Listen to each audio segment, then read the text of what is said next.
The following is a presentation of the St. Louis Chess Club.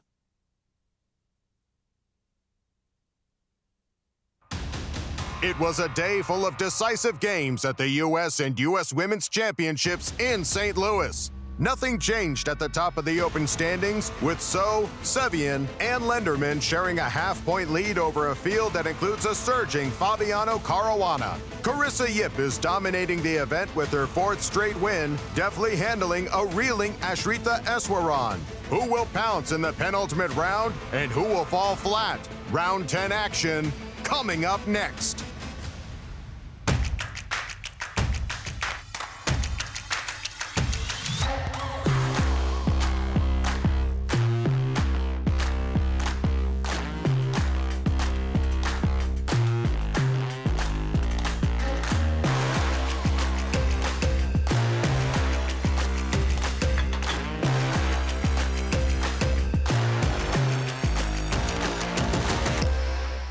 And welcome back to St. Louis and the 2021 U.S. Championship and U.S. Women's Championship. Well, Carissa Yip is dominating the women's event, and she could clinch it today with a victory and a loss by her closest rivals, but it will indeed be a challenge as she's being chased by eight-time champion Irina Krush. In the Open, it is a free-for-all as three players are tied at the top and three others chasing them down. Who will win it all? Well, we're going to go to the exciting call with Cristian and Yasser. The majestic Gateway Arch overlooking the vibrant city of St. Louis, capital of chess here in the United States, and host of the 2021 U.S. Chess Championship and U.S. Women's Chess Championships. From the studio at the St. Louis Chess Club to call all the action, I am your host, Grandmaster Cristian Chirila, and I'm joined by my brilliant co-host, Grandmaster Yasser Seirawan. Yasser, always a pleasure. Always a pleasure. It's been so much fun calling the action with you and Maurice. I've been having a great time.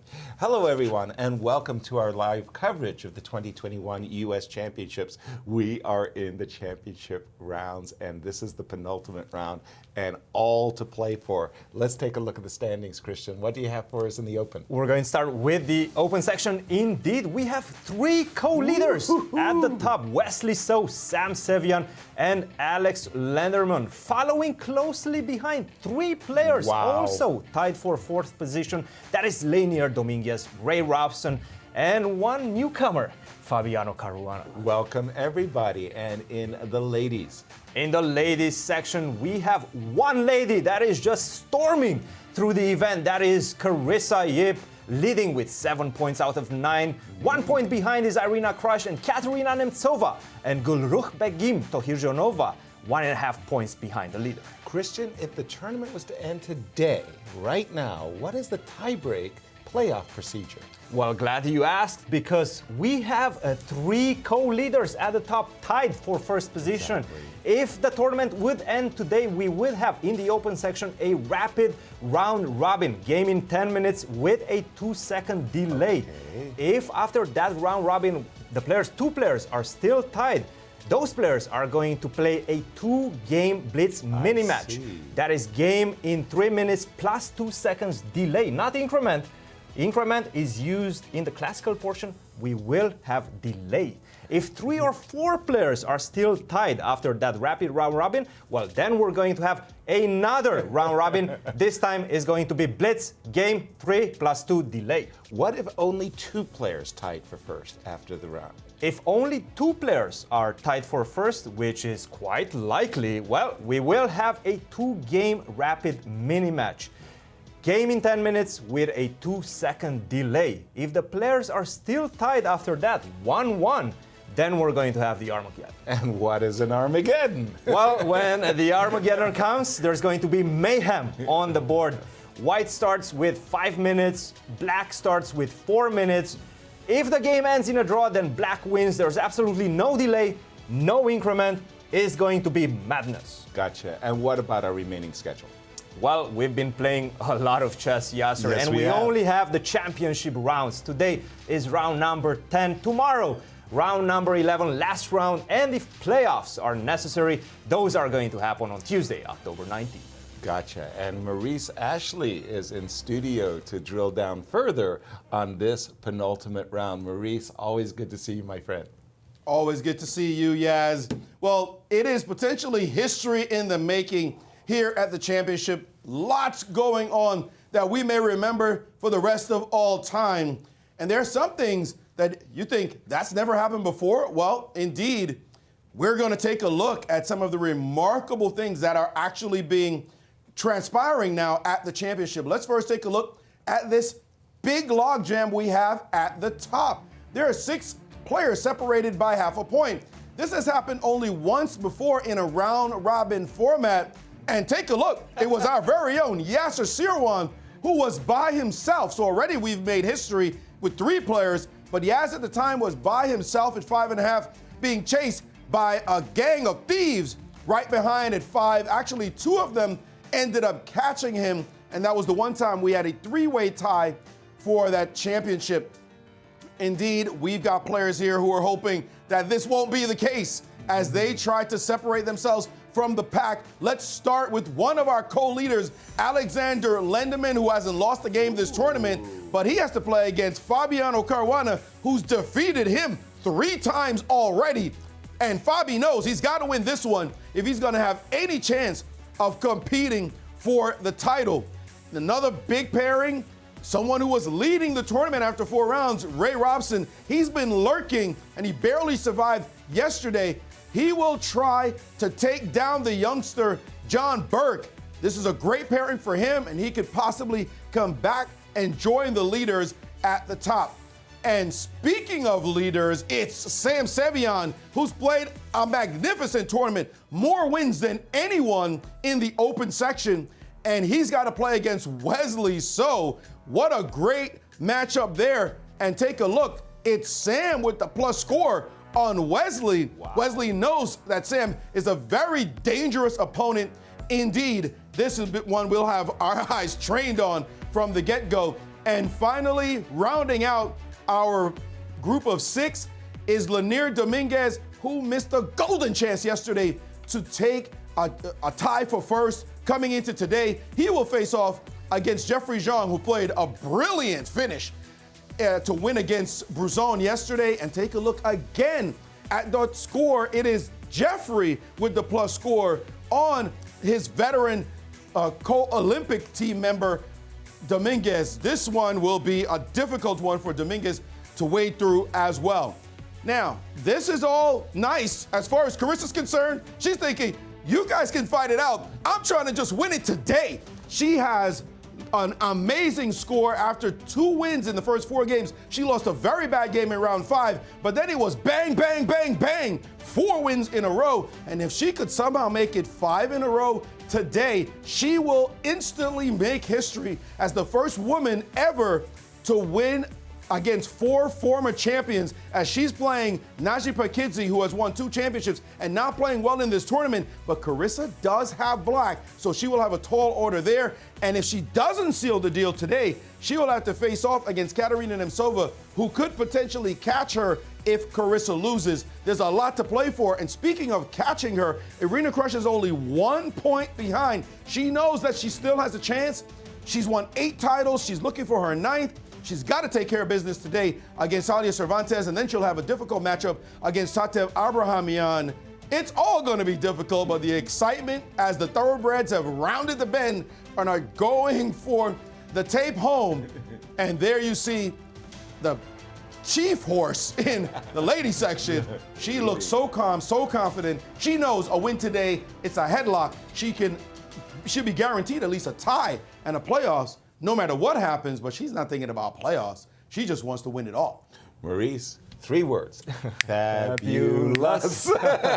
Set the table for us in the pairings for this penultimate round with the ladies. Christian. Well, the battles are intensifying. The stakes are higher and higher. We have Sharevich versus Foyshor, Eswaran versus Zatansky, Pakidze versus Carissa. This is the marquee matchup. Yes, it a is. battle of a former champion against the potential future champion. absolutely. Nemtsova versus Tohirjonova, tied in 4th position. Cervantes versus Crush, and Abrahamian versus Lee. And in the open section, the pairings, please, Christian. In the open section, these rounds are all mouth-watering, and this one in particular, the championship, one of the championship rounds, it is Shankland versus Naroditsky, Sam Sevian versus Wesley. So that's a big one.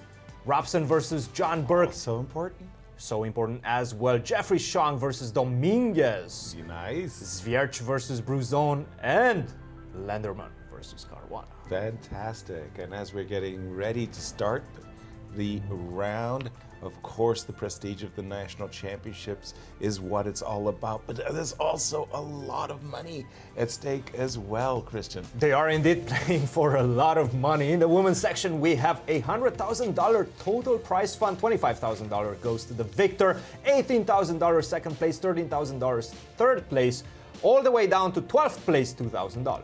Nice, nice. Whew. In the open section, well, we have a $194,000 total prize fund, $50,000 to the first place, $35,000, $25,000 going all the way to $4,000, and nobody is going to win the Fisher bonus prize of $64,000 because nobody remains perfect. Exactly, and they are off as the opening bell is underway for this penultimate round. This is where your, I want to say, determination is so vital. You've got to come to these games absolutely, absolutely zinced in. I was about to say, did I just see a potential Grunfeld by Fabi? Maybe a Fabi's not King's interested. Indian. I think Maybe there's a gonna King's be Indian. I'm telling you, Fabi was inviting a Some kind Grunfeld of with Benoni G6, setup, I'm but gonna guess. instantly came G3, not the Knight C3, Bishop G7. We're going to have a King's Indian, I have a feeling. No C65s? I don't think we're going to see 665. Yesterday when he came for his interview, Fabiano, that is, he said he's going to play today with the black pieces. He's going to try everything he can in his capability to win this one. By the way, if that C5 graphic is not was... a move? It is. Benoni? Against G3, C5 is definitely a very good Benoni? opportunity. Yeah. If that graphic that we saw earlier is correct, they Yes. played 3 games. Fabiano Caruana has won all the games. Oh yeah, Exactly. It's a dominant draws. number. And that's It's a dominant remarkable. number. He's Yes. definitely wants to play a long game to try to prove his superiority over his opponent. Now think about yesterday's game where, talk about dominant numbers, Wesley So was 4-0 against Danya Naroditsky. And what did Danya do? He saved a lost position as we look at the games there between Sam Sevian and Wesley So. Wesley just stepping out of a seat, and I see a London system. What is it about the London system with white? That suddenly everybody has started adopting the London with You white. know why? The It's one guy named fashionable. Magnus Carlsen played it Leading and has the led way? the way. Of course. Okay, that's what it's all about. Fashion is dictated by the By the best world players champs. in the world. And if you see Gary Kasparov, when he did something, hell, we trailed right behind. Kramnik said, I'm playing to Berlin. Everybody follow right behind. Right. It's just definitely fashion that does that. And now we see a very solid position. Also difficult for Wesley to get a winning chance against the London because it's so solid. And Sam knows he's got a dangerous opponent in front of him, but Sam has a plus score on Wesley, which I found shocking. Definitely. So is that exactly. the right stat? Like what? 1 win and 3 draws. I mean, Wesley So, top 5 player in the world. You know, behind a junior player at that. I don't think Wesley's 5th in the world right now, but Well, he is. But he's been top 10 there. for sure, Yeah. and he's been number 2 in the world. He's been over 2,800, in fact. So for Sam to say, yeah, I've taken care of business against him. Right. It's only Wesley So. Exactly. And I think Wesley himself mentioned that in one of his interviews. He said, I have a negative score against Sam Sevian. He beat me in one of the U.S. championships Exactly. You mentioned that when he was yesterday. 13 years of age or something like that. That hurts. By the way, Fabi, you guys were right. He is playing a King's Indian, and I've seen him essay the system in the past with the bishop coming to f5 early. It's an offbeat line that isn't the most popular at the highest levels in this game between Lenderman and Fabi. The system I've actually liked for black is the old Burn system with A7, A6 to be followed by B5. That was also a favorite of Garry Kasparov. But this move, bishop F5, takes a completely different approach. It's not the traditional E5, knight D7, queen C5, a kind of system that we saw that was played by Naji yesterday against Begum. Begum had this big spatial edge. What black is doing with this move, bishop F5, is he's saying, I'm trying to conquer the square knight E4. We just have knight G5 on the board. So if I put a bad move, well, bad move is strong, but if I put a soft move for white, rook E1 with the idea of E4, now we get a chance to see what is the strategy of black. He puts his bishop on E4, which is kind of hard to get at. That bishop isn't easily attacked, and it neutralizes this bishop on G2. For example, once again, just some soft moves by black. If you think you're going to nudge that bishop out of the way, well, no, that bishop can remain on that square. So we understand that knight E4 is on tap for white. And just to add to your explanation, Yes. Yasser, for example, instead of C6, if black goes bishop to F5 and knight to E4 with the idea of playing knight to E4 in one ply, bishop to F5 is going to be met by castle, knight to E4.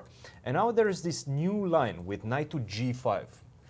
Which is quite interesting, and I see that Lenderman is playing something similar with knight to G5. Now knight takes C3, B takes C3, bishop to C8. Because this fellow is hanging. Precisely, and now white has the option of actually going F4. Remarkable. F4, Okay. and we get this type of position with E4 followed by F5 or E5 closing one of the two bishops is quite an interesting line for white, very atypical. Absolutely. Of the King's India. Double pawns over here, and the queen side is compensated for by this big control of space and the chances for an early attack with, as you say, E4 and F5. And the engines generally love that position for white, just because of the space advantage. And, oops, excuse me, what we're going to do is catch up with the players here for just a moment, because Alex did something quite surprising for me, because I didn't know about this idea of knight G5. He played knight G5 at once. Right. Okay, so he takes away the control of E4, and he telegraphs the idea that, hey, I want this big space advantage. How does the theory, if you will, proceed from these parts? Oh, good question. I guess we will have to answer. That's ask why Maurice. we brought the database expert We have in the Maurice computer with the database. to tell us. But we also have a move E5 on the board, I think. Oh, so Fabi was very familiar. He was indeed. With the idea of knight G5. If the idea of knight G5 is to play F4, well, this E5 puts Makes that a lot of sense. At cross purposes. You are no longer playing for F4 after Well, for the move most E5. part, the idea of knight to G5 is to go E4 and not Okay. allow black to get that knight on E4.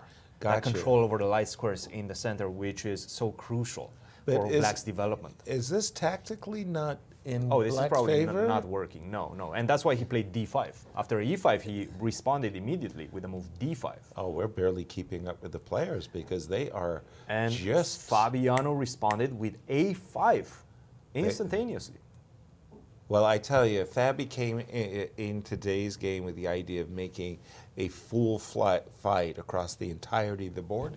He succeeded. Oh, I yeah. mean, this is, wow, this is really a cool position. He's going to take it. some risks. Oh, yeah, he has to. And, we had mentioned Maurice and the database, and I see he's working hard to really kind of drill down. And let's just take a quick look. Uh-oh. The game between Lanier, And Jeffrey Vardry, Shaw. and Jeffrey is that Queen's Gambit accepted. I don't want to call it the Berlin ending. I don't want to call it the Queen's Gambit accepted ending. But I've seen so many of these 4-4 and 2-2 middle game situations, and I have seen the number of drawn games through the roof. I mean, the propensity to a draw in these positions is really off the chart. So that's what's happening in that game. And then in the Sam Shankland Danya Noroditsky game, we've got a traditional Nimzo Indian. Let's jump again to one of our marquee matchups.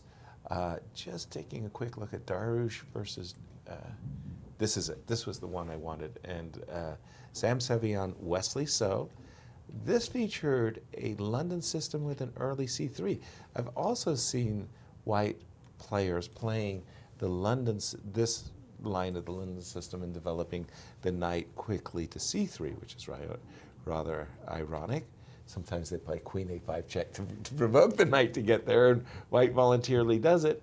And look at this. Wasn't there a game with queen? No, it was d4 takes. We saw this particular game, I think, or something very similar in the encounter between Sharevich and Crush. Yes, earlier in the tournament. I'm also thinking that this was a game between Sam Shankland and yes, Linear de Linear Dominguez, Dominguez, where I was pounding the table for queen a3, and after queen a6, somehow winning a pawn, and we were looking at those variations. Surprisingly, castle, I think, was the novelty, or something along those lines in that game. Okay. We do have, oops, excuse me, let me just refresh my board here just for a second to catch up to. So we do have queen a4 castles on the board. So Sam, Wesley. So once again, I mean, the question for me that I always ask is, what about this pin? I'm supposing, what can we, That's going to think? immediately be met with knight to e4. Immediately, I believe so, because that defends also the queen on d6. So now I can take on d4. I see. So I don't have, whoa. This is why I believe this is much more precise than knight to d7. Right. Knight d7 wouldn't defend the queen. You wouldn't be able to rip this pin away. Gotcha. Knight d7 defends the pawn on c5, but not the queen on d6. But your knight e4, on the other hand, does both and opens up the possibility of this. c5 takes d4. So once again, we're looking at a very forcing looking line. But I'm thinking, you know, again, to my eyes, I'm seeing an awfully weak Peshki. This backward pawn on c6, and I tell you, that's going to get a lot of white's attention. Absolutely. Tender loving care, as we say. A lot of TLC coming, and we will keep an eye on this all-important matchup. And again, when Maurice told us that Sam Seirawan has a plus score against Wesley So. Queen a3, knight e4 is on the board. Yeah. So we might be going that variation. Okay, we'll keep our eyes on this end. You've been drilling down on that approach by Fabiano, Maurice. What did you discover? Well, a couple of things. The most important takeaway, though, is that this line is not that popular, and importantly so, there are so many different ways that Black has tried to play that it will be very difficult for Lenderman to guess exactly what Fabi would want to do against him. So he's got to have his own pet way of playing and then hope that it's just fine, because Fabi has decided he's going to go off into turgid, muddy waters and keep the game complex, lots of pieces on the board, give his opponent some space, but then work it from there.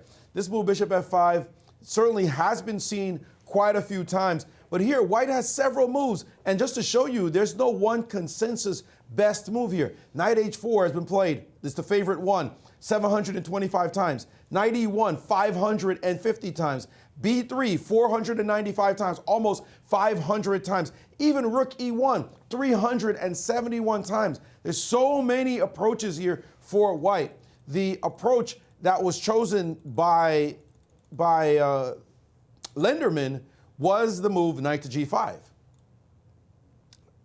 which somehow I don't have on this. Yes, and it's moved 70. It's only 79 times, way down the list. So not a popular variation, but this was chosen by Ding Loren against one Magnus Carlsen a couple of times, in fact, one time on the tour and one time here in this building in a blitz game that they played, and Magnus was able to win the game that was played here. So knight g5, and now again, Black has choices. h6 is a big choice, but e5 was the move chosen by Fabiano, and then we saw the move d5, the most popular move here. And again, a diversion. C5 could be played. C takes D5 could be played. A5 is what Fabi did in fact chose. And now E4 is the most popular move. And black in this position has played either bishop to G4 or bishop to D7.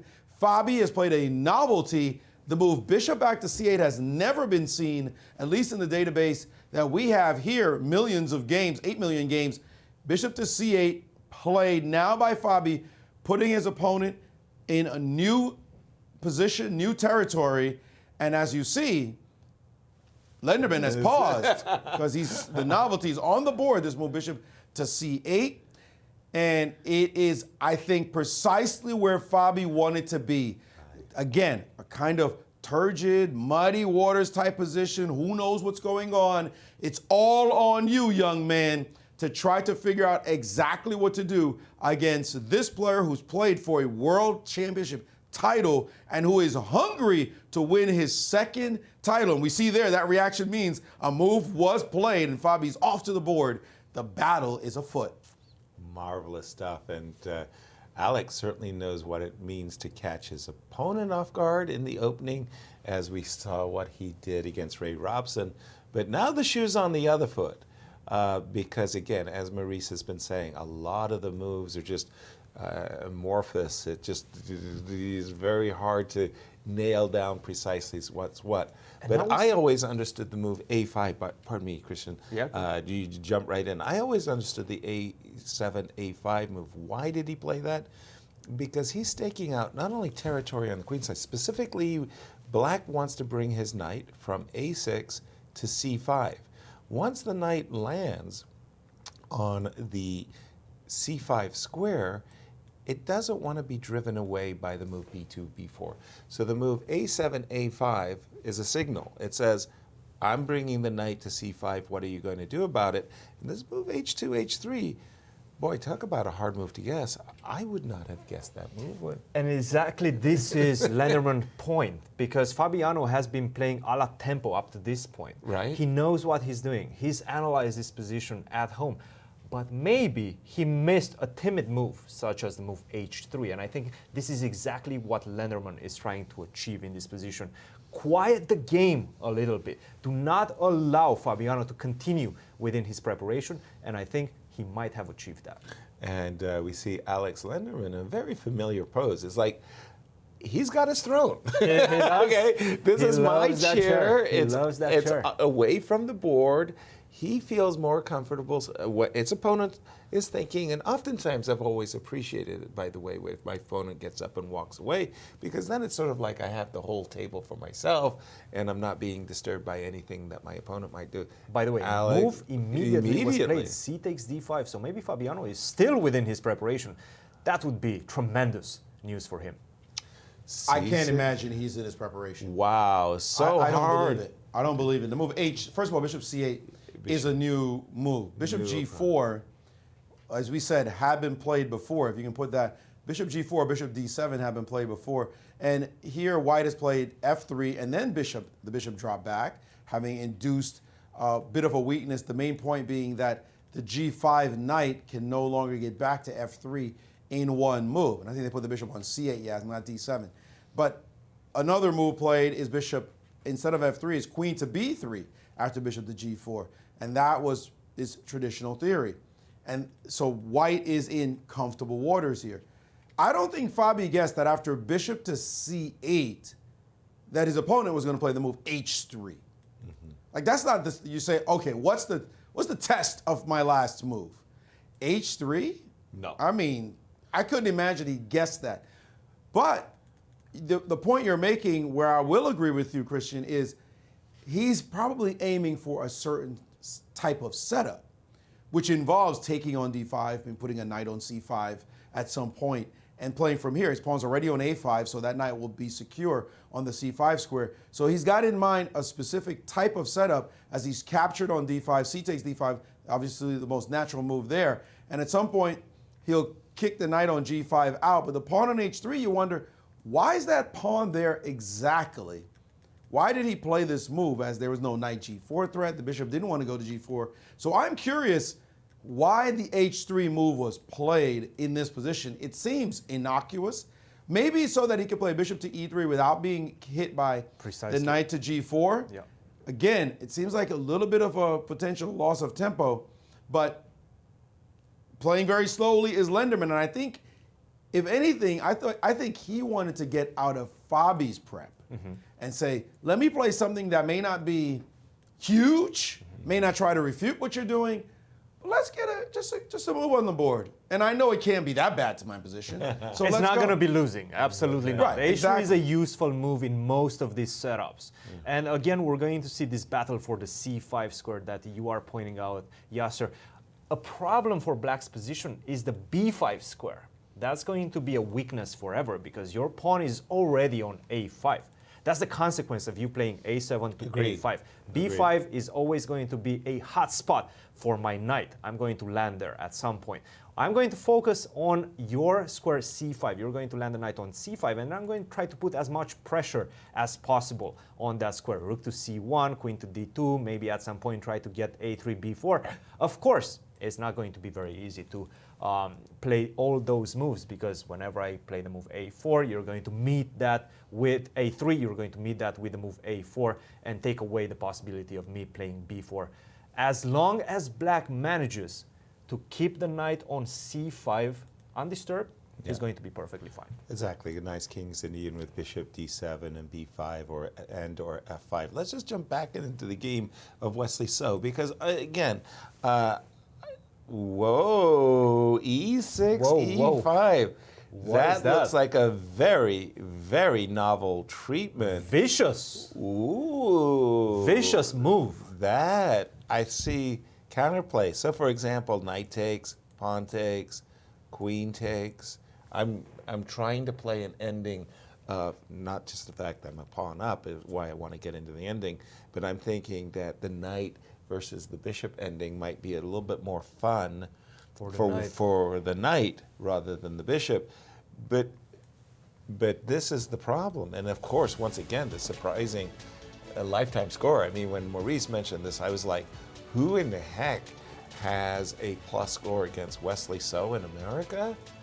I can count the number on one hand. I mean, it's not that many people, and I don't think many of us would have guessed Sam Sevian as one of those handful of people who has a positive score. What I want to say is Wesley is making a very intriguing pawn sacrifice with this move in the opening. e6, e5. So this is the game position. Now, I'm assuming that before the move e6, e5, the traditional database moves have been to take and go into this ending that we kind of just very, very briefly I do considered. believe that castle was actually a novelty, if I'm not mistaken, after queen to a4. Previously, I do Everybody believe took. knight to d7 or take on d4 were played. Oh, you think the novelty was castles? I think so. Okay, then I stand corrected. I thought the novelty was bingo. Look at that move. Okay, so once again, we're just looking at what happens if Sam takes the pawn. Black has a compensation. How big is that compensation in your opinion after a move? I know it looks a little ugly, but bear with me for the moment. You've got some light squares, but I've got some... It's compensation. And I think this is exactly what Wesley is trying to achieve because I do believe he's trying to win this game. Of at course. all costs. Oh, I at think all he's costs. You feeling think some pressure even- from his co-leaders. Even burning bridges kind of costs. Could be because he's going to have, well, he is going to have white in the last round. So this is a little bit surprising, I have to say, from Wesley. But the way he's been playing the first few moves, the beginning of this opening, it pinpoints to that idea. Well, he came in yesterday in the press conference, or with post-game, and he was very despondent. I mean, as Maurice said, he's interviewed, Maurice, you've interviewed Wesley a number of times. He looked dejected. It was like, man, I could have had this championship and I blew it. And he was not happy. He was not happy. He even seemed angry. I mean, On he the added edge, more. a little There was a bit. little edge there in his voice, in the expression I saw on his face. I've simply almost never seen him. He's normally serene, Right. contemplative, easygoing. definitely, and also in some ways accepting of results. He says, you know, it's the way chess is. There's strong players here.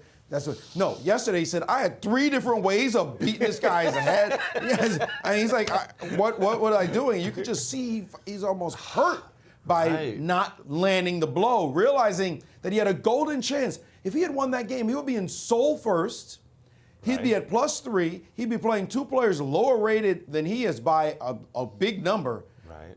And so to see someone who is just normally, as we said, serene, just generally philosophical about his results, and of course a 2-time former champion, definitely a ferocious and defending champion fighter. To see him in that kind of mood was shocking for us, something we rarely see, and I can bet he's coming to today's game thinking, all right, I got a level of score against you, plus I want to be a +1 in the tournament as well. I mean, +1 over everybody else in the tournament as well. So let's play some sharp chess and test the young man. But I had a feeling this kid has been playing very well.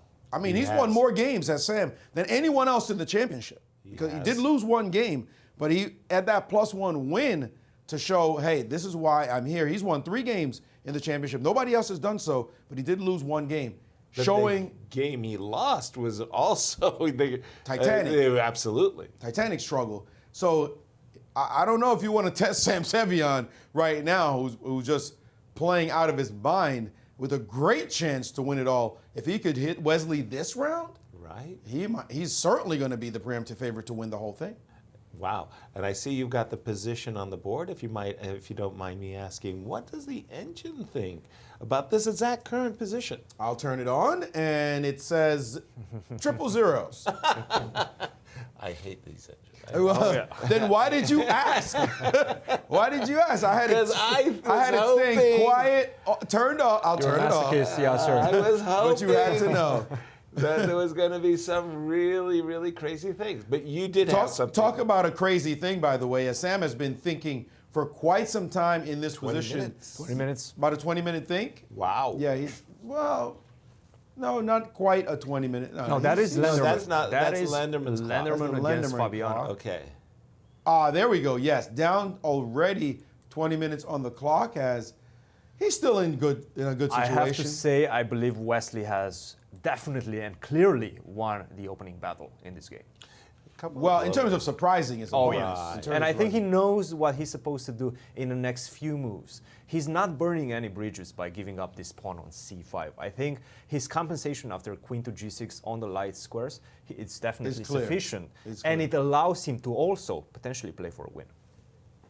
It's not a lot on the board, but you're right. The disparity of the bishop versus the knight, that one major difference, could lead somewhere, and he's playing aggressively. You don't see black pawns sitting like this in the opening very often, where we're just taking over the center. No. Usually it's white who takes over the center the way Lenderman has done in the game against Fabi. Black saying, you know what, you're going to give me all the moves? I'll just push them all up. There they go. And I would like to show another game just quickly. Go ahead, Maurice. This one, a huge game for the Women's Championship, as Carissa Yip with the black pieces has essayed the rare hippopotamus opening. You know, there are a lot of fun names in chess. We could probably go through a list of them. The orangutan, the Frankenstein Dracula variation. I love that the one. knife flick attack. I mean, just like names upon names that are just like, what is that? But this was one of them, the hippopotamus, the idea being that the hippopotamus crouches below the water and then you don't mess around because it'll suddenly show up and take you down. Well, she's done so by putting knights on d7, pawn on b6, a6, pawns on g6, and h6 as well. These center pawns not fighting for the center. Black is always ready with some kind of push, whether it be d5 or e5, depending on what white does. And if white plays d5, then black will bypass generally with the move e5, and vice versa. If e5, then d5. There's so many ways to go in this opening. The fact that she chose an opening that's not super solid, I think that almost any top player in her situation with a point lead will say, I got black. I'm going to play my best, most standard opening that gets me a decent position, make a draw, and then look to win with white in the next round, or just look to see how my chasers are doing, because with a draw, nobody can catch her at least in this round, with a draw. To play this cagey opening, I think the classical players would say, not the right choice at this moment. Yeah, I would say not at all. Very, very recently, it must have been from one of the Magnus Carlsen Tour online games.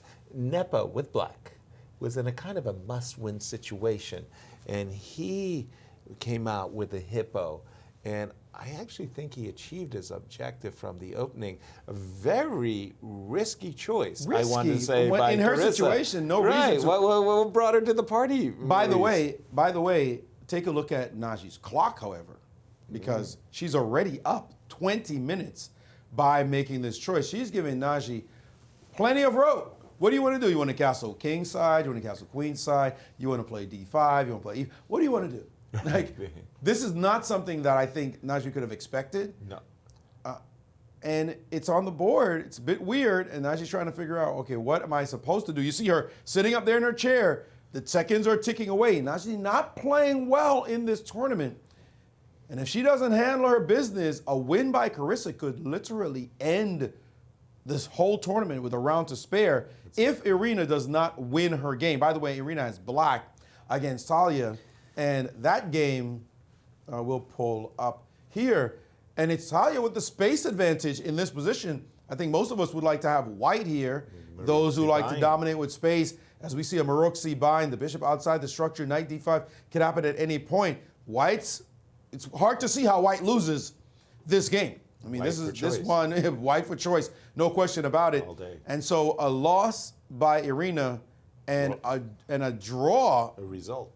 Even a draw would put her in a fantastic situation. But, you know, it's kind of strange. When you put up this big board, Yeah, the bird's eye. there are 7 games of import.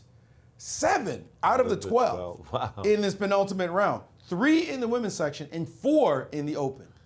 That's unusual, right? It's up 7 games that are extremely significant because in the open, there's 6 players who are tied or within a half a point of the lead, while on the ladies' side, there are 3 players, actually there are 4 players in the mix, and 2 of them are playing each other right now. So I guess we should stop in on that game as well, the one between Nemtsova and Tokelejonova. So this one is only in the opening, 7 moves in, and already Nemtsova has burned a lot of clock as well. You can tell this round is important, guys, because they're burning clock in key games. And as you see here, there's only 4 players mathematically in the mix. Right. Everyone else is gone. Najee's not going to win. It's everybody on 4, you're not catching the leader. You're done. Your tournament's over. You're playing for pride and a little extra cash. But the 4 players we see there at the top, they all have a mathematical outside chance to be sure for the ones who are tied for 3rd, but they're still in the mix to win it all. So these are huge games we have at the top of this table. And I'm seeing a very similar situation in the games of the leaders in both the open section as well as the women's section. The leaders, Wesley So in particular, and Carissa Yip, are putting a certain psychological pressure on their opponents. Put yourself in Sam Sevian's shoes. You're at the co-leadership position in a one of probably the most important event of your life. Right. You're in a great position, but you are playing with the white pieces. You feel like you don't risk too much losing against a player such as Wesley So. Wesley doesn't take too many risks. But now, you play against Wesley So, and he blitzes out this variation with e5, pawn sacrifice. He looks unperturbed right now, Wesley. He looks confident in his preparation. I believe we see a knight takes e4, d takes e4, and now you will probably have to accept that pawn sacrifice or last moment to bail out and go castle, hide the king. In all of those cases, I'm going to go queen g6, and bishop to h3, and Wesley is playing for the light square attack, and Sam, he doesn't like it. He doesn't like it. There. He doesn't like it. He doesn't like it because if he loses this one, bye-bye podium, potentially. Oh, yeah. Oh, no. He's going to play with the black pieces in the last round. And Carissa Yip is putting psychological pressure on her opponent as well, Nazi Paikidze, who's been having a disastrous event. Exactly. Not up to her standards. She came here to win the event, Nazi Paikidze. Sure. She's a champion. She was a champion twice in this event. Right now, you're trailing by 3 points. Yeah, not pretty, not pretty. No chance to win. By the way, she played H3. Absolutely no chance to win. Yes. She played H3 and instantly Bishop B7. Bishop Carissa's B7. not messing. Carissa knows this. The moves I know to play, I'm going to play. I tried to essay this myself with black, and one of the plans for black is to play King F8 to G8 to H7 because you can't castle because your H pawn is constantly hanging. So H3 is a waiting move to say, where do you plan to put your king? But black said, okay, I put Bishop B7. Where do you plan to put your king? Yeah. White doesn't want to wait to spend time castling early because that will telegraph to black exactly where white is going to go. And also with the pawn on A4 already, then it's tricky for white to go on that side because there's always going to be a B5 kick that potentially opens up the queen side. So this is where Naji is looking a bit confused as to what's the waiting move to play here to make her opponent decide what to do with her formation because they're sort of running out of useful moves other than castles. Help me out here, guys. I think I came across a book. This might be embarrassing. It might be in my library. The Black Lion. The Black Lion. And I thought it came from this hippo because I have in my mind this idea. Simon Williams? Yeah. The Black Lion. I'm not sure if it's a book or a course, DVD. maybe? And I remember it was sort of like in this exact moment, like what you were saying, Maurice, like White's made all of her kind of developing moves that she can. Maybe she can toss in one more move, Rook D1, before, you know, Black has to make also some kind of a committal move. So everybody's waiting for everybody to castle. And the idea was the Black Lion emerges after the move G6, G5. And the idea is that this knight gets to go swinging over here, eyeballing these squares, and as you say, a D5 can kind of get met by E5. But if the knight is already on the G6 square, then there can be some kind of kingside play. Very intriguing. That's part of the game. That's part of this position game as well. And H3, as a result, you see you play the A4 move. Right. That creates a hook on that side, so B5 is always a hook. And H3 does the same thing. H3 invites B5. Invites the G5 potential hook on that side as well. So right now, it seems Carissa is well within her preparation, her understanding of this setup. It's definitely cagey, it's tricky, and it catches players with white out there.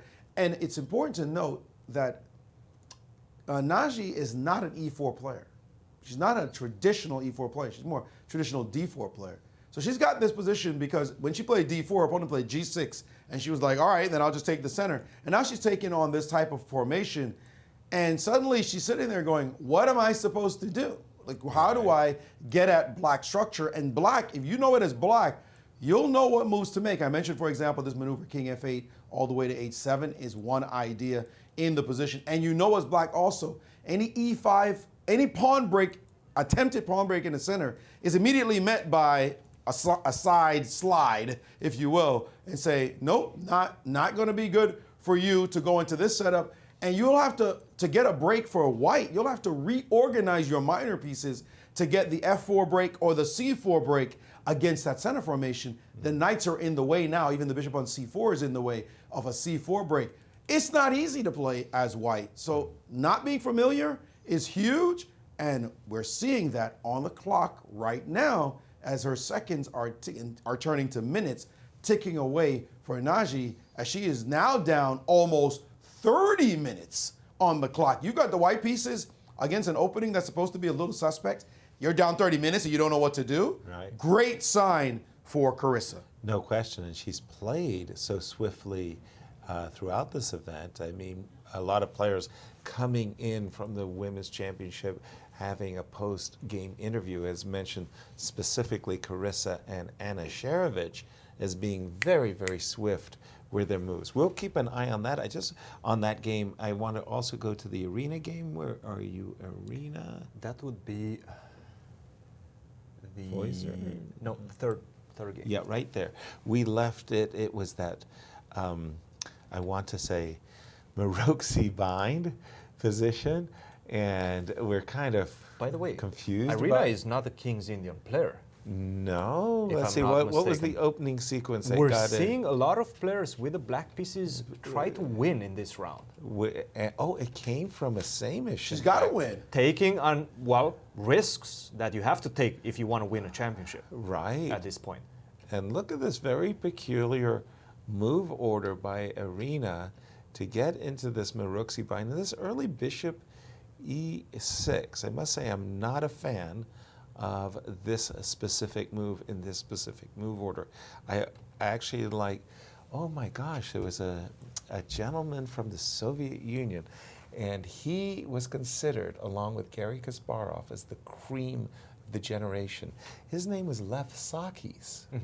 And Lev, I believe, tied for first in a Soviet championship.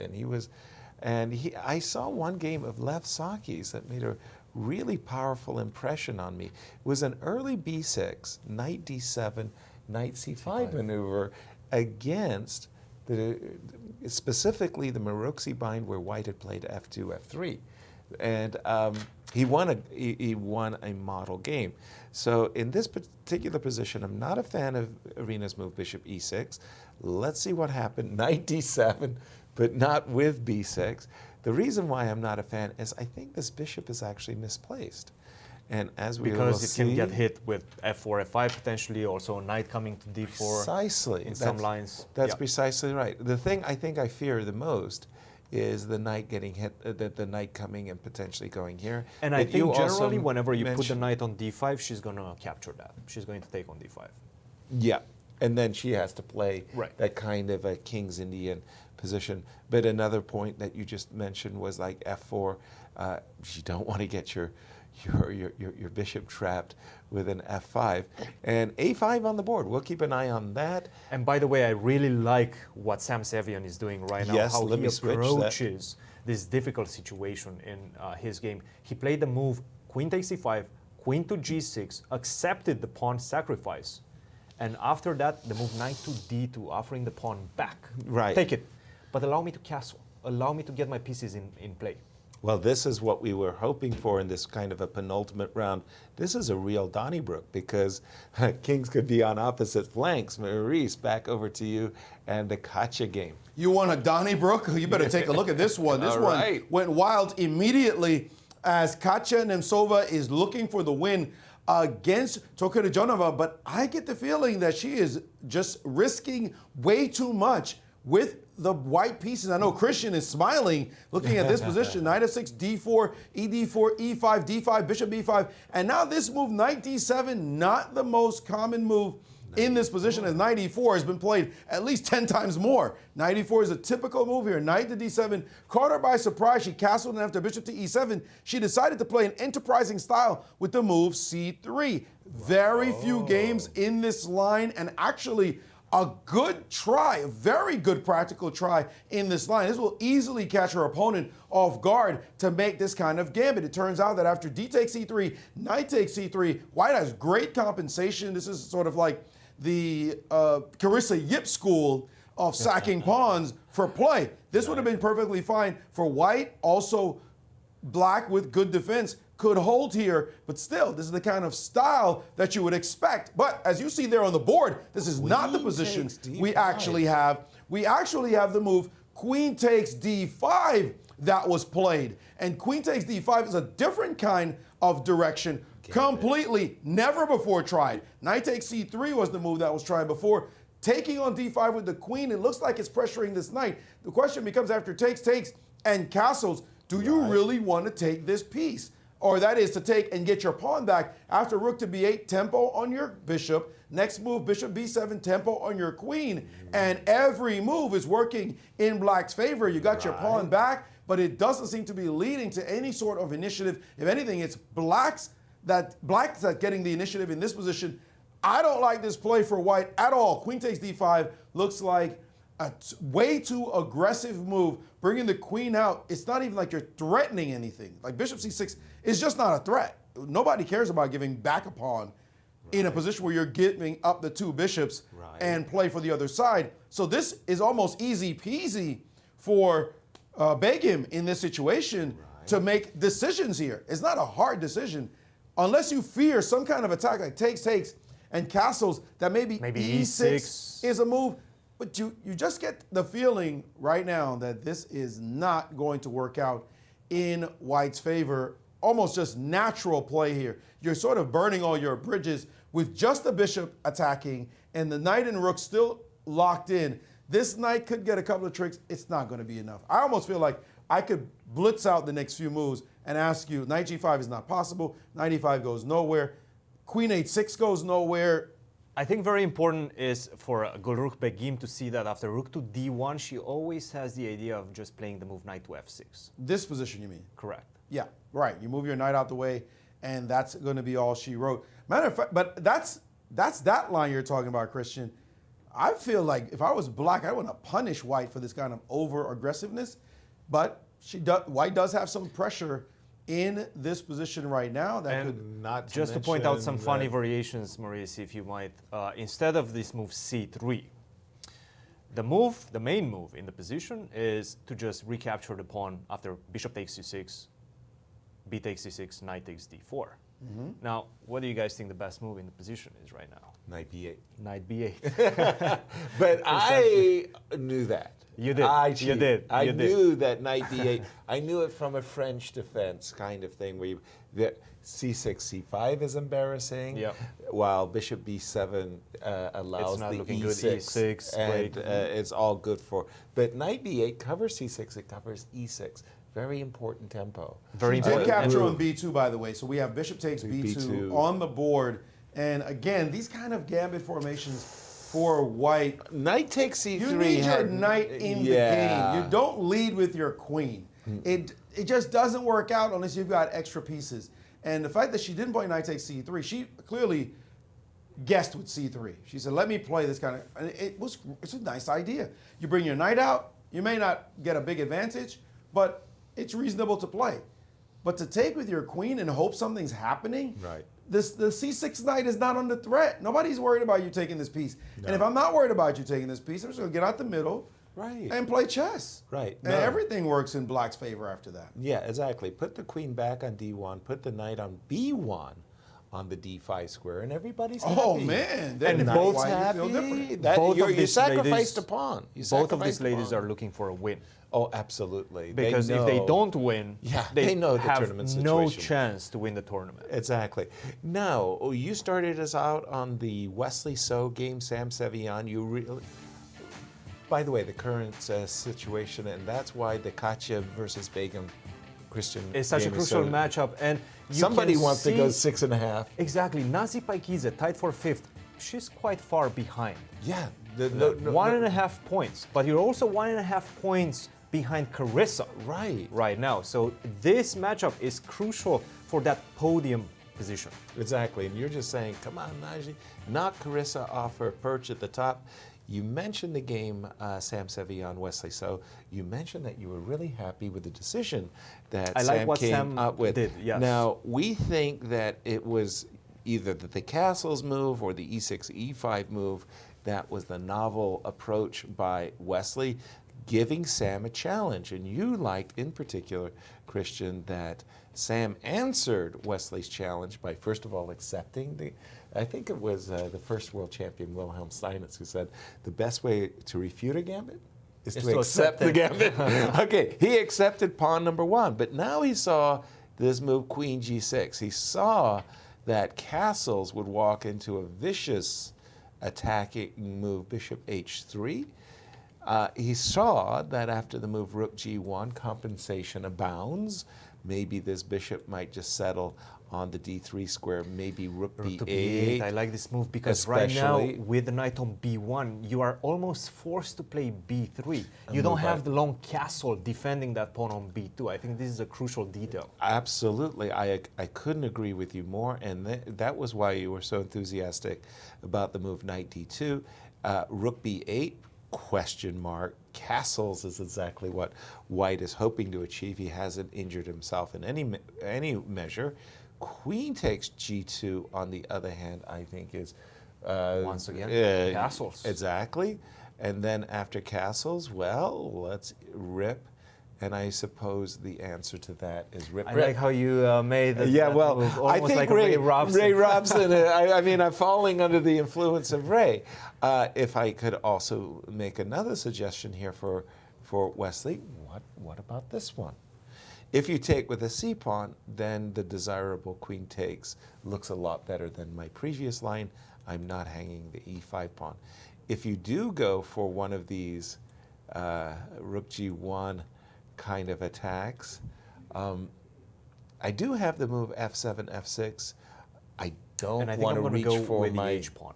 With the H rook, sorry. Yes, of course you do. Rook H G1, because I want to preserve that rook from D1 to come to F1. I think you've making an excellent case for rook D, pardon me, for using the H rook.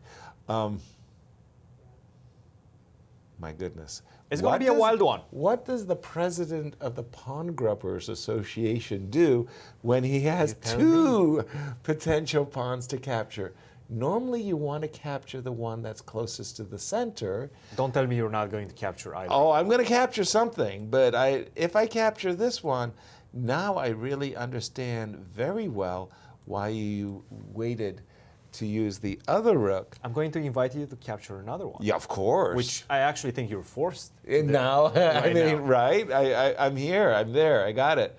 And now knight takes. Knight takes C4. Exactly, so F6. I have no idea what's happening in this position. Well, I do. I think it's a challenge for Wesley. I mean, I don't think it's lost or anything of that nature, but I understand he's the one that under attack. Who has the initiative. But back over to you, and dare we call it the hippo or the black lion? Well, whatever you call it, Carissa needs to remember exactly what she's supposed to do here. Because you play an opening like this, it's not obvious what your pawn breaks are, what your forward movement is, what's your plan. You have got your king stuck in the middle of the board at E8, and how do you get it out the middle properly when you see that white's pieces are poised, waiting to figure out how this game is going to open the right way. Now, if she remembers properly, that pawn on H3 is a small tempo loss. Usually white puts a rook, doesn't play H3, castles, puts a rook on E1, and then we get into a different type of position. But this pawn on H3 gives Carissa a very concrete operation. Yes, she could play King F8, very rarely tried in this moment. G5 she could go for as well. But this is the trick in this position that people who play the hippo have to know. The timing at this exact moment says, I can play this move knight F6 and pressure this pawn. I get a full tempo to get away with it. Now, if you try to advance, thank you very much for this square, and my knights are happy, some trades will happen, and I'm also aggressing your bishop, and what am I to worry about here? Thanks so much for the advance. If instead, after knight F6, you play the move D5, black quickly shifts and plays E5, thank you for that advance, and white's clear plan is to play somehow B4, C4, and C5. That's what you would do with the pawns pointed in this direction. If you decide to switch and play knight H2, saying, well, I'll play for F4 here at the right moment, not only will you potentially open up this bishop for black, also a knight on D7 could go to E5. Black could also say, you're not getting that move in. Not so fast, and it's not so easy for you to exploit this F5 square. This bishop will reroute itself, and black will be the one playing on this side. Now he's going to go to G6, F4. Black has many simple ideas. And by the way, thanks for the hook on H3, because we'll be attacking you with G4 potentially as well. So this is the standard recipe in this position for Carissa. I say it's a standard recipe. It's the first time she's stopped and gone into a deep think in an opening that she intentionally prepared. Now she's away from the board, and Carissa's sitting there wondering, what should I do? And if any weakness we've seen in her play, it's in those kind of positions where direct play isn't really possible. She starts to make some kind of strange moves, and you say, wait, now it's positional time. That's someplace where she has had trouble. She did lose in round 5 in that kind of situation where she was already worse.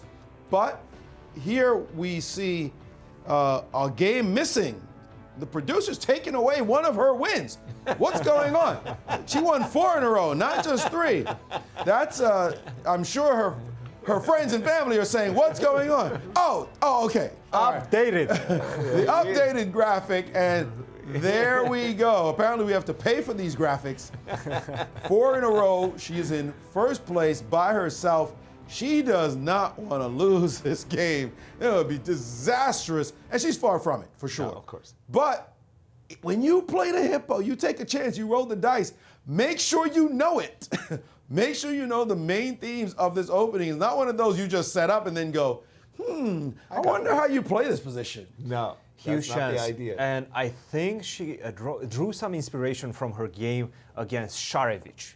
She had No question. a similar structure. Of course, it wasn't the pawn on b6, the pawn was on c5, but still the same structure on the king side. Now, she looked at that game. She was like, I was in deep trouble. Yeah, she was. But if I survive that, I can survive anything. then I can survive anything. But what kind of policy is that to play Against with the a black player pieces that's where struggling. you're +1? I'm not saying, I'm not commending her strategy. Why would you go into this I'm not opening commending her strategy. with that mindset? Well, check this out, though, Maurice, because Carissa, exactly in the position that you've set up on your board, I agree with you wholeheartedly that knight f6 is the most desirable type of move. But after bishop d3 or, keeping the tension, now if you put the knight back on d7 for a second, I think Carissa is saying to herself, I've actually got my opponent thinking early. She doesn't really know how she's going to break. I've got this flexible setup with my knight on d7. I'm thinking Carissa wants to play the move king f8 and king g8 and king h7 and say to Naji, you go ahead and force the action. So unfortunately for her, she's got 2 plans and maybe she's not settled in them. Well, that's all well and good. Yes. I mean, It's a great theory. Just a second. Hold on. Right. I want the commending for a great theory. Like, hello. I mean, she has an alternate move as well, to be honest. She has a fourth move, a third move, where she could play for this move, which ain't the most fun position to have to play, and go into this position and say, you got the 2 bishops, let's go, potentially a knight d5 idea.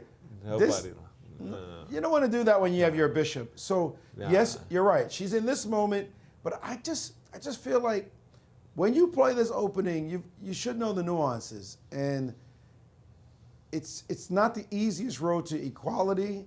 Is she playing for equality? I guess not. If anything we've seen in this tournament, it's the black pieces where she's been vulnerable. Okay. She had that position against Begim where she got toasted. Right. And then she got that position against Anna where she was getting toasted and roasted all kinds of ways before she made a very vicious comeback and demolished her opponent and won the game. So if anywhere she's a little bit vulnerable, it's here. This is her last black. If she could just navigate this game, I don't see anybody catching her. She's going to have white against them so in the last round. And the way she's played with the white pieces, it's been Spank City. Like, come here and take this beat down. So this is the game, as we see. This is her road ahead. This is it. If any damage is going to be done, it's right here. Can Pakidze play spoiler? You heard Tatev Abrahamian come in here and say, why not? well, if I'm not going to win the tournament, spoiler is what you got left. Right. You've got to make somebody upset. Right. And Naji would walk in here with a smile on her face saying, yeah, I beat the tournament leader when she really needed it. That shows that I still can fight. Exactly.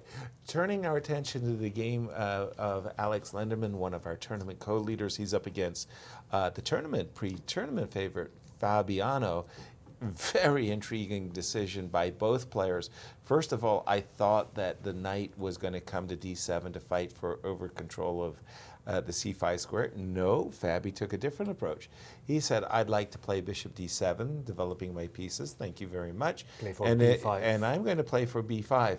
And I always thought in these structures where I'm playing against a king's Indian and my opponent has a pawn on a5, I'm really, really, really reluctant as white to play the move a4. You are? Yes. Interesting. Okay. Because I'm really afraid that once, oh, pardon me, that was not the right move. That was a mouse slip. I had that in my mind for another variation. After the move rook c8, I'm thinking black plays knight c5, and now that whole b2, b3, a3, b4, the creepy, crawly, slow moves of fighting, contesting the square c5 is gone. So I think an important point to make right now, and I thought you were going to go a different route. I thought you were going to say that you're going to try to transfer the knight from f6 to c5 and leave that knight from a6 to go to b4 now that the move a4 is on the board. Like something like bishop e8. And I was going to challenge that because I've seen these knights, they look pretty. They do. But they don't do anything. They don't. In general. That's and if the you funny don't have a part. knight on the king side, then you Then occasionally sometimes you get in trouble. yeah, exactly so. Yeah, we share the same hymn book. And that was why I was advocating for rook c8, knight c5. Funnily enough, if any piece belongs on b4, normally speaking, you don't like leading with the queen. Let me make a bad move if you don't mind. Just these aren't terrible moves, but they're not the best for white. Queen to b6. Oftentimes, somehow the queen is The queen actually lands on b4. Nicely placed on b4. By the Precisely. way, don't forget the e pawn could remain vulnerable after h7, h6. That is a game we've got to keep our eyes on. I think a4 was a very important strategical moment. Oh, absolutely. Back to you, Maurice, and the Katia game. We saw Katerina Nemtsova lose the lead after round 7. Then she finally lost the game in round 9. Right. That's the slide. Officially in the books, we call that a slide. Like you're slide. going downhill. It's not official, but I just made it up. You're going downhill. She's going the wrong way. She was doing so well to that point before she lost the lead, but she still was playing very well. She didn't lose the game. She just got surpassed by Carissa. Then she lost the game. That psychologically starts playing with your head. And now it looks like she's trying to lose again. Not on purpose, but this is what's happening to her. She's played this very suspect variation with queen takes d5. Knight c3, we would have applauded her bravado, but queen takes d5, you just don't lead with your chin. That's just not what you do, and that's what she's doing with her queen. And after castles, this is exactly what you do with the black pieces. Get the king out of there and say, you know, you're coming at me really fast, but you're going to run out of steam. And by the way, we should point out this line again. This is nothing, rook d1, and Christian, the first move that came in my mind, you said knight e6, was knight e5. Right. This is the one I really liked because I'm touching your knight on this square, also hitting your queen all the way through. If you play rook takes, we'll start with a check, hello, then we'll take on this square and say, thanks for the 2 bishops. And by the way, you're still down a pawn. Show me what you got. You're lost in this position. What did she do instead of bishop c6 after castles winning her pawn back? She could have played this line, takes, takes, takes. We talked about this. Get your queen out of there. And now bishop to b7, just try to fight. Just try to make this position work. It's even material. It's not so bad. You shouldn't have given up your light square bishop. But hey, life is life. And play this position. You're worse, but keep it going. Instead, she played knight to c3. What? She's down a pawn right now. And black has options. The best one is knight to c5. Just playing chess. The more the merrier. Let's get the pieces out. What you gonna do? Don't try to win my pawn. Did you try to win my pawn? Whoops. What did I say? Don't try to win my pawn. Your queen has no way back home except b5. And bang! Thank you very much for that skewy manui. And you're gonna drop material here. This is great. Everything is going black's way right now because of this injudicious queen takes d5 capture. And it looks like Christian is sitting there trying not to get too happy as his charge is looking very good right now. It's a good position, of course. It's what we wanted out of this opening, an imbalanced position. That's why we decided to go this route with knight to d7 and not knight to e4, because Kachka did play this variation against Megan Lee, and we saw that early knight to b3.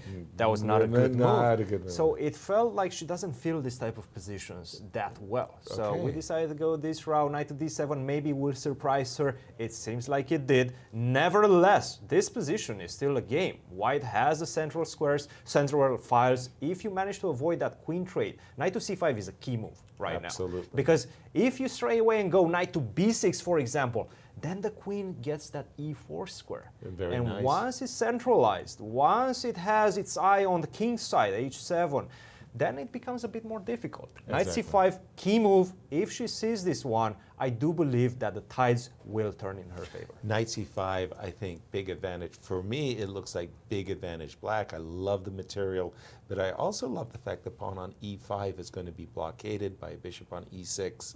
I take black in that position every day. By the way, Carissa found knight f6. She did. She Took did. her a little while. Took a little while, but she's back on track and forcing her opponent to make a decision. This move, knight to f6 on the board, and so concrete is this move, hitting the pawn, and you've got three ways, to my eyes, to go.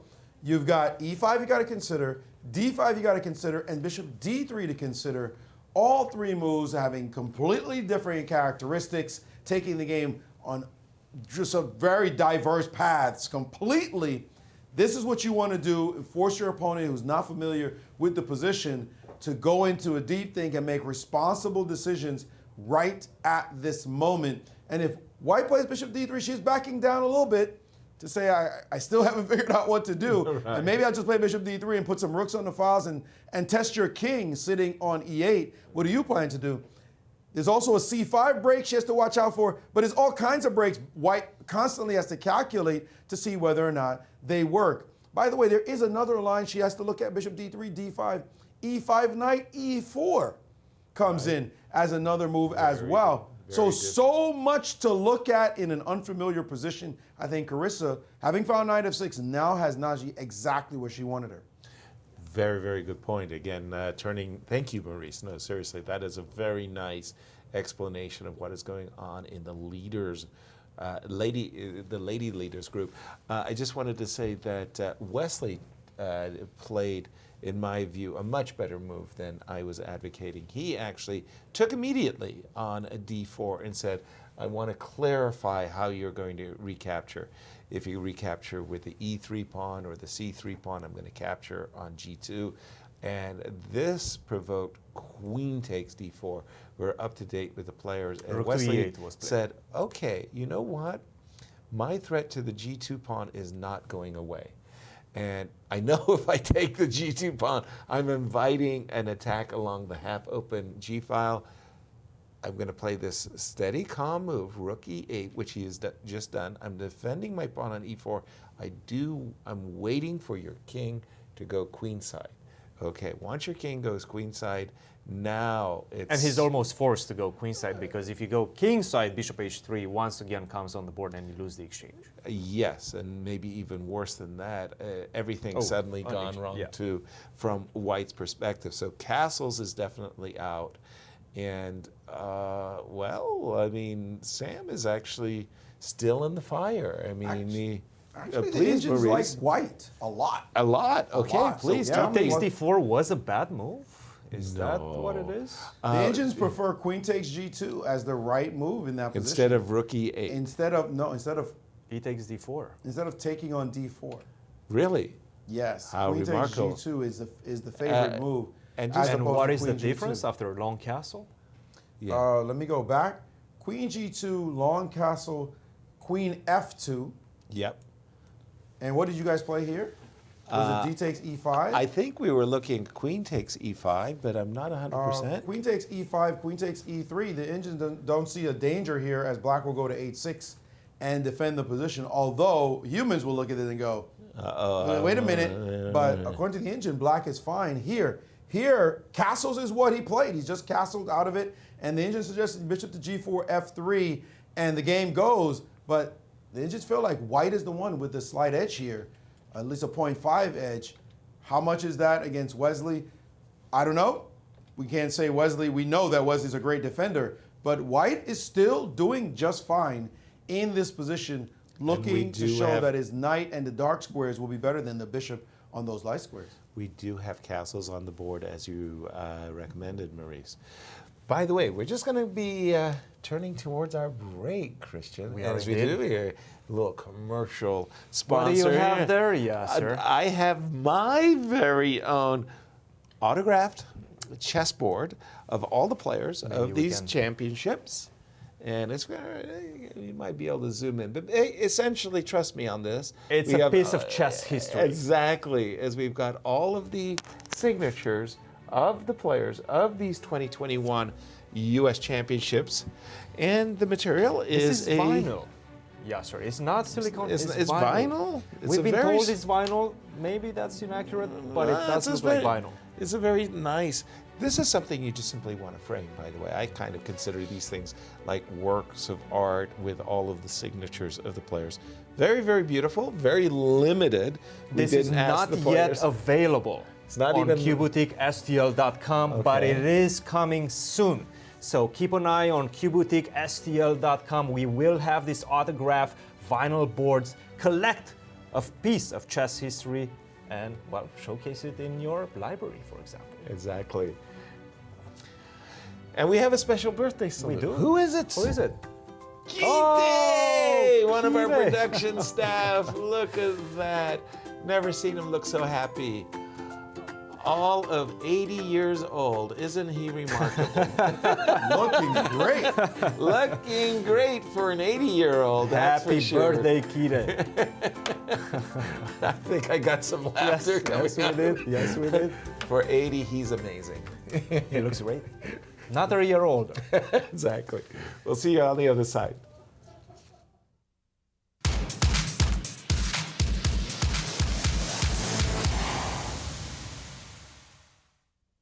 If you have kids, you already know St. Louis has a ton of fun stuff for families to do, like the Magic House or the Science Center. And if you really want to be a stellar parent, come see all the new stuff there is to discover at St. Louis Union Station. With a new mirror maze, light shows, and the 20-story St. Louis Wheel, it's enough to make any parent feel like a star. St. Lou is always exploring.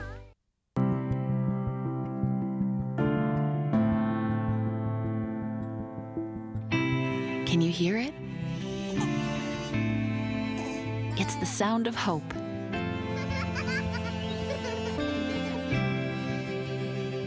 And health. And strength.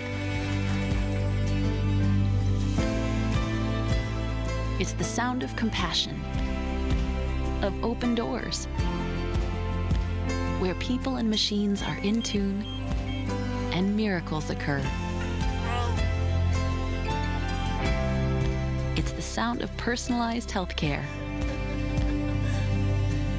and active communities. It sounds like life, and it's what you hear when you really listen. Listening to you, caring for you, we are Ascension. A St. Louis public radio journalist's most precious possession isn't a notepad, camera, microphone, or recording device. Their most precious possession is credibility. A journalist's work revolves around the truth, finding it, verifying it, and reporting it. Great journalists work hard to find the facts and put those facts into context, examining all the arguments and including differing opinions, amplifying fascinating voices from our community, telling captivating stories, offering facts that may have been omitted. We work every day to earn your trust. For news, turn to St. Louis Public Radio. We all know St. Louis is a championship sports town, from the 11-time world champion Cardinals to the Stanley Cup champion Blues. But I bet you didn't know about all the championship places there are to get out and play here, like the World Chess Hall of Fame, Westport Social, and Topgolf, and now even our own MLS team. So whatever sports your team is into, you can always bring out your A game in St. Louis. Oops, sorry. St. Lou is always exploring.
Welcome back, everybody, to our continuous coverage here at the US Chess Championship.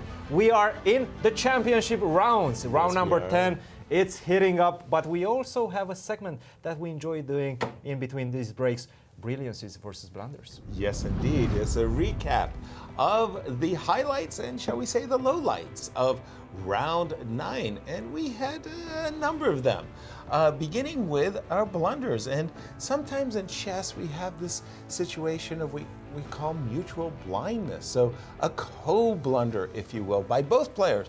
Here in this game, Fabiano, as white, has a winning advantage, and he can drive his advantage home with the move h7, h5, h6, which is likely going to transpose into the game.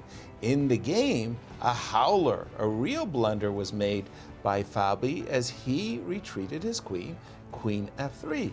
And after queen f3, well, rook b4, h6, and the transposition to the variation took place. In fact, Darush missed a golden opportunity with the move bishop takes h5. What would have happened after bishop takes h5? Queen takes h5, g7, g6. If the queen drops back, now wait a minute. Now we're in a bishops of opposite color situation. This bishop is on this diagonal, so if you play queen takes f5, rook takes g3, and black would have been right back into the game in the thick of things. That was a mutual blunder. Maurice, what do you have for us? Well, it worked out for Fabi, despite the fact that he blundered in that game, but not so much for Wesley. So in his game against Daniel Naroditsky, as in this situation, Wesley is cruising. He's got the extra piece for the couple of pawns. Daniel is looking to somehow make this pawn work, some kind of magic. But here in this position, Wesley could have shut it all down. Give me the bishop on d6 and then queen to e4. Hey, nobody cares about you trading off. And we'll go from here where Wesley would consolidate the position with his piece and beat back the ferocity, the attempts at least, by those pawns. What did he do instead? After queen f5, he played bishop e3, a howler that threw away all his advantage in one move. After rook e8, knight takes d6, rook takes d6, and all of a sudden the attack is different. You can't play queen e4. There's a rook sitting on that square and a queen guarding the square as well. That was it. His advantage went away. He did sack on a7 and had to go for the perpet, and he blew a golden chance to be in first place by himself. Nice. And for a petit combination, we have the following serving.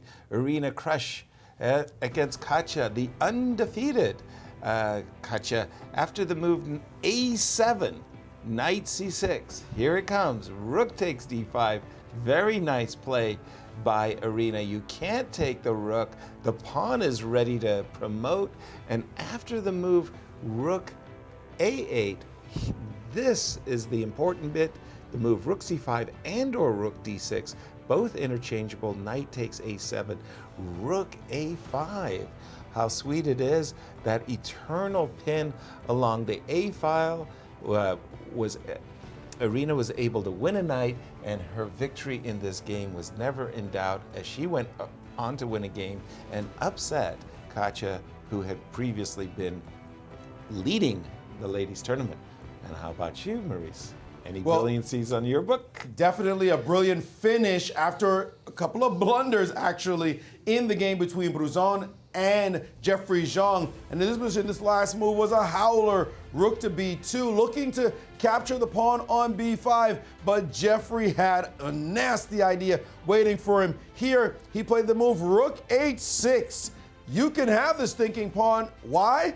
You're hitting my g-pawn? You can have that too. The beautiful retreat. Queen h8, that's not a move you see every day. A queen going all the way back in the corner and even allowing rook takes g5 with check. But after the king sidestep, it's all about rook h2. Don't try this move, queen g1, thinking you're stopping anybody from parking in your kitchen with this move, because queen takes is now met by rook to e2 with check. He did try g4 here, but the attack continued. King to g3, rook h3 check, king back to g2, and then queen to h4, hitting this rook, but more importantly, hitting the g3 square. A rook could go to h2. It's all she wrote. A spectacular finish. Those are not moves you see every day. Queen h8. I'm going to put that in my book on fantastic retreats. Nice. And it's the chant, the war chant, Carissa, Carissa, Carissa, as she played a superb game in round 9. Carissa started this beautiful sequence of moves, beginning with the move d5, bishop takes d5, knight c3, hitting the queen on a4, hitting the bishop on d5, and after knight c3, queen drop back to a6, takes, hitting the rook on c8, forced to move to d8. All of these moves, each and every move that Carissa's made up to this moment was number 1 according to the best chess engine, Stockfish, and after takes, again, the very best move. Rook takes, knight takes. In this position, Carissa played once again the first choice of the engine, queen f4, knight g6, queen c7. She was dominating the position. She went on to win a brilliant game. Love it, Carissa, Carissa, Carissa. That's why she's in first, Christian. Such a brilliant game, performance altogether by Carissa. But I was looking at the games while you guys were doing this segment. Back into today's play. So much hit boiling right now. We in that game between Lenderman and Fabiano Caruana. Fabiano seems to have a golden opportunity right now to imbalance this game with the move rook takes c3. I love it. I love it. There was this wonderful game that Magnus Carlsen recently won. A magnificent game. He sacrificed the exchange for control over on the king side. Sicilian players love the sacrifice.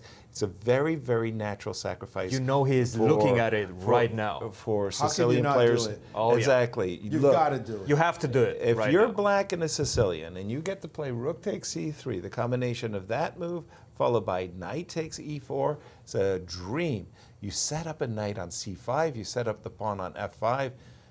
Why? There's Alex, no way. Why did he do this? Why did he allow this? Why did he intentionally play knight know. f3 here?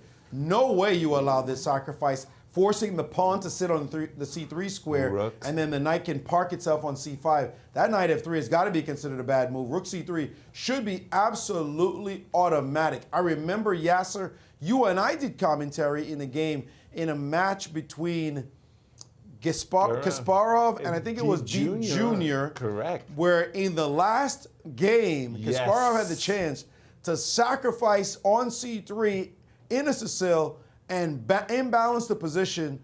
Yes. And the kind of sacrifice he would make him blitz. Just go. Instant. Blip, Right. Got it. Let's go. And he didn't do it. He actually offered a draw.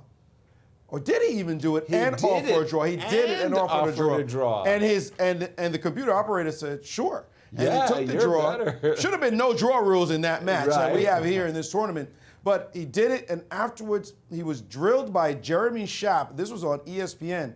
Drilled by Jeremy Schaap. You and I were co-hosts of that. And Jeremy Schaap said, excuse me. Why? You know, your experts are saying that this is a position you should play. And Gary said, well, he hemmed and hawed. Well, you know, the computer sees everything, and it was a big chance to play on, et cetera, et cetera. And we were sitting there like, dude, you're Gary Kasparov. If you had been playing me or Yasser Seirawan or anybody human, you would have sat on C3, got up from the board and said, I'm going to beat this clown to death. This is the situation Fabi has right now. He shouldn't even be blinking. He should just be going rook c3 and knight takes e4. And this is exactly the difference. Gary was playing a computer. He didn't know what to expect. Fabiano is playing Alex Lenderman. With whom he has a great score. I was at dinner with Fabiano. I hope he's not going to mind I'm saying this. But we were just discussing players that haven't lost in this event. Right. And Alex Lenderman came about. 3, right? And he said, Fabiano, wait until tomorrow. Okay, that's a beatdown right there. Then you got to sack on C3. Now you got to sack. You have to take on C3. Right. Very nice. And, you know, a few days ago, and Maurice, you had actually gone into the confessional booth. And I have a confession to make as well. And, you know, when we first started working together, like 25 years ago, almost 30 years ago, my gosh, I thought I wasn't going to like you. But after 25 years of working together, I like to confirm my original opinion. That's my true confession. I was expecting that. Come on, Fabi, let's go. Knight takes e3. What else you got for us, Christian? Got to take care of the priorities. We lost Maurice is angry right now. He lost. He's contemplating. I got comeback. His comeback. His comeback. You know it's coming. There's a comeback. But I've already admitted on my confession, so I can't like retract right, the right. confession. Yeah. So I'm gonna leave it alone. We're gonna Let leave it sit. Let it sit. By the way, You got a good how's one. our predictions? How are our predictions doing? Because I'm losing track. You've been asking us to predict the results of a game. Unfortunately, Maurice has got us dead to rights on that one. But our overall predictions for the tournament. Well, I went Maurice is Wesley, looking much better than he was Fabi. looking 3 rounds ago. That's for sure. And you were really I'm on the disappointed edge with there. yesterday. Yes, I of mean, course. you Well, really thought that Dominguez and Lanier. Caruana are in the same boat right now. Correct. They're tied. Yeah. You're leading Yasser with Wesley. Okay. That's with, fairly It could have been understandable. over if he had won yesterday. We might have been saying give it to Wesley. And in the VAR, ladies? VAR, don't ignore VAR. VAR was slightly Participation. off. In his. Participation price. Yeah, for it's VAR. good to be in the game at Right. least VAR. So At least he gets to say he got a chance to compete against competed. world-class players. now don't diss VAR. Don't diss VAR because when we switch over to the Yeah, women's division, ladies. VAR What do we got? has followed, great minds think alike. And VAR can Profiles say of the chest is stuck out right now and who you like now in that one. So Right. that one looks like a really And we're nice in the situation. boat. But I have Go, to say- Najee, go. At least one of the commentators is an outsider. Right now, we're still in the game, all of us. We're still in the game, but you Of got to course, like my the pick Carissa is a bit picks. far away. Yeah. But I'm still in the game, and Yeah. I'm okay with that. VAR, for example, is not in the game in the open section. And Why the you other dissing way- VAR so hard? You know what? At the break, VAR is going to come in here and beat you to death. Leave VAR alone. All right? VAR could works hard. actually VAR could actually win something. Christian, on the other hand, you might not get anything picks right. You're looking unlikely to get a single pick That's right. true. That's So A single pick right. so leave him alone. He gets The he nice needs his again, comeback. he needs After his what you said to him, But he's he needs working. his He's comeback. working. That's fine. But but what I mean is you have been asking us to predict the results of the rounds. I don't know if we've been keeping track of those. I do know I haven't been doing that great. Yeah, I don't think we did too, But too I well. know that Maurice has been doing. He had some like good, crazy good games. He had some good games. Yeah, of course he picks the draws all the time. So What are you talking about? That's the only time you won.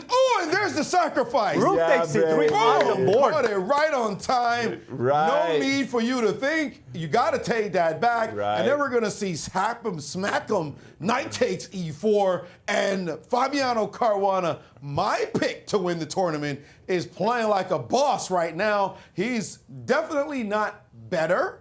Let's get it right. It's not like Black is suddenly winning, but the imbalance created in the position gives momentum to Black. You can never challenge a knight that will appear on the c5 square. Exactly. It's important that knight takes e5 right now is not a move. Right. That is hypercritical. Knight takes on e5 to continue with bishop takes e4. It's probably not a move for a couple of reasons, but the most compelling is just knight takes c3. Thank Exactly you very so. much. Followed by bishop takes, guarding the knight, because when the knight takes on c3, it's hitting the queen. Look at players kind of glance over and they say, ruh-roh, something's going on there. The heat is in the direction of Fabiano Caruana, and this is a golden chance as he went down the board. Interestingly, he did something there that I find fascinating. He actually picked up the knight and moved the rook to the square. You don't normally see that. You normally see rook capture c3 in one motion. Right. It's a rare sighting to see the piece get picked up and the rook just move to the square. That's quite interesting because he doesn't do that normally. Normally, when he's playing blitz, for example, he just goes spank and in one motion capture. Picking Here you up see his own piece first. Yeah, pick up the rook first and then capture the knight in one hand. That, for example, here you're not going to see Lindemann pick up the rook and capture back with the pawn. Let's see. Let's see. And also the same thing when he plays knight takes e4. Let's see what actually transpires. We go for. Oh, he did pick up. It's so weird watching these players do this. Exactly. Isn't that strange? I never see that happen. Yeah. Let's see knight e4. If he picks up that pawn first. I think he's picking the pawn. He's picking the pawn. And what is going on? Knight takes e4. Isn't that strange? You guys don't do that, right? No, as a blitz player, I'm more often. Yeah. In blitz, I'm more often picking up my piece first and making the move. Like I've got a bishop on g7, capturing the rook on a1. I pick up my bishop and I capture the rook. But this is not blitz. But this isn't blitz. This is sort of like you're picking up the rook. But even not in blitz, you just take the thing. Yeah. Do you pick up the piece first, guys? In any situation? No, I'm saying the normal flow from my normal hand flow is to pick up my piece first. Yeah. And capture. Not picking up the rook first and then capture. It feels to me like a beginner making. Yeah, and one of the things I've always seen, like you go to the park, you go to the Hustlers, and you watch how they move. And the really, really good players have a very fluid, easy motion. And I was shocked when I first played my first game against former world champion Vasily Smyslov. Because Vasil, he moved the pieces like he's like a rock'em sock'em stumbling, that move, like somehow, he'd like knock a few pieces around and he put it off the board and he kind of adjust everything. I was like, does this guy even know how to play chess? 'Cause it was so bad. He was going blind. He was going blind at the time. And so he was just like really struggling. And then I realized later when he would take the score sheet and he would lift it up to his eyes, he was going blind. But he was a great player even much later in his life, 60s and 70s. He was playing. So he wasn't able to play blitz. No, too well. Not at all.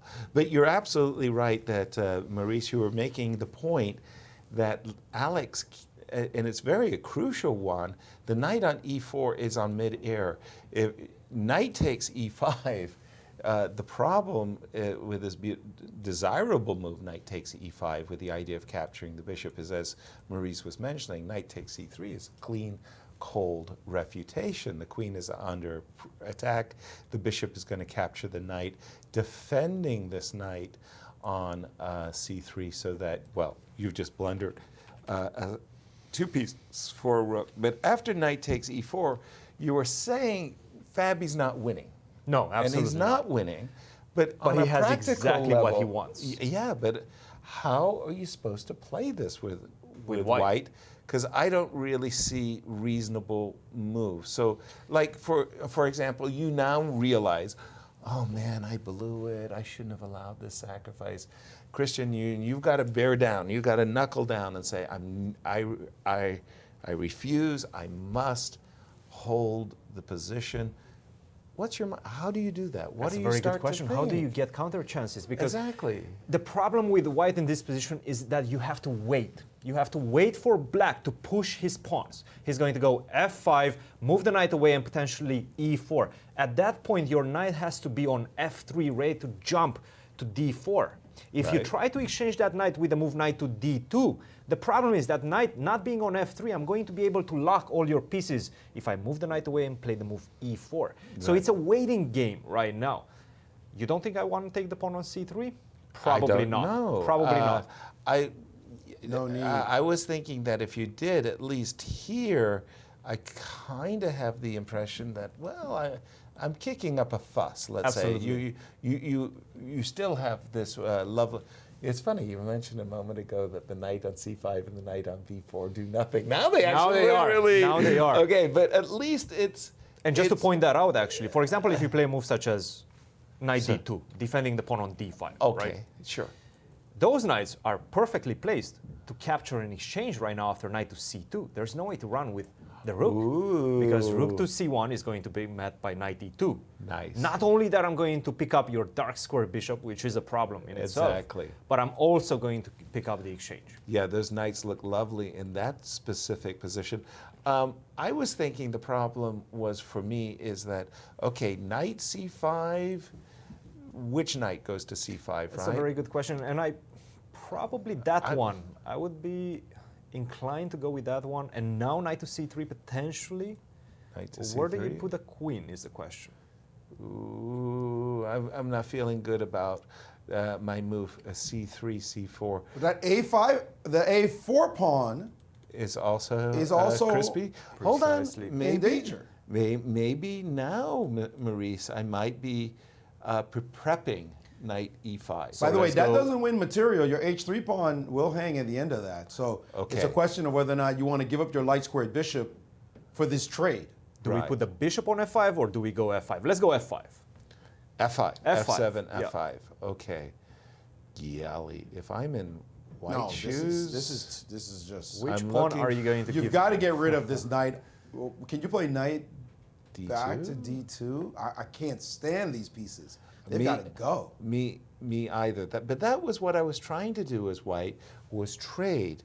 Hence, at the very start of this whole sequence, Queen B1 by Alex Lenderman, I was thinking that he might even just go knight c5, followed by f5, to avoid giving white any opportunity of trading a minor But piece. more, By the but way- very importantly, Queen Please, e8 wins the a pawn. One day, now, Queen right away. e8 just simply straight up wins the a pawn.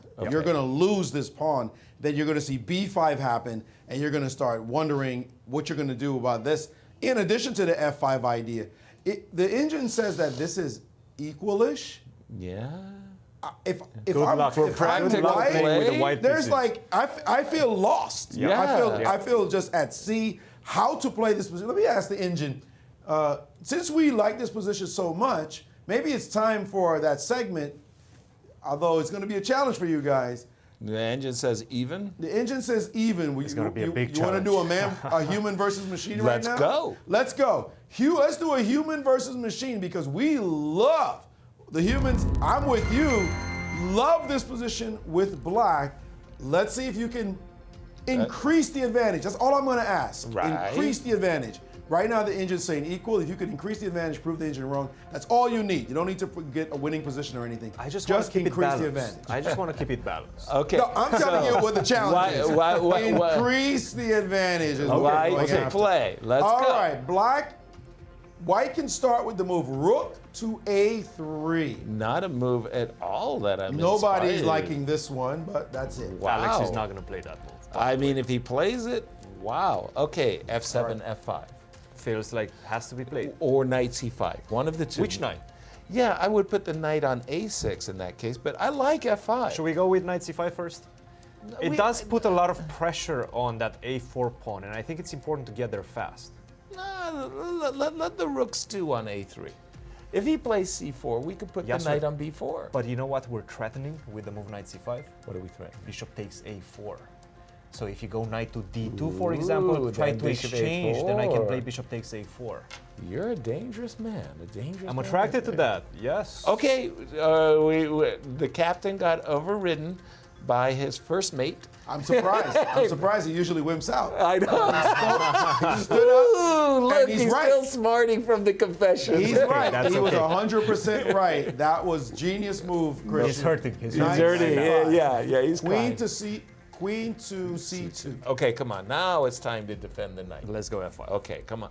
All right, f5. Right. Now knight to d2. This was what we were always fearful of, is that the knight would the big eventually. problem. And now we're going to have to trade. We have to trade that. We cannot leave it there. No, we got to trade, which Let's is. take it. Well, we Knight could go takes. back. Hold on. Maybe. No, but then bishop takes c5, and then knight c4. But then got we can go E4. e4. I wish I know. had my pawn on b6. No, but then in rook this to game. d1, and that d pawn looks a bit threatening. We're giving him counterplay. Yeah, I think so. I don't want to So- allow him to take on c5. So you want to take on d2? Let's take on d2. Yeah.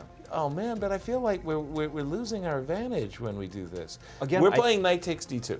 Okay, best move. queen takes on D2. Okay, now this is the big pause because as the champion president of the pawn grubbers, every fiber of my being wants to capture that pawn on A4. I mean, I can play B6. I can wimp out. I could even play E4, but I want to take that pawn. Or Queen C7. I was inclined towards Queen C7, but let's calculate. So you take on A4. He's going to play Rook A1. We play B5. He's going to play C4. We get to play E4, tickling the rook on A1. He's going to have to move his rook. He doesn't. What? He can take on B5. Well, then we take a rook. And then take the knight. Well, we win back our exchange. And then take the pawn on A5, and that pawn is going to B6. What have we lost in that whole sequence? It's equal. The position is equal, but that pawn is going to B6. Okay, then you're thinking that we have to defend the knight then. I just like the slow play with Queen C7. Okay, Queen C7, I'm not grooving to what we've done. I think we may have fallen. Were we supposed to take that pawn? I was thinking. The right move was supposed to be B6. Bishop C5 now. Queen C5. Queen C5. Rook to B3. Okay, I can live with this. Can't we live with this? Just a second. How are we doing, Maurice? You're maintaining the balance. We're maintaining. You're maintaining the balance, good. but it's no longer. I think we would all agree that this is not exciting for black. No. Okay, after Rook A3, let's just try this That's one. That's a good move, by the way, Rook A3. Well, it looks very unnatural. Well, wait a minute. We got to stop. We're going to stop there. We'll analyze now, but I'm going to say you guys maintain the balance, and that should, let's call that last exchange a draw. We've never had that between human and machine. Okay. So I'm fine with that. Let's call it a draw. You guys maintain the balance. You've proved that you have compensation and you can, without much thinking time for your side, maintain the balance at least. So we're going to call that the end of the match. You're not happy with that. You're not happy? I'm happy. That's I'm okay. Failure. It's okay for me. That's a failure. Yasser Seirawan wants you guys on board. We're calling it, the referee's calling it a draw. All right. Let's now back up and analyze it. Okay. Since you're no longer under pressure. And Lenderman did move, by the way, and he played Queen C2. So finding engine moves, not easy. This is why Fabi is going into this line, because he knows moves like Rook A3 don't come to your brain easily. No, they Let's don't. be real. That's not the kind of move you want to play. So it's even more challenging to play this with the white pieces. Queen C2 on the board. And this still not a bad move, as the engine says you should not play knight A to C5. And guess what the next best move? Rook A3. Once again, putting this rook on the A3 square. Interesting defense by the engine to put the rook on A3. What do you guys think about this position? Again, B6, very solid play by black. Sooner or later, you feel the F5 steam, though, coming behind your neck. Like, this is going to happen at some point. Right. So it's not a kind of position, clearly it's not the kind of position where black just wins. No, not at all. Or black just pressures white and it's that easy. It's going to be one of those that white will try to defend and black will look for the opportunities and then hope that white doesn't find the most accurate moves and suddenly he steals the initiative. Exactly. But it's his best chance. Go for it with the sacrifice and see what happens. And can the world number 2 player, who's, by the way, slipped a lot of rating points, yes, he has. And on the next official list, if he stays here, will be number 3 in the world. Can he win this game, get the trend his way, get some rating points back, and potentially be tied for first after this round, where we will have white in the last round? Nobody in this tournament wants to see him tied for first with 1 round to go. No. Exactly. By the way, I want to turn our attention, always in the shadows, Ray Robson, in the shadows of our legends of Fabi, Wesley, Lanier. He has played Bishop F4, inviting John Burke to, he played Knight F5, inviting John Burke to capture a pawn. Line is this? This was a Chigorin Lopez with Knight A5 and C5 and Knight C4. So the Queen classical C1, way of Knight to C4, and John is saying, hey man, I'm a pawn up, do your worst. Ray said, thank you for that opportunity, let me do my worst. Bang! Bishop takes h6. John says, well, wait a minute. I can't allow bishop takes g7 and queen g5. I'm going to take that bishop. Knight takes, and we are up to date with the players. Is this going to go into our brilliancies or blunders for Well, let's start calculating, Yasser. tomorrow? Well, first of all, that It bishop feels on like you have c2 to is take it, lurking. right? The bishop on c2 is lurking, so don't even think about grabbing the king and putting it on h7. No. Your only choice is to play bishop takes h6. Which he did. Or king h8. I thought king h8 was maybe the better move. He's already taken. The queen makes a very striking appearance on the h6 square.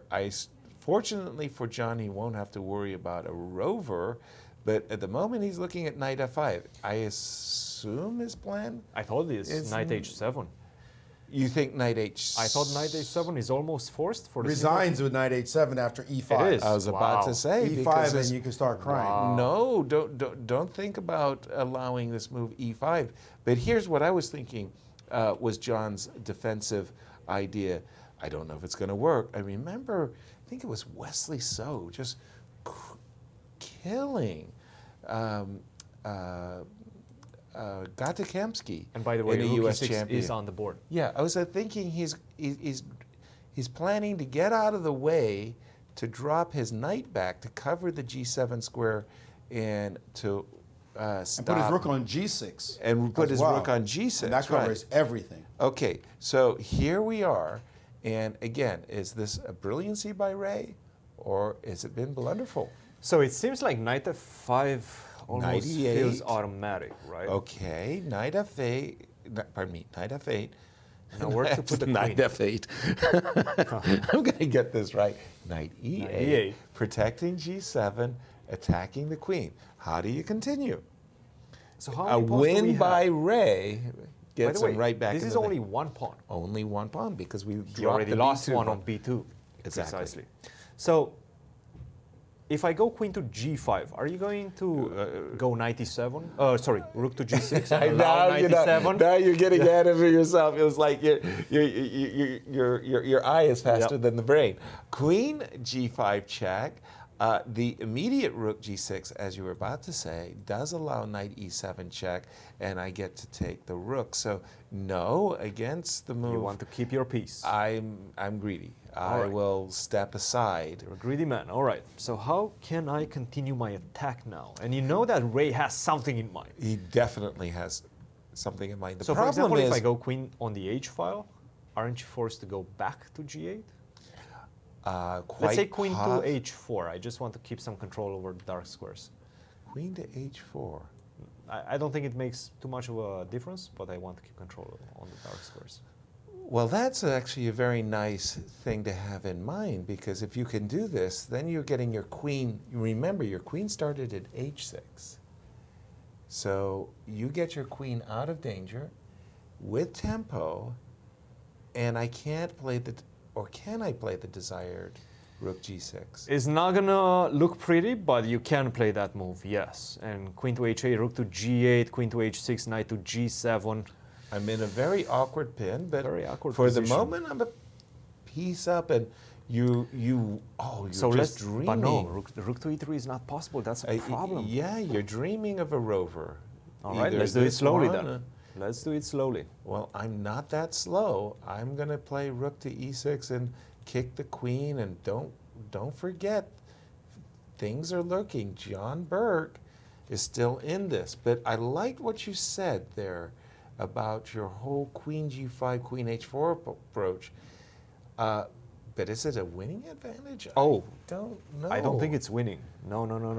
We may have to turn to Maurice on this one and bail us out of our dilemmas here, because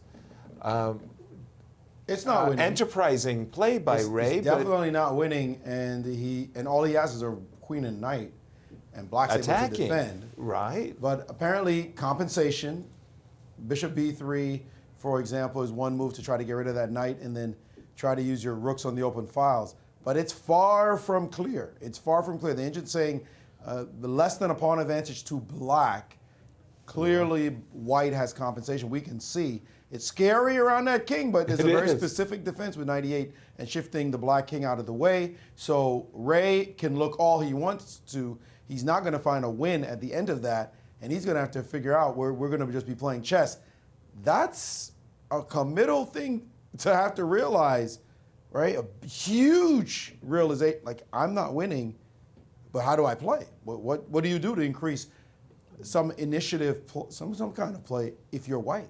Well, exactly that. I didn't consider eliminating the knight with bishop to b3 and getting a rover going. I was thinking more about bringing the rook into play.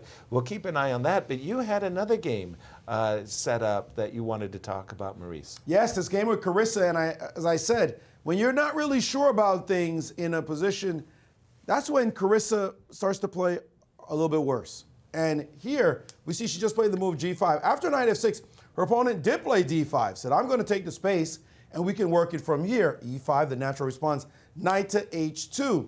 In a position like this one, you've got to be careful where you put your pieces. And she decided to play knight to h5 right at this moment, looking for a potential f5 break. Herself, yeah. Rook f to e1. Oh, yes, rook f to e1 played in the position. She's always, by the way, got to watch out for a bishop e2 kind of shot. Okay. And here, after rook f to e1, she played the move g5, and we can see what her plan is. She wants to put a knight on f4, potentially put the other knight on g6.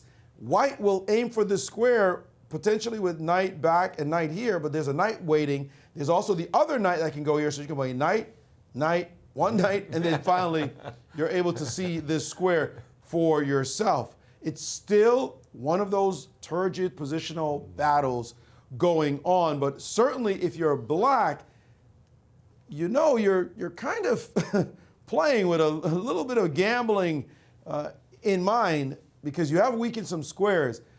We'll see, can Naji find herself? As we see the standings, this matters so much in this position, and if she wins, Carissa is on her way to the championship without any question about it, but she's got her hands full in this position. Naji can certainly challenge her, as she's conceded some light squares on the square. I see the knight to e2, and potentially something landing on g3, and f5 becomes a factor.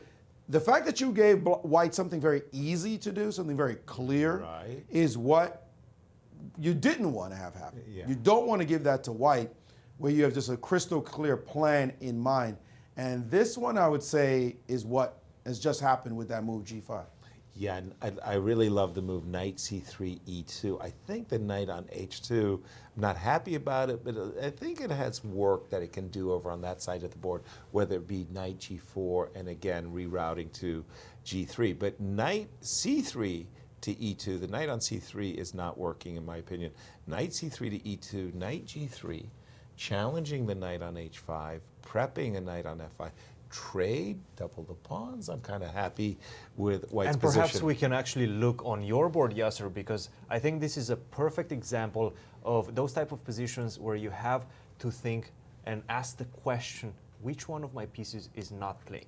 Exactly. And how can I improve it? This is the perfect example of that. That knight on c3 doesn't make a good impression. No, all of the desired forward squares, b5 and d5 is already occupied it.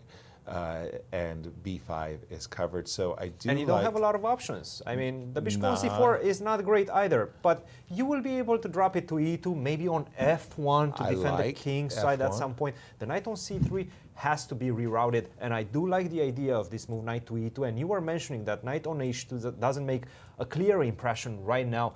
But for example, when we see the move knight to f4, and potentially black go h5, h4, try to relocate the knight from g3, then that g4 square becomes available. Exactly. And I like that a lot. Exactly. I was just By the way, I'm not sure if Carissa will want to castle kingside, because then her attack is not going to open up that easily.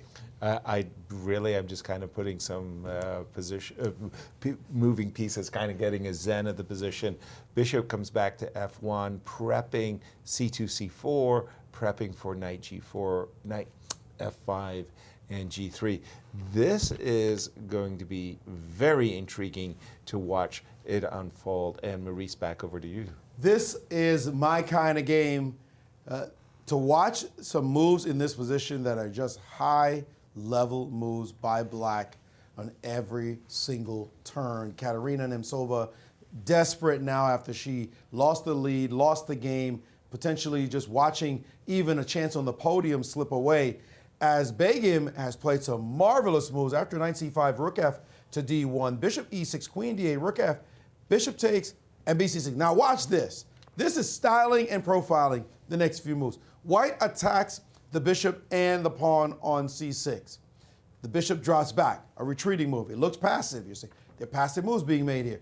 Bishop to a3 follows behind it with a pin on the knight. This bishop drops back.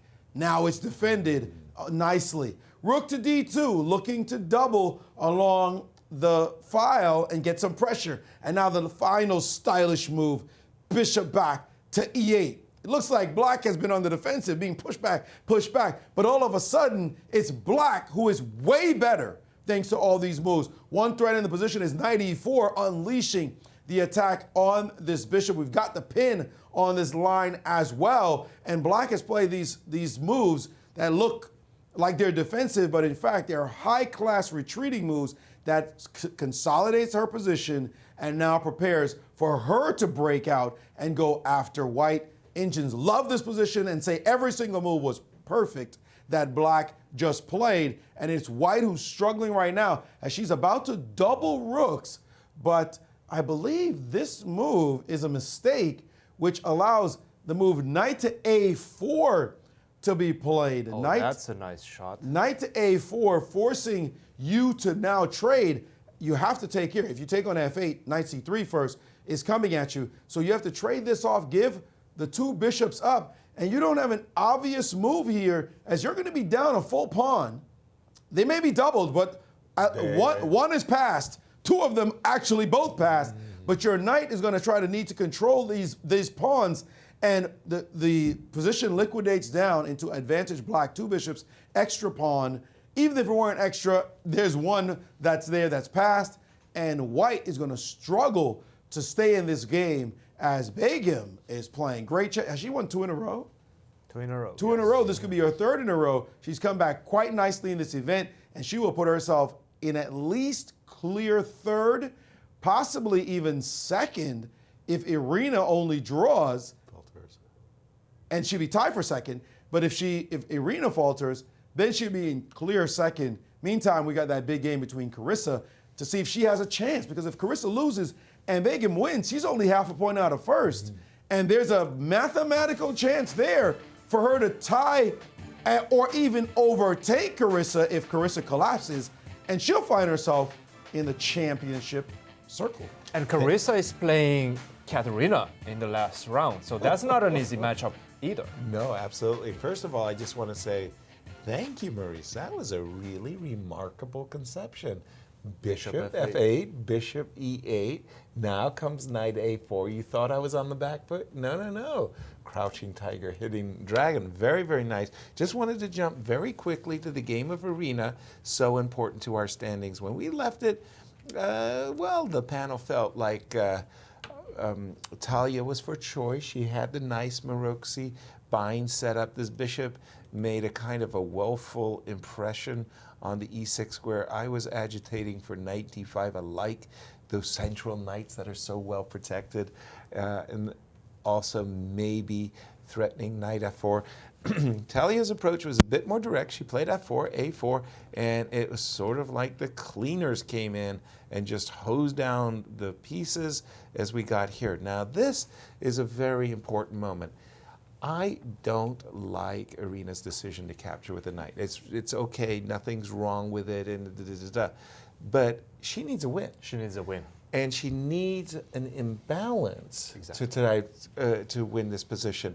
I think she would have been better off capturing with a knight and kind of playing a position of knight versus bishop. In this specific type of sequence, we often see the knight, like we see in the Fabiano's game, trying to reposition itself to C5. That And didn't it's happen. not going to be an easy win or Of course, an advantage for black, but it it's an allows her to play. imbalance. Yeah, that you need something. You can't just trade everything down.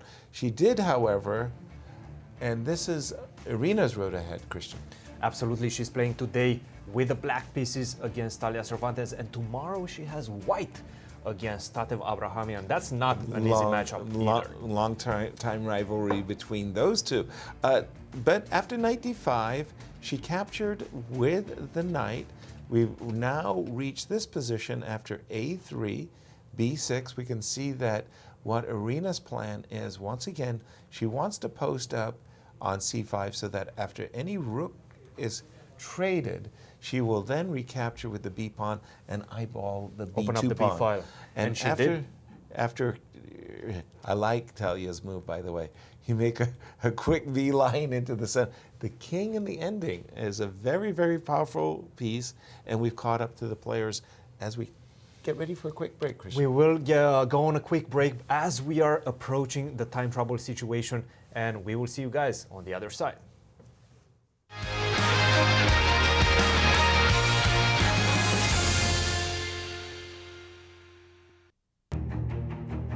Founded in 1839, the University of Missouri is steeped in tradition. The recently founded Mizzou Chess Program is a partnership between the University of Missouri and the St. Louis Chess Club. Collegiate chess has been experiencing a meteoric rise at the national level. Through its tradition of excellence, Mizzou has always strived for the best. Mizzou Chess is working towards raising the bar by bringing our institution's ethos of respect, responsibility, discovery, and excellence to the chessboard.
Welcome back, everybody, to our continuous coverage of round number 10 here at the US Chess Championships.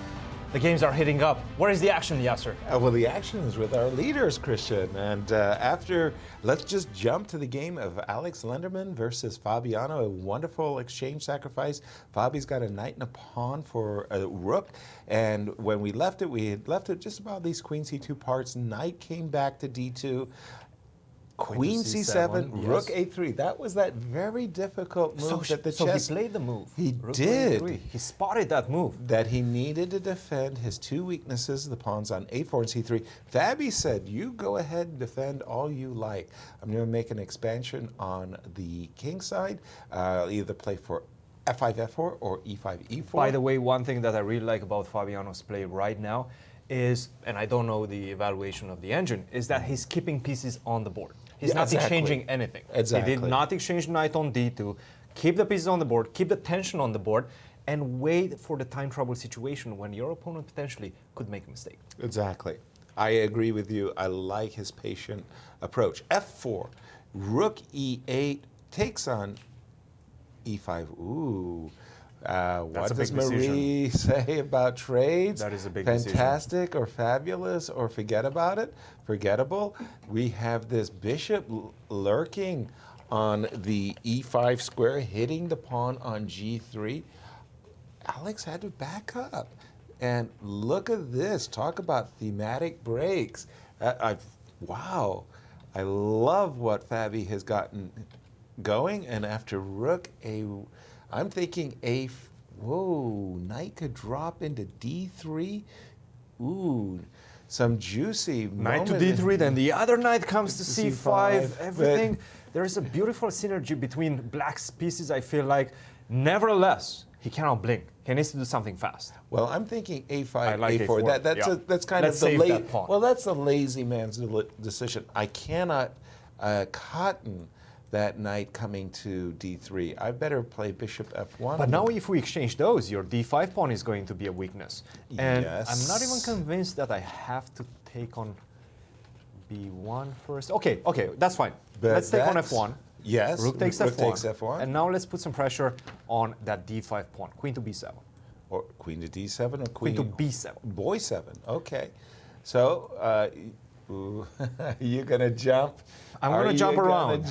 I'm going to jump around. Not sure where. Well, at first I was afraid of knight b4 and hitting my queen, but my queen can keep the d3 square. So how's the now we endgame? see Yes, sir. how beautiful the rook on a3 and why it was so important, as it does cover a lot of squares. You mean? It's a nice rook, but I still like black. Queen to b2. Wow. Nice, just dropping I want to in. exchange the queens now because I have another weapon, that pawn on a4. That's going to go down the board very quickly. Yes, I understand you completely. If you go rook to a2, I cage the rook with a move a3, and this doesn't look good. Not a happy camper. You might be able to sacrifice an exchange somehow, but I have knight b4 coming very quickly. I don't know. Yeah. This is on the edge for white. I think the momentum is definitely in Fabi's favor. I just don't know if it's going to be enough for a win.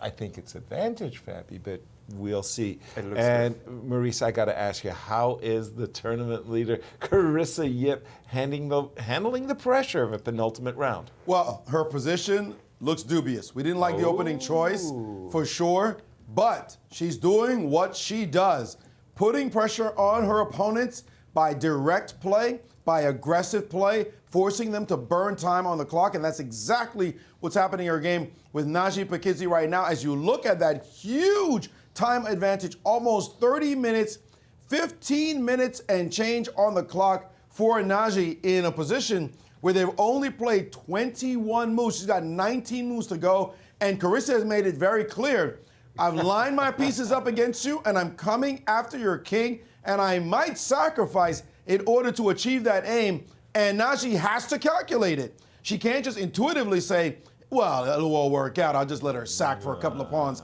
and open up my king. We know how the youngster thinks. That's like waving a red flag in front of a bull. Take a look at the game the way it went. G3 in this position, stopping anything from going to f4. Good idea. Knight g6. These knights are fighting over a square that's well protected, so nothing happening there. Queen d1, hitting the knight, chasing it back. Bishop f1, guarding this entire side. And after bishop c8, a5, looking to open up this side. b5 played quickly. Bishop to g2, bishop d7, all played quickly, by the way. Knight f1, queen c8, king to h2, and h5 on the board. Now, you don't want to take this pawn and let this happen. You know what's coming. The opening of the sacrifice is what's coming. You do this, and then you could just expect her to sack, expect her to capture. Your bishop is left, so this square is a problem. You can't go to h1, and if you go to g1, well, here it comes. There's more and more action for black. That's what she wants. She wants aggression in this position. Please take something. Now, you want to know what the engine's top move is? Facing off with the h4 threat, g4, where you can always play h4. You know what it is? Knight a2. Play a move on the complete other side of the board and say, black, do your worst. I don't believe you. I don't think this is going to work. Well, humans will panic almost after this move, looking to open up the file. You shut it down, giving this to black just starts to feel like you're in danger. Like maybe this is a problem, but the engine says, we don't believe anything you're doing. You can keep going. The bishop is rock solid guarding here. You cannot break through easily. It's 2 pawns for the piece, but you're just lost. Your attack is going nowhere, and it's going to be beaten back. These things will eventually start to hang. Knight's hanging right now. Pawn will potentially hang near term. This one is amazing defense. It shows that the sacrifice does not work, which means that Naji, in this original position, has to calculate all that and say, I'm good there. I don't believe you. I think I can make that work. But she has the choice of taking on g5 at the moment, which is not actually good for her, or playing knight a2. I got to tell you, whoever you are, I don't care how good you are. Maybe if you're Petrosian and Karpov and the great defenders, and you see that? What? A completely different approach. She refused to sit there and play a move like f4. None of us believe that. That is not a legal move. No, that is not a legal move. Instantly bad. And in fact, the engines are screaming that black is now winning after this move. We're not surprised by that. That decision could give Carissa the championship. How can you open up the game in black's favor? That is a horrible move F4, in this are you position. kidding Simply me? unacceptable as a move. I don't even get it. The point is you're giving away 2 pawns. Like, you're giving away a pawn for what?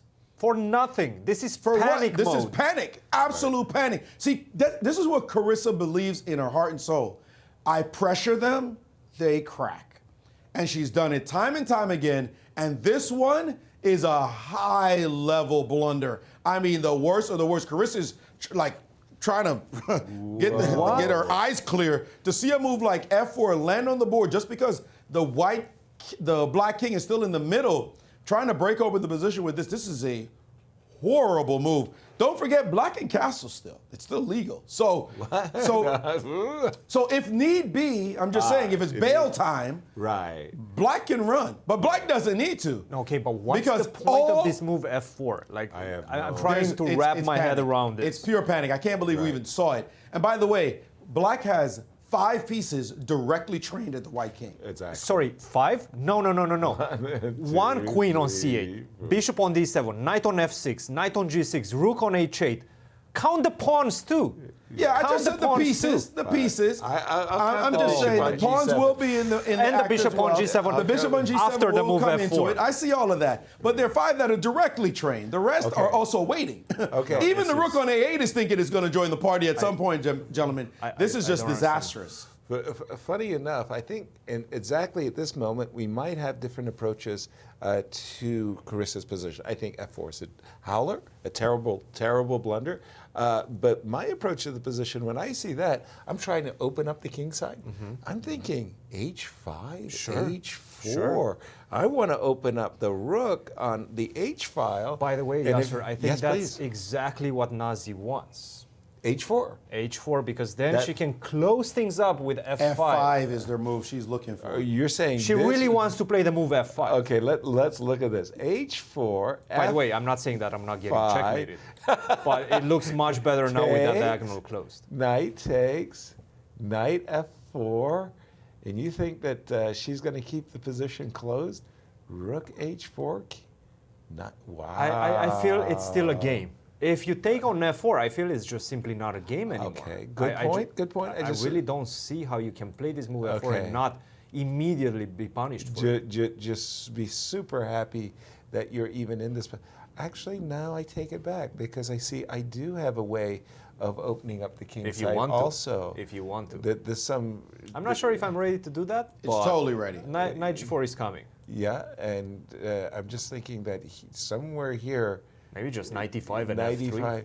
I mean, this is a disaster. If you total disaster. See, for me, it was David Bronstein, F.M. Geller. They played the King's Indian like nobody's business. Right. And they're sacrificing a minor piece, a knight, for two beautiful pawns. The rook, there's a knight on C3, the rook on A1. You're telling me you're material down. Yasser, show me something, please. Yeah, Could please. you take back. Take the pawn twice on F4. Right. With the knight or with the pawn? The pawn, of course. Okay. What we got? Yeah. And I'm and moving now play my bishop. And now play bishop D4. Bishop to D4. Yeah, I did that too. Oops. That's yeah. I'm just very curious. Yeah. If she plays a random move. Knight H4 is a King, good random. King F8. I'm going to play the most random. Okay. What attracts what's the point here? I have no idea. There is no point. I have no idea. I think F4 was a stone cold, blind, frightened panic. Panic mode. Exactly. Absolutely. That's what happened. She's down to her last 12 minutes, 13 minutes right now after the increment. It's crazy. She's feeling the pressure. Yeah. There's a lot of pieces coming towards her. That was I it. thought that when was she it. was that reaching... first pressure just made her blow it. Remember we said she had to stay cool, calm with Knight A2? Right. Her brain said, no, I'm not going for it. She saw her opponent sacrificing. Right. And she didn't want to calculate what would happen as a result of the sacrifice to make sure she was okay. It's easy for us to talk sitting here, admittedly. Right. But we also agree that you got to look at it. And once you look at it, you go, is it really working? She saw a sack for 2 pawns was inevitable, and she said, I don't want to be that person. I want to be the person that takes over the attack from Carissa. The problem is, she's giving the attack even more to Carissa by opening lines that Carissa was struggling to open and needed a piece sack to do it. Now she doesn't even need a piece sack. The game just plays itself. Right. When Naji was reaching for her F1, I genuinely thought she was going to play F3 a much more with the sensible idea approach. of locking up, and in case of G4. Now the bishop and queen are kind of stunted a little bit, so that after takes H4. Again, this knight on F1 is doing really good defensive yeoman duties, and that's what I thought. And I said, well, maybe the move F3 is not so bad. We didn't really look at it. She went F4. I said, oh my goodness. So we are in this situation, and it just feels to us like Carissa is just a few steps away from claiming her very, very first U.S. Women's Championship title. And it definitely seems like she will be claiming it because Irina Krush is not winning that endgame right now. And if Irina doesn't win and Carissa wins, we have a champion. With 4 champions, former champions, going under on her belt saying, oh, look at the people I beat to get the title. And she's already defeated 3 of them. This move is absolutely stunning. We cannot believe it was played. And Carissa herself, let me think, are you kidding? Just opening up lines? I couldn't have dreamt of a move like this to be played as we come to the current situation. Carissa hasn't moved. She's still probably stunned. Wait a minute. I'm supposed to school you with a move like this one. Right. It just looks illogical in all respects. The only thing that might spook Carissa is her king sitting on E8, just to make sure that there are no tactics against her king. That's the only thing that might spook her a little bit. And that's what I think Naji is hoping to somehow justify. But we don't believe it. Right. We just don't believe it can be real. And the black pieces are trained far more so at the white king, which will be so much more exposed after the double capture on F4. Right. Horrendous move. And she took it on F4. She's going to open up that B8, H2 diagonal. That bishop is going to land on E5. The knight coming to G4. Unbelievable. This is game and over. She said confidently just took twice. This is game over. And said, show me what you got.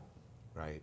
Incredible. We're seeing the potential coronation of the next generation of champions here.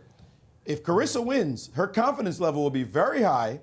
She will have literally smashed her way to the championship. After losing to Begum. She's been on a tear, and the games have not been close. No. It hasn't been like, oh, there was maneuvers, they got to an Endgame, and she had to win some technical. No, it's been the Flintstones. Bam, bam. Like, come here. I'm just hitting you over the head. Every single game has been like that. And this one is looking like it as well, as her opponent panicked and might give her, I might call it the bingo. Well, 5 in a row. We got the Olympic rings. The Olympic rings is if you lose 5, not if you win 5. Bingo. If you get 5 in a row in bingo, that's what Now you we're say. talking. Bingo! Right. You get 5 in a row, that's I how like you that. win at bingo. So she could get a bingo right now with 5 in a row if she wins this one, and it's looking like she won't give this up. This looks great for her. And by the way, this is all you need to see. Naji is pausing in a position where simple double captures has occurred. Well, she just played F4, which she expected her opponent to Exactly. double capture, right? You must have something after double captures. Like, what were you thinking she was going to do? When she took your 2 pawns, didn't you have a move planned here? Exactly. All right. You said that, well, Irina's not winning the ending, and I will agree with you, except I would also say that she's got an ending where she's got the playing for slightly better side. It's not much. Let's look at it, actually. Okay. So we have I think Talia just made a really good move. She played rook to c4. Essentially, what that move suggests to my eyes is she wants to play rook on the first rank to c3, and then rook over to b4. And then that means that whole side's been completely neutralized forever and ever. You can play the move bishop b5, and that's kind of where the bishop just came from. And then rook to c8. I wanted to say Irina's previous move was bishop to e8. Yeah. And now after rook c4, you could go back to d7 or e8. And you can try to go rook to c8. Now, I think that's a good Does white have a plan in this position? Do you want to go h3, g4? I think the most important thing is actually to get in the move g2, g3. And if I were in white shoes, I would be looking to trade the light square bishops. So you're not looking to take any unnecessary risks. And I never, and this is, I really want to emphasize this, I'm never interested in playing rook takes c5, because I think that when that b6 pawn, no, it's not fearsome. Keep it there. Yeah. But when you take on c5 and you open up, open up the b file, what is it? Benko gambit players. They suddenly I know this structure Finally, so well. I have my structure. I got something to play for. But the problem is, Irina's running out of firewood. This one very close to equality. What's happening in the latest game between the ladies, Nemtsova but Maurice wants to jump in? Sorry, we with can the jump to Fabi what game. you're talking about in a second. But something huge going on. Wesley So and Sam Savion, 2 of the leaders, the co-leaders, are repeating. And we may see a full-scale repetition leading to a draw. If they draw, then that means that Fabiano Caruana suddenly has his destiny in his own hands, as a victory over the final co-leader, Alexander Lindemann, would leapfrog him into a tie for first miraculously after playing one of the horrible tournaments we've ever seen him play, one of the most horrible. He, sitting at 5, could actually jump to 6, joining Wesley and Sam if they draw, relegating Lindemann back into a tie for 4th at best. Right. And no one else could be ahead of him, and he'll have white going into the last round.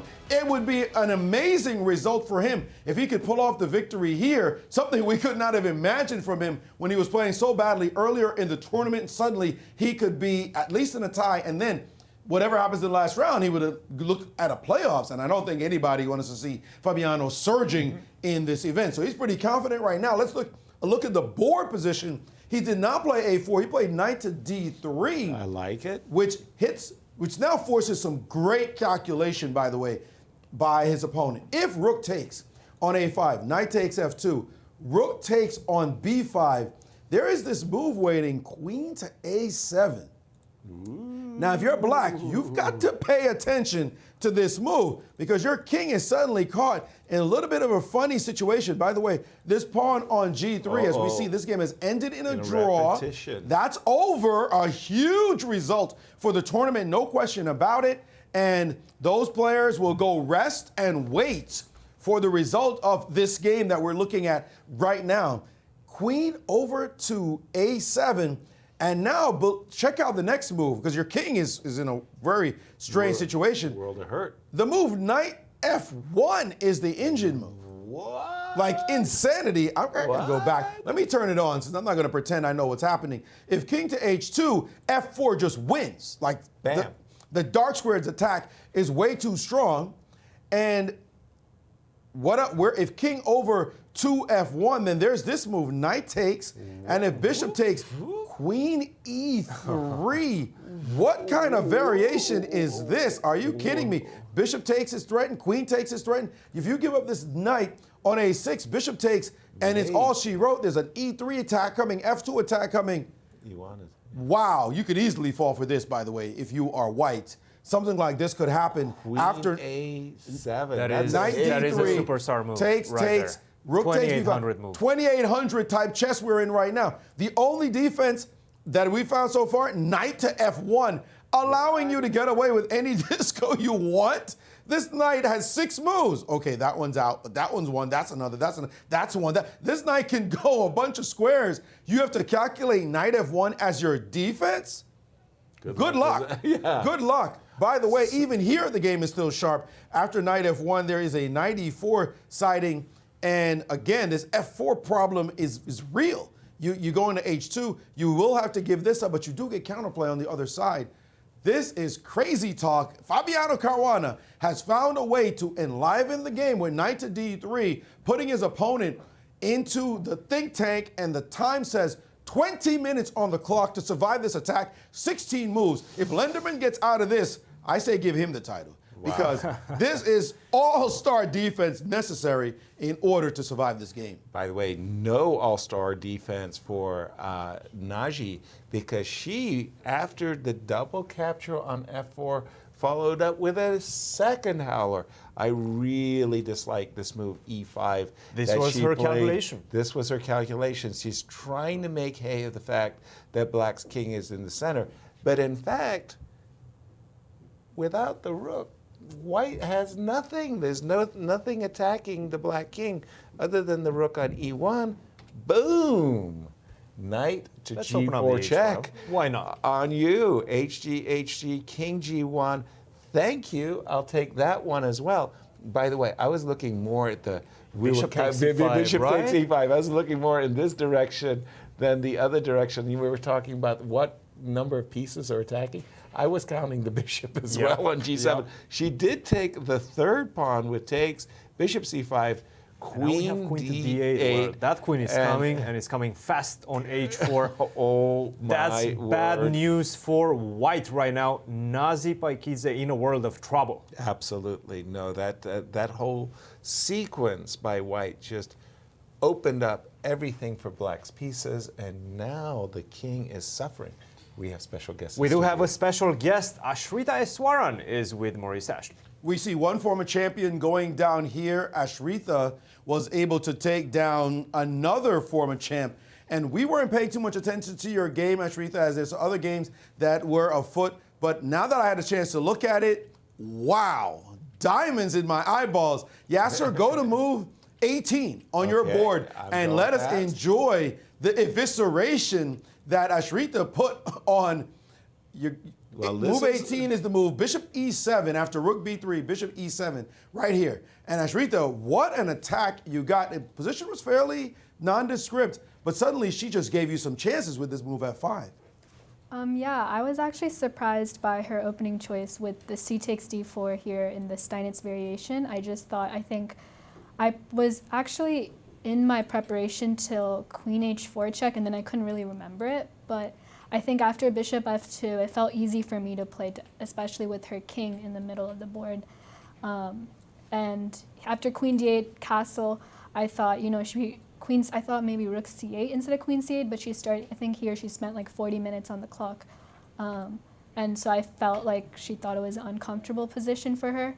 And so after queen c8, rook b3, bishop e7, I thought I had to go for this f5 move, just go for the attack.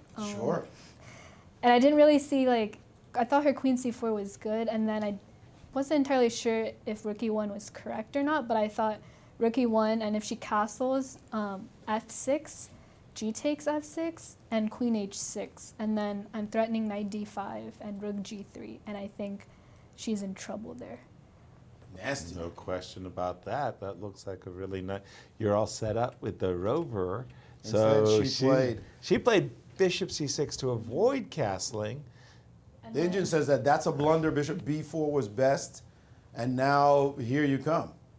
Yeah, I thought when she played bishop c6 and back to d7, she allowed me to regroup my pieces a little bit, and knight d4. Nice. And rook c8, and then I thought, you know, maybe she's threatening bishop b4 here, and so I was like, just stop everything with a3, and then no counter chances. And here, e6, fe6, knight e6. I saw all this like a couple moves ahead. She took on e6, rook e6, and king f7. And here, I think rook e7 is just winning. King e7, queen g5. I thought her best move was king d6 instead of king e6, because if I go king d6 and then if I try like queen g7 with the idea queen f6 and rook c3, I saw she had queen b3 here. C takes b3 and rook c1. That's a tricky one, easy to miss. And so after king d6, but the engines do give queen h6 check after queen takes b3, Oh, guarding nice. the c1 square. Nice intermezzo. Oh. yeah, and then I saw this after, and I was like, okay, you know, queen g5 is winning. And then, but she played king e6 instantly, which surprised me, which just allowed rook e3, king d6, queen e7, and rook e6. And she's getting mated, I believe. Yes. Wow. Convincing. A beatdown. That was a very convincing Absolute game. beatdown. Ashrita, you were doing quite well in this event, but a hiccup here and there kind of dampened your opportunities. How are you feeling about the tournament after this round? I'm really glad I could get a win, especially like this. I had a rough 3 days, I'd say. I think 2 games I should have lost that I lost, and then 1 game that, you know, I was losing, and then almost had a draw, had 5 moves till then. That was very painful, but chess is hard, so. Chess is hard, but this one is one to smile about, beating a former champ in this style. We'll let you rest for the last round. Thank you. Well done. Very, very nice. And again, we're looking at Carissa's position and saying everything's going Yes, her sir. way. It is indeed, and that one seems to be going Carissa's way. She's going to finish. She's going to get the title. But Fabiano Caruana is in the game, in this championship, because Alex Lenderman flinched. He did not go for the variation that Maurice was pointing out, that critical variation after queen to a7, knight to f1. He played a different move. How do we feel about this move, queen to b1, and knight a b4 is on the board? Wow, queen b1 attacking the bishop. Is that how you play chess? You just like give up your... Well, in this case, the whole point is he wants to play knight takes f2. Right. King takes f2 is losing for a host of reasons, but knight takes f2, queen takes b5 keeps, I don't know, something going. Some dynamic play for white. Right, so you first play knight b4. Now you want to take the knight, then you've opened up the bishop so that the bishop can land on d4. It's all about the king side attack. Forget about what's going on the queen side. You've got 2 rooks over there. Who's defending the king? Knight f2 is Fabi's killing move. To understand this position, you need 2 hours. Lenderman has 17 minutes on the clock. Not good. Not good. This is not looking good for him. No, the challenge is too rough here. This is actually one of the more beautiful. Is that a checkmate? That looks like a. Well, you cannot go rook to e3. Yeah, no. Come up. Come, Queen little e7. one. Let's go. Aha, you want to do it? Yeah. No, I like G5. I like G5. Stop it, everybody. Let's do it with tempo. Let's do it with tempo. Everybody sees moves when you're in a position like this this is where the whole tournament hall comes in. Even the arbiters. By the way, even the arbiters come over. Wait. This is a nice game. By the way, there you even have. Sorry. Yes, please. Since I want to throw in my 2 cents. Yeah. There you even have the retreating bishop to e5. check. Okay, Bishop. to pick up the rook. Just to pick up the rook. Yes, pick up the rook. While we're at it, let's just take the. Yeah. I've got to go back again. All right, now you're being cruel. Exactly. Cruel is nice. Cruel is good. Cruel is nice. Before Cruel you is finish nice. them off, we just need We're the going to keep that one in get our in our nasty back chess. pocket. Stop it. It's evil. But okay. What does I he do? love knight b4. Rook takes a5. A5 now. Now on the board. Okay, we're about to see. Well, let's take a look. looking bad. Okay, let's go through how we want to play. Pieces Hanging. The c3 pawn looks delish, hitting the knight on d2 and preparing to take a rook on a1 if needed, and preparing to take a bishop on f2 as needed. They're just gorgeous pawn to eliminate. Remember, the rook sacked on exchange on that square many moves ago, and that pawn was holding everything together. You take out the linchpin of White's defense, and suddenly, what is White hoping for? So knight f2, I'm going to take with the queen on b4, and I think this is the critical idea behind White's rook takes a5. No, you don't want to give him this. Why not? I'm saying you don't want to give it to black. Oh, to black. When you could take on c3. But then queen takes b5. No, I'm saying not this position. I'm talking about the previous apologize. position. After rook takes If you a5, take on c3. If you take on Got c3, it. it's like you're Got getting everything. Okay, so You hit everything in This one is the move. current position, and we're not looking at knight f2. We don't take on f2. We're taking on c3, and we're taking with With the what? bishop. With the queen, of course. With the queen. You Okay. attack everything. Let's take with the queen. Now it So feels that- like bishop d4 might also be on tap in this position at Thanks times. to that knight on b4, right? Precisely. So rook takes b5. Oh my Queen goodness. takes. Bro, And how do you defend? did you like this or did you like bishop d4? I think. No. I like queen takes d2 a lot. Okay. How do you Good to defend? know. We Those don't. knights are You covering should absolutely toast. every single square in White's position. Yeah, the desirable rook a2 in order to defend the bishop is met by, well, knight Nothing takes a2. can guard the bishop. The bishop And if you go queen to f1, try to defend that bishop. Well, there's a no, rook. that bishop is not protected. I can just simply take on f2. As You well. cannot take on f2 back because a bishop to d4. Let's do that it. rook is hanging as well. But Yeah, bishop I by the A1 way, Bishop by the A1 way. is the by the way. No, we're loving this. Wow. Fabi And is back in the hunt. Is there a It's defense? I gotta amazing. find out. Queen c3. You know, when I was in high school, a very popular song was by a group, Hot Chocolate. I believe in miracles. And for Fabiano Caruana, This would be a miracle. he for believes him. in miracles. He What does. a comeback. Wow. We counted him out. Oh, without question. He was so far behind. And we said something like he needed a 4.5. Something like that Out out of of five. 5. 4 wouldn't cut it. Well, he's doing that making a fool of just us. right now. Guys, I'm Wonderful. gonna tell you, It's amazing. it's defensible. Defensible for White? After How? queen takes c3. Help I don't us. want to do a human No, versus no, machine. no. Not in this. I know we you guys are not will run ready away. for that challenge. You don't want this one. No. But go ahead and play queen takes c3. Okay, which All right, I've what got you on have? my board. And now the move knight to f3. Not to f1. F. to F3. F3. Challenge the bishop on e5 and guard the d4 square. Okay. That's a good step. I like that. Key move in the defense. And now if you play knight takes f2, kill the bishop on e5. Not that one. You E5. need to kill the most important piece dominating. That's the next thing you have to realize. Actually, that's the main thing you have to realize, that piece must die. That piece must die. And after knight takes e5, Rook takes e5. then there's queen takes g3, Okay. which looks I see knight takes h3 coming. which looks delicious. I'm going to Right. keep going. And now Nice back to ignore F3. all of that and play rook takes b5. Just Good luck finding these moves. I'm sorry. This is like all-star 3,300 defense going on here. Now knight takes h3 check. Just take grab a little pawn. King h1. Yep. Queen Knight. takes e5, presumably is best. Bishop takes h3. By the way, Jeez, again, what? good luck finding this. And Knight right to here, d3 or according something. to the engine right here, after knight c2, rook Knight to c2, a4, somehow, some way, Triple zeros. black is fine, white is fine. We are confused. Correct. Can we say it? We don't know what. yeah. Just all that analysis looked ridiculous, Right. to our eyes. But that's supposed to be the best way to play, and we don't know. Like, I don't think anybody's fine. If Lindemann finds these moves, check his pockets, boss chair. Like no way. Check his teeth.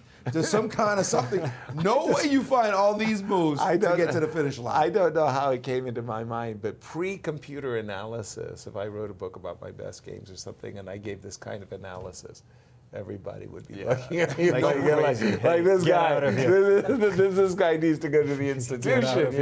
It's not working. And okay, good luck, Alex Lindemann, finding these moves. But still, Fabi has to still find the moves now himself. He does. So it's a critical moment for him, and it's huge. If he finds moves that keeps the pressure and finally wins, he's in a 4-way tie for first with Remarkable. 1 round. No, Well, 3-way not tie. yet. 3-way tie for first Not yet. with one But round guys, because to go with other games still pending. Right. Also, Alex was not looking for this type of game. Oh, never. Fabiano Caruana was looking for this type of game. dreaming to get such a position. It's This in Fabi's hands now, situation- though. This is what you live for as a champion. Right. It's in your hands. Your destiny's in your hands to find the moves. The only thing I will say is Fabi could fool himself, but he's not. Time to take on C3. Well, I'm glad It's you there. don't have to say it because he just played. And if we see Knight F3, that Knight would be F3 is an remarkable. incredible move. But Queen takes C3. But I've got to And go by back the way, to these Carissa's guys are game. going head-to-head in terms of time spent. 15 minutes and 50 seconds for Alex Lindemann, 16 minutes for Fabiano Caruana. They're very close, and they have to, both of them, find difficult moves. Absolutely. I was about to say, I'm going to the game of Carissa, and it looks like Coronation. Oh my gosh. something that I've seen in, what is that, How many Space pawns is Invaders? that? Yeah, That's yeah. 4. Right? I'm sorry, this is a nightmare movie. F4, A nightmare movie. That's Knight not it. no. Get that out of here. We want to see the Carissa game. Yeah, This I is want to see nothing. the Carissa This game. is the Nemtsova game that Oh we don't want to see. my goodness, They're still Carissa. playing, but this game of Carissa, how many pawns? How did the pawns even get in that formation? You might wonder. Oh man. Well, she started by giving them. She gave a pawn away on the F4 square. She gave a pawn away on the E5 square. So that's how we've got D6 takes E5 and G5 takes F4. Wow. No, she only gave 1 pawn. She still has 7 pawns on the board. And what? No, she's talking about white gave pawns. away. White gave, I was like, 7 pawns? Like, what? No, but it is a piece. It is a piece, but nobody can even count the pieces Nobody because you're believes you're looking at these mates down the H line. You're looking F3 at is just coming. capturing this knight. F4, F3 is on Black's agenda, and oh my goodness, there's nothing. Okay, if This I'm is white, resignation time I'm at this playing point. Rook A3, closing my eyes, wrecking. I'll take that. I'll take that piece. Give me the piece back. Give me the piece back. He didn't even think. He said, "Let Give me the get piece back." right now. Time to The get training very is much. working. I'm so proud. I'm so proud. You know, he came into these broadcasts believing in keeping his Queen D3 play. Queen to David 3. No way. We don't believe any of it. F3. I'm not even going to take I'm your piece taking right now. that. No, what? I don't want to. We need more training All right. And that's exactly what I want. to take the knight, right? No, to play F3. Oh, For you to F4. believe that I don't like taking pieces and to get some more training. Okay. You're still the expert What in is piece hunting. Come on, give me a break. Why are you not No, willing to take a piece? Okay. What That's a stops you? resignation move. Okay, I That's- understand. Yeah. You want to see that on the board. But Yeah. F3? No, F3 you allow knight G3. You're right. Naji knows this is a disaster. Disaster. Take the piece. By the way, as we said, every single game that she's won since she's lost, if you go study them, they're all beatdowns. One-sided. No beat question. downs. No Just question. come here, I'm going to attack you, and I'm going to mate you. Right. Every game has been like that. Every game, her opponents have just been panicking in the face of blistering threats and attacks. Even the ones that are not that serious. It's like, I'm going to threaten you. I'm going to do it again. Let me just see if I do it again, what you do. And they have just been like, whoa, what's going on? The single- 5 in a row. coming. We said the bingo is on the way. Do we have any doubts that this is over? The single most intimidating player I've ever seen is Garry Kasparov. Garry Kasparov put the fear in his opponents, and that seems to what's happened to Carissa's opponents. By the way, I really want to emphasize this. I mean, she's 18 years old. Yeah. She may have a career that well rivals the great Irina Krush of modern day chess. And 18 years old, what I think it's important to know. career. I think it's important to know, Please. as she has taken the piece. Thank you very and much. is now up significant material. Bishop And there takes, you go, bishop on g2, took the pawn on e4. You didn't take the pawn Exactly. on e4. And moved the also, bishop. she played f takes e4 the way we all expect. But at Okay, any sorry rate, to right interrupt. now, in this moment, the thing I want to emphasize for Carissa, she's been growing. Yeah, You know, we saw her talent a long time ago. exactly. She's been growing, and now she just dropped her knight back and said, "You're not taking that, and it's your move. You're down material. G3 could happen at any point. F3 could happen at any point. I've got mating ideas coming straight at you, Right. and you're going down here." Big How time. many pawns down, by the way? Is it only 2? Only 2 pawns down. It feels a lot more. But it's a lot worse. Your king is exposed. You have no attack. You've got one good piece, and that's bishop on e4. It's not doing anything at all right now. As no trades possible. And what are you supposed to do? You could resign with a clear conscience in this position, as you're going to lose. But what I wanted to say was, Yes, please. Carissa, there's sometimes when a result gives you the kind of confidence that tells you, it's time for me to grow, get better, and go to the next level. Right. And this could just give her that. We've been watching Carissa. I saw her talent when she was 12, and I picked her way back when as the future of U.S. women's chess. She had such great talent. She had the attitude as well, and it took her a while. I'd been thinking my pick was off because you saw other young ladies show up. Jennifer Yu won a championship.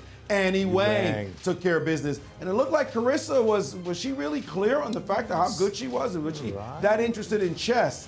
Well, whatever she's done, the rise has worked. She has broken through. And now she looks like a dominant force to deal with for years to come in the women's game, at least. Her rating is still sub 2,500. I don't see why it shouldn't break 2,500. She has a lot of work to do to some aspects of her game. But man, the way she looks right now, she's going to be a problem for the women's championship at least. Hopefully she grows even more and starts to knock on the world stage as well. Playing the Open Championship would be pretty impressive as well. For me, Carissa became a certainty at the Cairns Cup. In 2019, she started terribly, 0 out of 3. She bounced back with 2 or 3 victories in a row. One of them, including with the black pieces against Zhu Wenjun, the current Women's world champion. So at that point, I understood. This lady is going to be a star. She's going to be the leader of the American U.S. Olympic team. Mm-hmm. And this is what I'm seeing right now. She's certainly living up to the expectation. Bishop e5, by the way, on the board. Bishop d4, excuse me, attacking e5 on the board. That's just pure desperation at the moment, just throwing the bishop out of the way. That allows f3, which is a statement move, says you are not surviving that. And she only has 1 minute and 29 seconds, and there it is. She just, F3. She said, "What? I don't know what you did with your bishop, but let's talk about this f3 move where I'm threatening to come down into your position and dominate. I'll take that bishop later. Thank you very much. But right now, I don't need to. These are 2 extra pawns. I'm going to use them, and we're going to see in a moment. She wins this game. That's it. And, well, it's not over because Irina has to win her. Has to not win. Yeah, that's exactly right. I was looking at the Irina game, and unfortunately for Irina fans, including the fact that Irina was my pick, that game of Irina just got up on my board. Nothing I think really we should stay with helped. that one because I think we're going to see a resignation. Exactly. Nothing has really changed. Actually, Talia, if anything, has improved her position by getting a rook to b4. So I'm thinking, unfortunately for Irina fans, myself included, she's drawing that game. 44 seconds left as she studies this Nagy. position. We could take a look at the clock. We actually, mine 30 have a delay on seconds. mine. She's down No, to only 27. 26 and counting, staring at this position. Who would want to? You're down 2 pawns. Your king is toast. Looks like toast. And you're going to lose more material very shortly. And she's down to 13 seconds. And she's finally given up a bishop piece for a takes pawn. So now three. she's down a piece and a pawn We're on this expecting square. We're G thinking takes that's a just going to three. be a capture back. And what is the problem here? No problem at Takes. all. Thank you very much. Opening Again, up the the G same file mating as well. threat Queen to on- H1, Queen to G2 is coming on the Exactly. board. Don't forget, This this is- is history in this the is game making. over. Exactly. The only woman in U.S. Championship history to defeat 4 former champions. That's according to our Cracker Jack reporter, Ed Gonzalez, who knows all things U.S. Championship and U.S. Women's Championship. And there's a there's resignation. History in the making. She has done it as far as beating 4 former champs. The only woman in the history of the game to have done so. She's won 5 in a row, got the bingo, and now waiting to see what happens in the Irina game as a draw will clinch her the title. What a dominating performance. I remember winning the 1986 U.S. Championships, the Open. I was like +6. But I never defeated so many former world champions in one event as did Carissa. And there's the facts. Former U.S. champs. Christian. Absolutely. Absolutely. She has defeated 4 former champions. Only happened twice before in the open section of the U.S. Chess Championship. Alex Shabalov was first in 93 and then Joel Benjamin in 97. Still, what an accomplishment for this young lady. 97 we're talking about, by the way. So 24 years ago, when it last happened, she wasn't even alive. Not even close. Not even close. Not even close. Not even a thought in her parents' minds. the parents admit.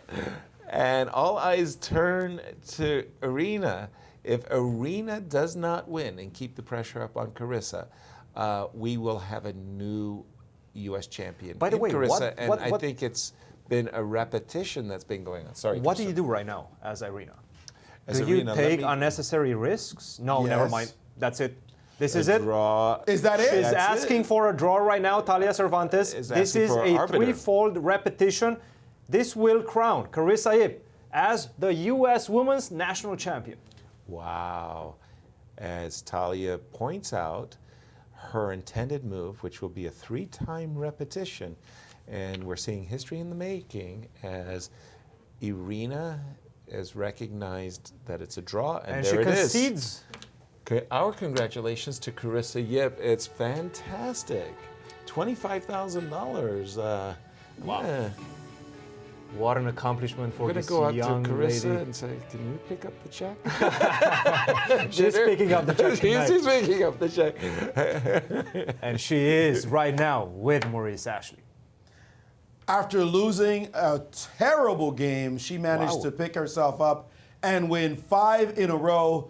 Carissa, let me say congratulations for being the U.S. Women's Champion for 2021. Thank you. How does it feel right now? I guess it still hasn't really sunk in, but I'm so happy. I can't stop smiling. So, I mean, I was really surprised to win this game because I was mostly thinking like, yeah, Nazi's like really solid with white. I'll just probably have to fight out for a draw and then tomorrow just try not to lose. So this was really a surprise. You played an opening that we thought was a little bit shaky-ish. Like you didn't go solid. Instead, you played an opening, the Hippo, that normally doesn't have a great reputation. Yeah, I don't know. After she played D4, my prep was, I guess it was kind of iffy because I was like, I don't know what I'm going to play, so I'm just going to look at like a bunch of different openings. And then while I was thinking about it, I was like, I feel like I'm fine entering like the modern and like the Hippo and stuff, so that's what I went for. All right, you did get a very cagey type position, and then just when it looked like she was getting a grip on those light squares, you played this speculative attack with H5, and then it was right at this moment that she played a move that we fell off our chairs to see, the move F4. What did you feel when you saw the move land on the board? I mean, I was so surprised at F4. So she can't take on like G5 if she doesn't play F4, right? Because there's H4, and then after G4, like bishop takes G4 ideas, which was what Right. I was going for. That sacrifice does seem to Yeah. be enough compensation. But then I thought if she kind of just like sat around, I wouldn't be able to do anything, because The engine does give knight A2, is saying it's very solid for her. yeah, because like kind of the whole idea behind my H4 combination is that the pawn on F2 is left undefended after the bishop takes on G5. But here in this variation, the bishop's still on E3, so I don't really have any more of my tricks. And so I was very surprised by F4. I thought it gave me like a lot of good options, but To say the least. yeah, the one I liked the most was kind of what I went for, like with knight G4. So, and she was kind of already getting low on time here, so I thought it'd be like really hard for her to play. Yeah, your attack just spoke volumes by itself, and just a winning attack. And we just saw this real beatdown as your queen showed up, and then she desperately tried to open up the game, pushing your pieces to just great squares, and you were able to finish this off in style at the end. What a game. Carissa, you beat 4 former champions in this tournament. That has never been done in the women's game, ever. Only twice in the Open. What are your thoughts about doing that? I mean, it's very crazy, but it wasn't, I didn't know that it was kind of like the first time this had happened, so yeah, kind of a surprise, I guess. Pleasant surprise. Pleasant indeed. You are now the champ. You've got friends who no doubt have been supporting you through this event. What do you think they're feeling right at this moment? And would you like to thank anyone? Yeah, first I want to thank the Kasparov Trust Foundation for supporting me. They've been, I've been working with them for like quite a few years now, so it's really great. I feel like it's done a lot for my growth as a chess player, and I also want to thank my friends who are watching. Everyone's like been texting me after the rounds, and they're all like, "Let's go!" And it's really it's really nice to see them following so closely. And I want to thank my parents, of course, because I couldn't be here without them, and they're probably watching right now. So, hi guys, thank you so much for everything you've done for me, and yeah. Unbelievable, fantastic results. Let me just say, you know, we had to pick a winner in this event from the very beginning. And there are a couple people who have faith in you. Me and Var, don't pay attention to the peanut gallery over there, as they didn't pick you. Let's just get it straight. So one check mark for this side. Carissa, fantastic performance. The way you won, brilliant.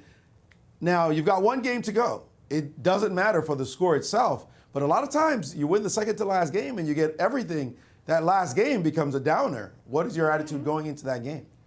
I mean, I don't really want it to like affect my mindset, so I'll just go into the game as usual and see how it goes. But most of the stress is off me now, so yeah. All right, keep a little bit of that stress. You want to make it 6 in a row if possible. Congratulations, you are the U.S. Women's Champion for 2021. Carissa, first of all, our congratulations. From the peanut gallery over here. Well done. It's been a source of speculation on a panel who you work with as a trainer. I said that in the past it had been Larry Christensen. I know you're a Samford Fellow, which allows you to choose basically any trainer you'd like. The financial support is that great. Who have you been working with? You mentioned the Kasparov Chess Foundation. Tell us. Yeah, so in recent years, I don't really have a very steady coach. Okay. Usually I just work with, people once, like right before a big tournament. But like on the usual, I don't really do much. Okay. So I would have to say, probably Alex Onashuk I've been working with for these few years, so yeah. Nice, so big shout out to Alex. Yes, shout out to him. Something's working between you two. Again. Carissa, first of all, my congratulations. At the middle of the tournament, it felt like you were in a slump. But after that, Maurice roasted you. Was that a catalyst for your revival, winning 5 games in a row and winning a national championship? Definitely. You know, I was so hurt by those roasts. I was like, this can't ever happen again. I have to play to play so much better. Can't That's how disappoint we Maurice. do. That shows your toughness. That shows that you can take criticism and shows you're a champion. And that's how it works. If I had roasted Christian would have just wilted. Why'd you say that, Maurice? How could you? Shrinking But that's not how champions do. That's how it works. We'll be honest. When you play bad, you play bad. When you play great, you're a champ. That's how we like it. Yes. Again, bingo, as we say, 5 in a row. Well done. Thank you. Good luck, Carissa, in the last game. Don't lose your focus. Yes, I won't. Hopefully. Celebrate your victories. What do you have, Christian? And there it is. Once again. Applause. Carissa Yip, Applause. your Applause. 2021 U.S. Women's Champion. Well done, young lady. Fantastico. As Irina Crush has drawn her game, she was the only one in contention. That could She catch her. Right, and that is over. Let's jump quickly to the game of Fabi as well as the other games in the Open. And Fabi seems to have blown it. No. Yes. No. He missed a vicious move, his best move, and he has allowed Linderman back in the fight. No And that would way. be disastrous. It was right here after Queen Queen C3, takes Bishop it. E3 that he needed to take on G3. Just open up that rook to attack the bishop. As easy peasy. Just a very direct move he could have played. Taking a pawn. Taking a pawn as well, and he would have had a great position. Instead, he traded bishops directly. That bishop on e5, as you mentioned, was the monster that was really assaulting Alex's position. A trade, f4, g4. We've caught up with the players.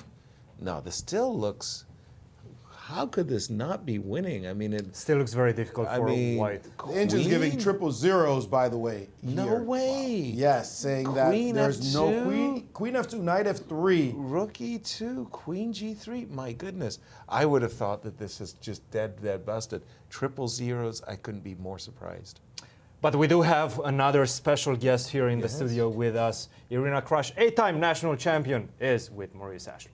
Yes, we're with Irina. And Irina, I guess you do know the news that the youngster has won the championship. Your thoughts about her performance? Yeah, well, congratulations to Carissa. She just had an amazing tournament, just won 5 games in a row. It was hard to keep up with that. Absolutely. Your game was a tough game with Talia. She played a solid opening, a lot of space. When you got the black pieces, it happens. Yeah, I mean, I'm trying with the black pieces. You know, I'm trying to play some exciting openings, but somehow I've had a few of these Moroxy bind structures that have been hard to play for a win. And I mean, you know, I even felt like I was, you know, on the easier side of this end game today, but still, I mean, it's a very solid position for white, and I just didn't see any way to continue the game. You made this point about keeping up with her. You can have a great result and not win the tournament. It looks like you're having a great result now. Yeah, like, I mean, it's not the worst, you know, U.S. championship I've ever played. I mean, I've had some pretty good games. I've done well with the white pieces.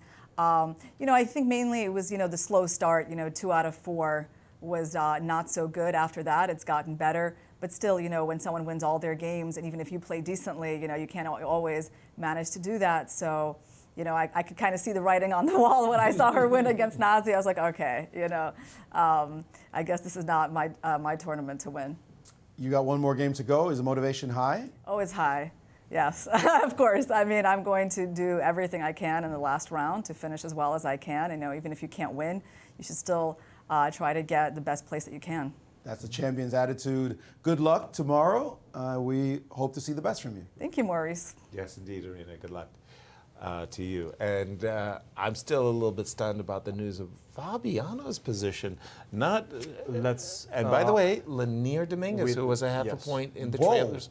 Please, Christian. He drew against Jeffrey Shong, so that is a big result. Okay. I thought at some point Dominguez had something to work with in that game. He was a pawn Unfortunately, but he his didn't. king was compromised. If I recall that game, and it doesn't surprise me that it ends in a perpetual check. And by the way, the game between Lenderman and Fabiano Caruana, well, Lenderman has 5 minutes for the next 10 moves, Fabiano Caruana 8 minutes, so that one is going to get wild in this position. And Ray Robson, holy smokes, 2 pawns for a piece. Ray is not winning this, I would say. Let's just jump into that game with Fabi, because that is the big one. I am still mystified as to why Fabi's not winning. And the engine is telling us triple zeros. Fabi missed that chance, by the way. That showed that precise defense is extremely difficult, but bishop takes g3 was the way to go. That said, as we're saying, it's going to not be so easy to defend this position, but there is a plus as far as Alex is concerned, as we see a move did get played, and played very fast, the way this last move is. We're going to stay with the board. Rook to E2 okay, that on looks the good. board. That looks good. Again, looks quite aggressive. It looks like it's smashing. It looks, Makes a great impression, that move. Knight to F3, but then Queen to F2. Or no, I'm going to take the bishop with check. No, that's winning. Yes. Yeah, so Knight F3 is and then not a Queen move. F2 and Knight, Queen takes F3 Knight F3 with check. is not possible. But what about Queen G1? Your bishop. Queen G1. Your bishop Queen. on B5 is hanging. I do it. Okay, so first of all, let's refute Knight F3. Knight F3, whoops. That's This is the nasty killer instant. And death. that is 3 pieces, That's probably it. mate coming. That is it. This is game over. So we can't do that. There is a bishop hanging on B5, but I think we just shouted out Queen G1, right? Queen to G1 was an option. And now I was thinking, oh, sorry. it's a big question, right? please. Do you want to go to E5 or to D5? I do like taking another pawn, so let's go with that. Nice. You do like that. Thank you so much. You do like taking another pawn, Let's take which, another by the pawn. way, defends the bishop. It's you're eyeballing the F4, F3, and Rook takes D2 move. How does White stay in the King game? H1. King H1. He's got to get out, and now Not this an guy's. easy move. By the way, bishop to C6, no, doesn't work. Why not? It's gorgeous. Bishop takes the rook on A5. Oh no! There's a rook on A5. Oh, I know, no. I missed it too. Oh. It's. Oh. Wow, talk about. By the way, and- he did not play Queen to G1. He played rook to A8. and Indians did that as the best instantly- move, by the way. Queen Best G1 move. was another move as well. Queen G1 did work. By the way, but Rook this A- check, pinning the bishop now, keeping that out the game, is also a good line. Now Queen G1 has to be. So played. let's Hold on, understand hold on. I why don't you understand. cannot go out with a king. Yeah, King please. to G7, King H6. That seems like a Ah, safe spot. G5 check. And then knight. Ooh. No, not Knight Knight F3. F3, not King 8. Okay, he played Bishop E8 Forced. instantly. Absolutely forced. King Queen to H G1. All forced. Every move right now forced for Alex Landerman. for Alex. He's finding defense. He's playing precise chess right now. Now we can't take on D5 because there's Queen takes Rook takes Rook takes E8 check. This is brilliant play by both players right now. Okay. With only 3:59 on his clock, Alex playing like a boss, defending. Fabi missed his best chance. Now he's got to hope his opponent does not play like a machine the rest of the way. Okay, hold on. So we're looking for the best move here for Black. I'm looking at Queen B2 possibilities. I'm looking. It is the best move, Queen B2. Queen B2. Okay, but then I was a little bit afraid of Knight C4. Knight C4 is tickling B2 as well as D6, and I'm hesitating once I see that move. Unless I've got something with F3, You've but got Queen F6.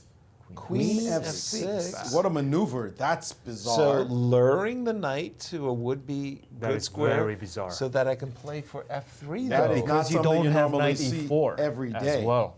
Right. If you go Queen F6 first, I can go knight to E4, and that's big trouble for Black. And you're hitting E8. You won't believe the best move here. King H1. Because I said you don't believe the best move, you should find it. The threat is F3. G5 Clear. probably. No, the threat is F3. No, I've G5. got to go King H1. No. No? Okay. So it's not G5. All right. The best Knight move. back to D2. Oh, get out of here. Get out of here. No. Get out of here. No. I told you you wouldn't believe it. Maurice Knight back. was found running down the street in the Central West End as Christian and Yasser we're bringing bric-a-brac. Chase him out. Don't hate the messenger. I'm Chasing just him out of reporting the news. the St. Knight Louis Chess back Club. to D2. Guard F3. Threat Knight E4 once This again. sequence is insane. That's an insane They're not going to sequence. play like this. Well, will he play Queen B2 though? Yes. That's the he will first play- question. he will he play find queen. Queen B2? Yeah. Because Queen B2 looks very aggressive, hitting that knight, and then you can play for Queen F6 on the next move. So this is what we're saying.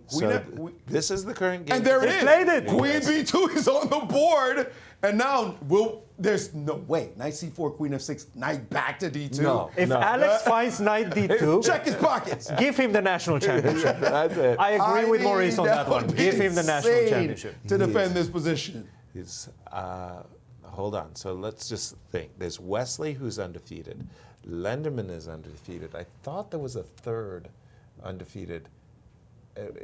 Is it Lanier? Lanier. Yes. So, no, Sam, of course, Sam has Semian lost the lost. game. He's got the best number of victories. So in So that knight whole F3, tie-breaks- by the way, knight F3 is another move. Knight F3 is and that's the one he's going to everybody play. plays That's knight the one you play. F3. Knight Right. F3. Oh, come on. And he's played it.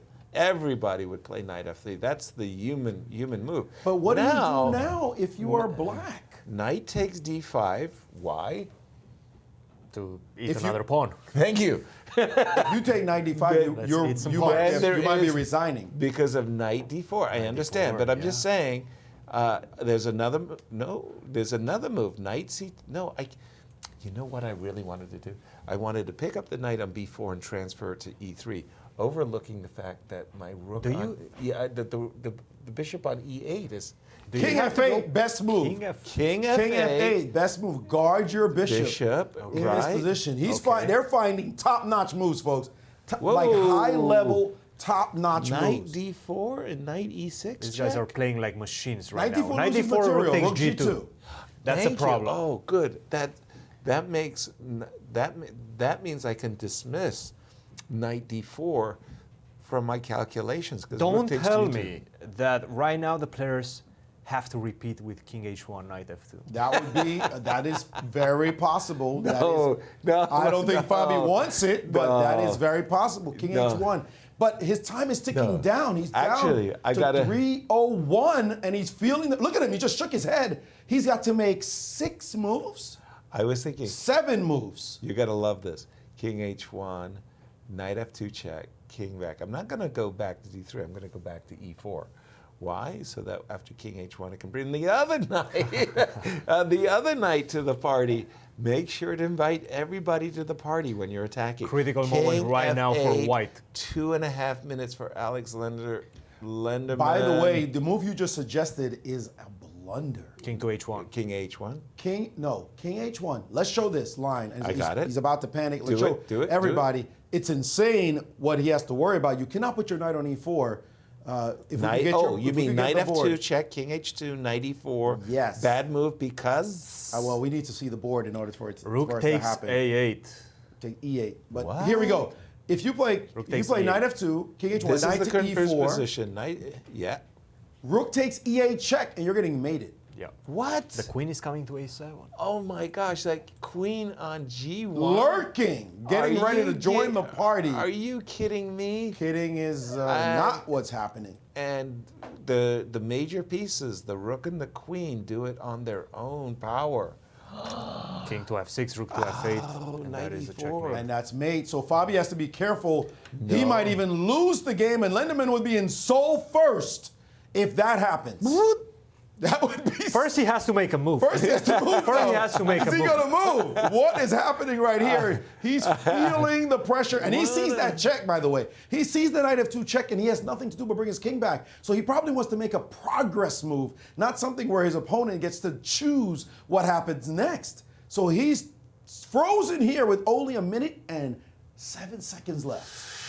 Going down to his final Here it minute. comes. I Alex mean, Lenderman, it you is. can see him going back and forth, Alex, at the board. And Rook to A7. a move that wasn't on our horizon. We have seen. And instantly, H7, H6. It was like, wow. He said, I know what you're going to do. Putting the pressure on his opponent, but not the Keeping. best move. The Indians don't like this move and think that G5 is better for white. The game has turned as G5. No way. G5 is supposed to be better for white. I don't know what's wrong with H5. Oh, Knight H5, to there's a H4. I rook don't sack. even know why. Maybe knight to H4. It's amazing they can be so dismissive of the threats along the second rank that seem overwhelming. G5 is dangerous, folks. This is potentially winning if he finds it. If G5, if I may just quickly point this out, if G5 is played, right, very quickly. Right here, yeah. Just let me show that. I'll show it in 3 seconds, I promise you, producer. G5, if you decide not to open the line, suddenly you're getting mated, takes, and queen to B6, and you're in deep trouble And in what this if you position. take with the rook? Sorry, if rook takes, you're getting mated. That's what I meant. If rook takes, you're getting mated. Because Queen there's no B6. queen F6. There's no queen coming back because the pawn controls the square. So G5 is a very strong move. Let's see if he finds it in this position. And he's down to only 18 seconds. Can he find this hook move? G5 guards the F6 square, and he's not finding it. He's playing rook B7 instead. A very natural move, either wanting to double on the 8th, as well as pinning the knight on B4. But what is Black going to do right now? Black Black doesn't have any not threats. understanding right now. Black doesn't have any threats. Fabi himself, at least he has 6 minutes on the clock. That's one benefit. But Black doesn't have any threats. White has frozen out Black's game.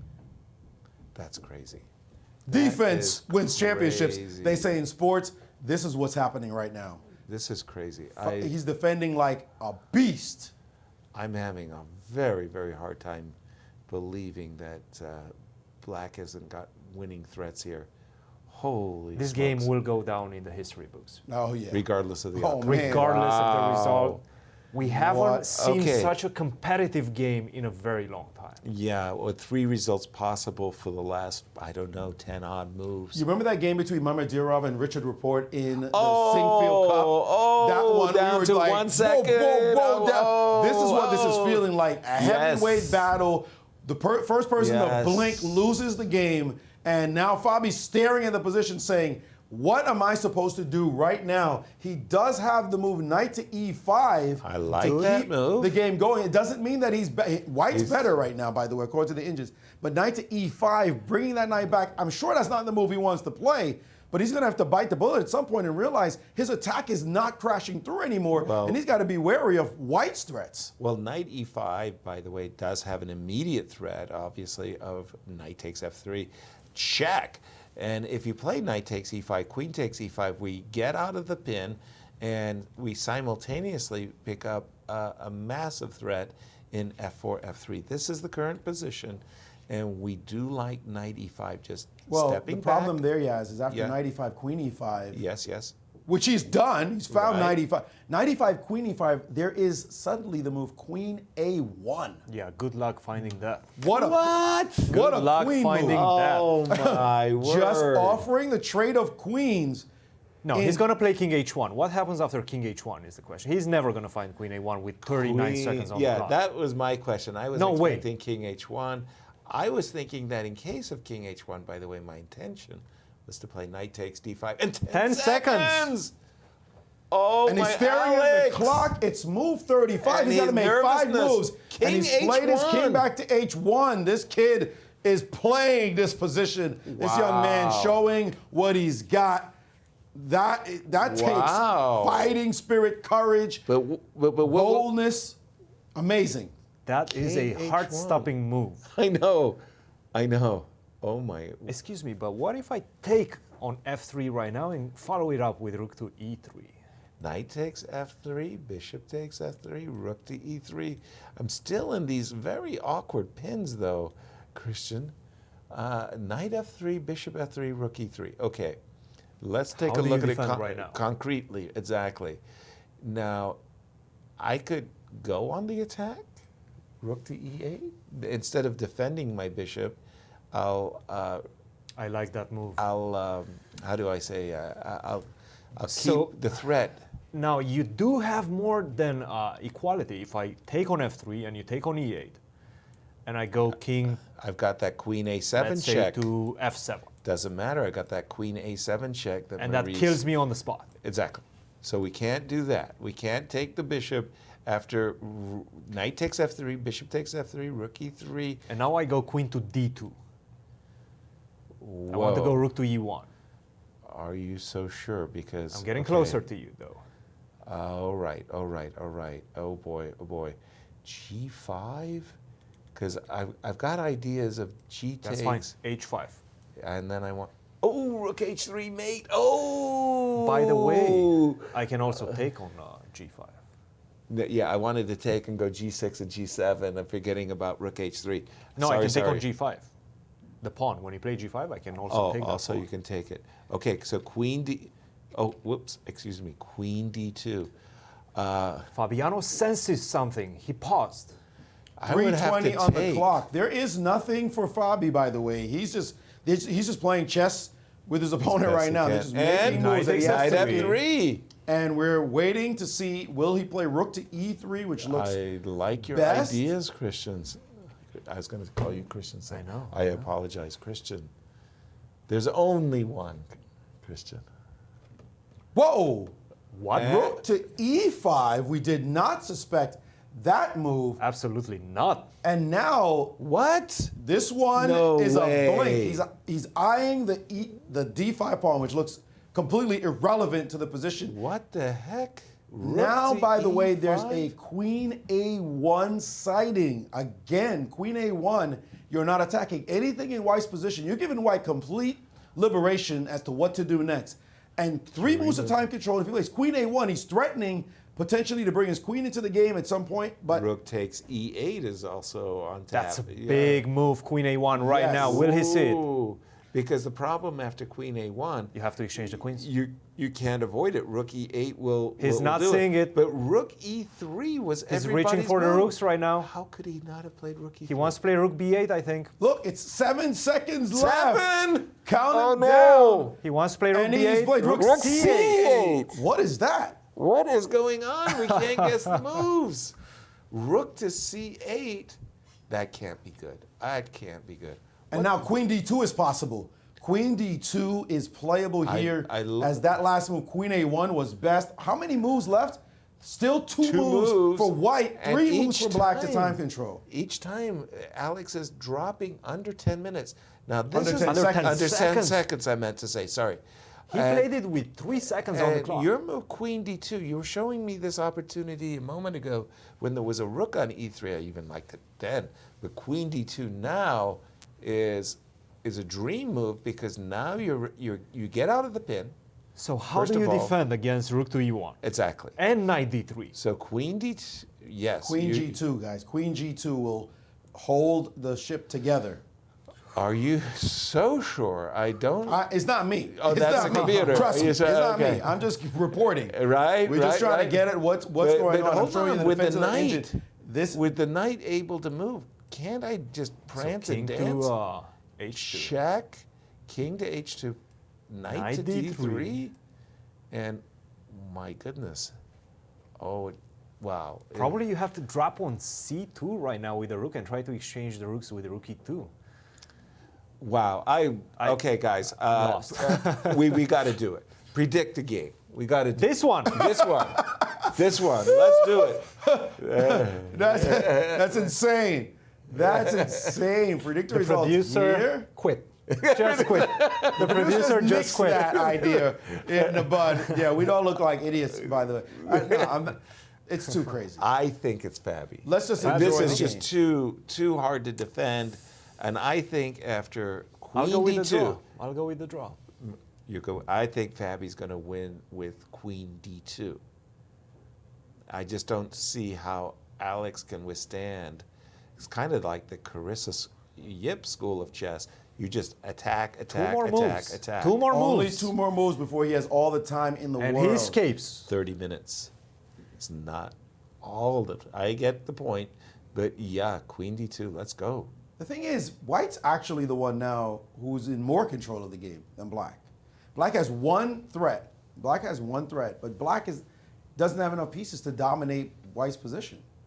Like if you He were given played Queen to d2 is on the board. Queen d2 on the board. All right, here Okay. is the This moment, is- and he's already been looking at queen d2, so he's prepared for No, it. he's going for rook to c1. That's too passive. That cannot be a good move. Knight to Rook c1. d3. What's happening right now? Aren't you completely lost? After rook And that c1. move has changed the game dramatically. As Fabi is not much better. Winning would be too strong a word, but this move is a blink. This This is move too is passive. a No definite question. This is too passive passive. blink, as he's now released the bishop off of e8 as well. So that's a big deal. That You're not worried about any rook takes e8 tactics of the sort. Which we that were allows, worried about. But Fabi did not play it. He didn't play. How you don't play knight d3 to e3 instead. Remember, he is under pressure. But knight d3 looked wonderful in that moment. How could instead, you he's not played play rook knight to d3? e3. Queen to d1 right now. How Exchanges could you the not queens. play knight to d3? Knight to d3 was a great chance, and That Fabi missed knight- it. Okay, I understand you play knight d3, the rook is going to go somewhere. Then you play rook e3 with the idea of bringing the knight back to e5. That's the boss square, e5, to protect the square you're hitting the bishop. And what happens if he attacks the queen? That's to the d1. problem. That's the move right now. The knight on b4 needs protection.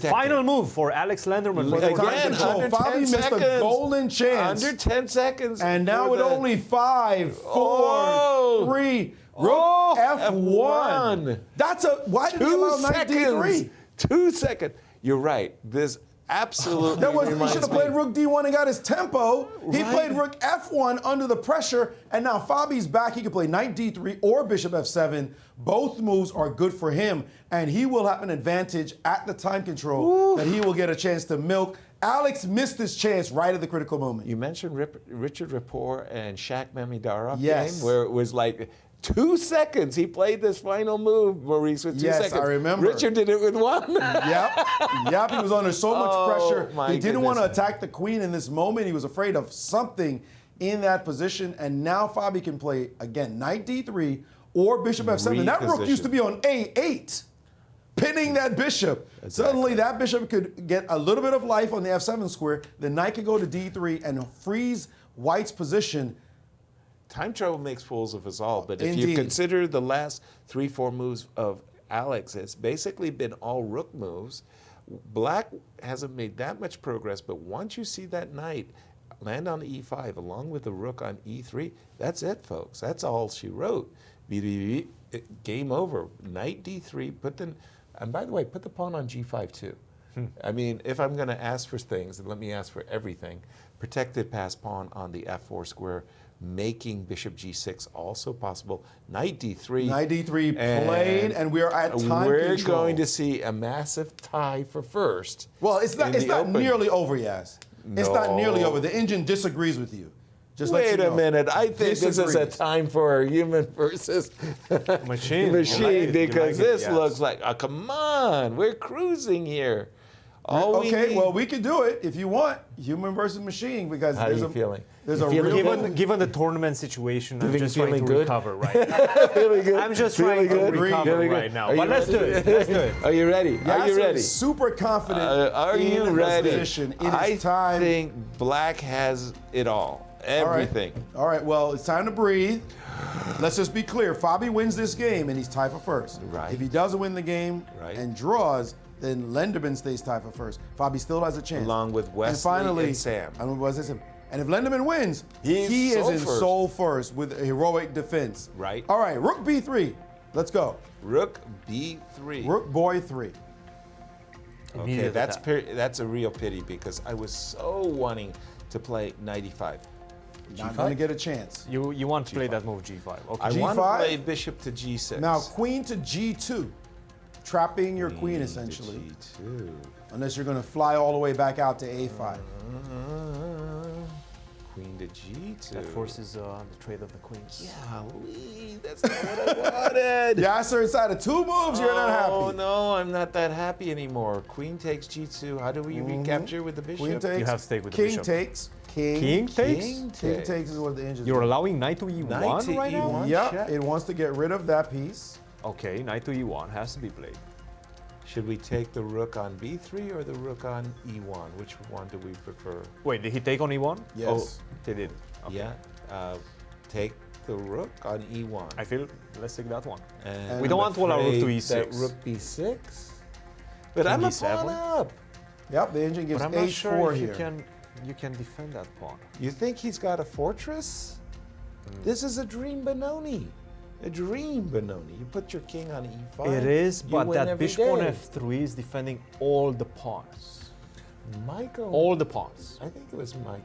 No, it wasn't Michael Marin. It was another famous Romanian grandmaster. Bad bishops protect good pawns. Good pawns. Yep, yep. And it was, I'll remember his name. My apologies to, he wrote a marvelous book on the hedgehog. It might be a good construction for white. Yeah. A blockade. So we're a pawn up, and the Angel's not impressed. Not much. Wow. Angel's not impressed by this trade. I am. Oh, Sam Shankland has just won his game against Daniel taking it on the chin.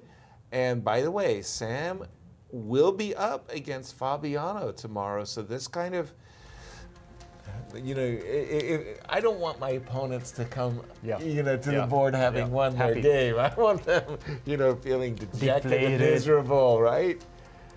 Oh my God. Okay, well, I'll leave this with the engine, and I'll just say that for me, this was more or less an ideal. I thought that still not that easy though. But okay, not at all. I mean, my goodness. By the way, Fabi is going to play for hours. If he gets this, if he gets it, he's going to play and play and play. But, and the reality that White faces here is that Black's the one who's playing for the win.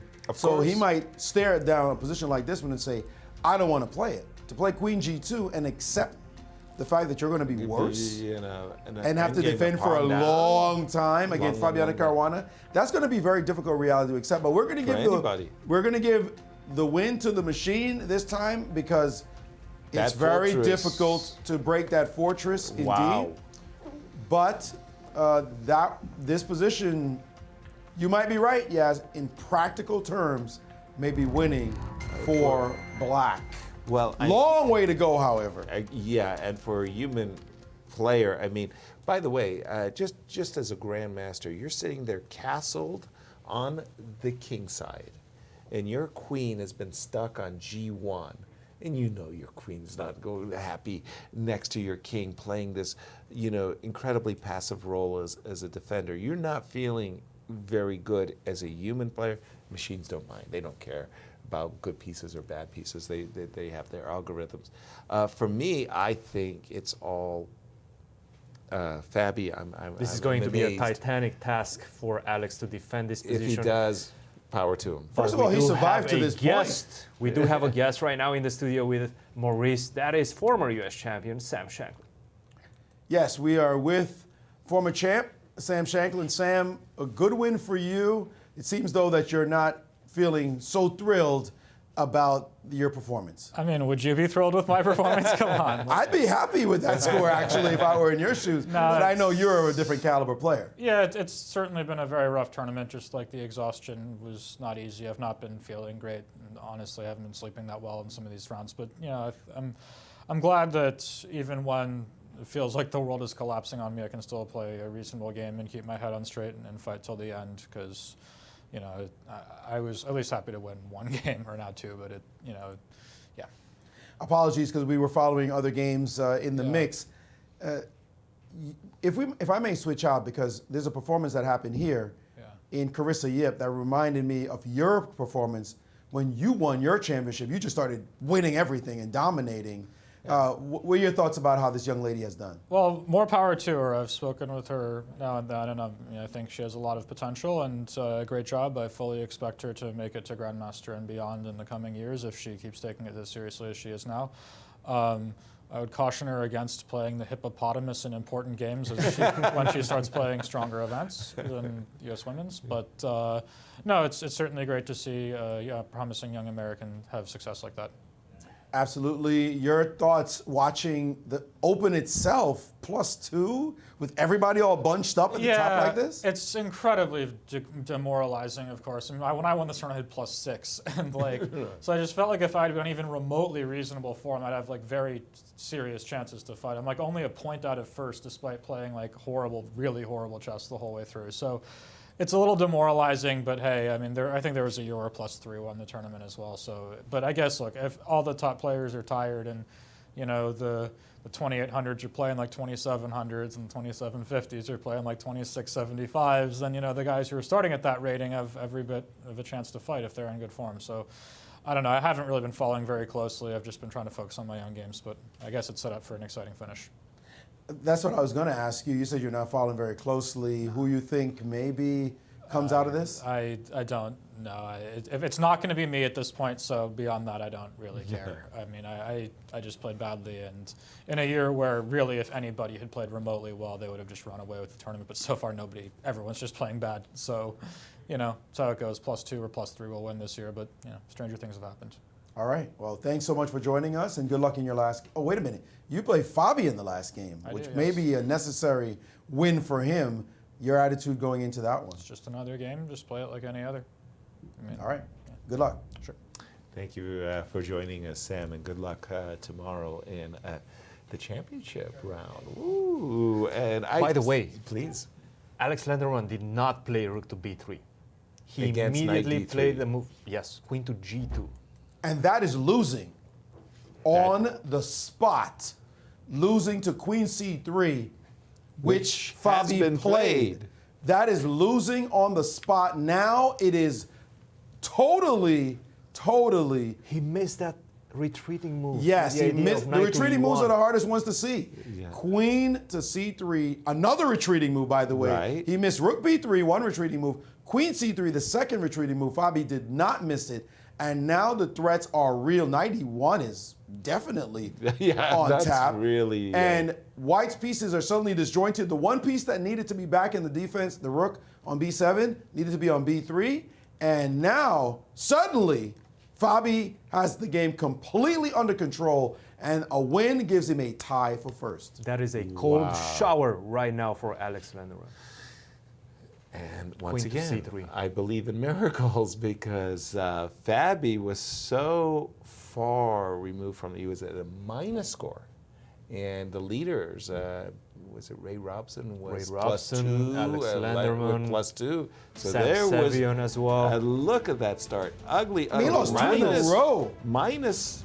No reason to think that he could come back after coming from a minus score. Has anyone in the history of the championship ever? I want Ed Gonzalez to take a deep dive because I think it can't be the truth. Anyone come back from a minus score after round 6?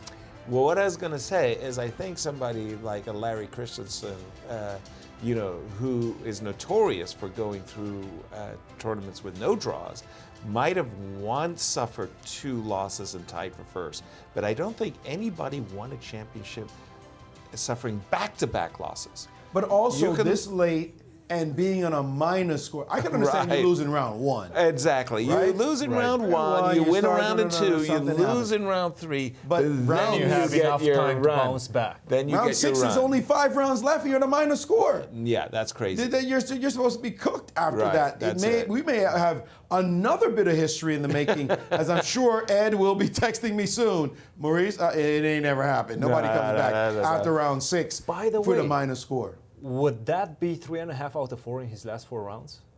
Oh, yeah, I think so. It has to be. 3.5 out of 4. Because he's going to be on we plus were 2. saying that he needed to go 4 out of 5 or 4.5. 4.5, we said. 4.5. Out of 5. 4 out of 5 might do it. Right.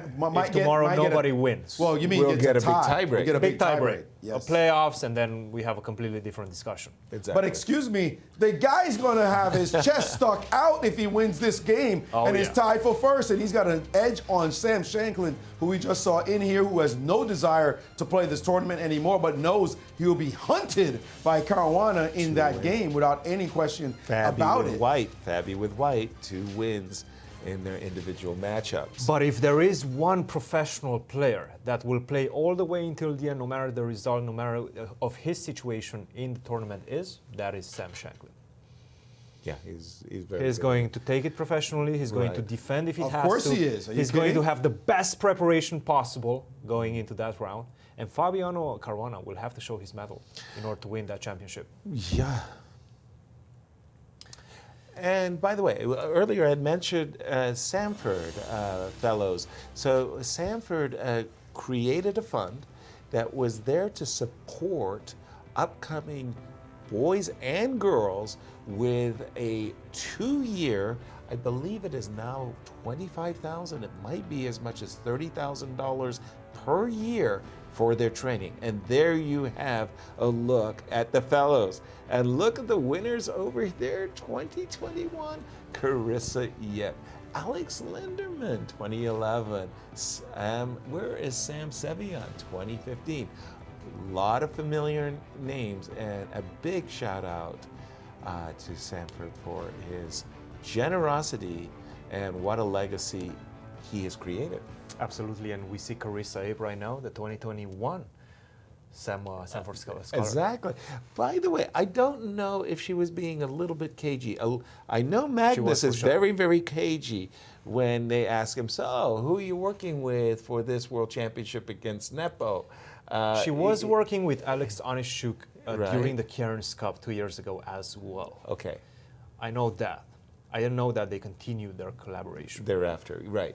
So sometimes you don't want people to know who you're training with, because if you had known, for example, in the 2018 World Championship match, you might have guessed a Sveshnikov could have been in Magnus's repertoire. If we knew that Dubov is his second. Precisely. That was one of the seconds we did not know about. So a lot of players like not to release that information. I was kind of fishing there. Yep. Who would you like to By work the with? way, this matchup, I wanted to say, between Fabi and Sam Shankland, there's no love lost in that game, because don't forget, Sam famously was a second for Magnus against Fabi.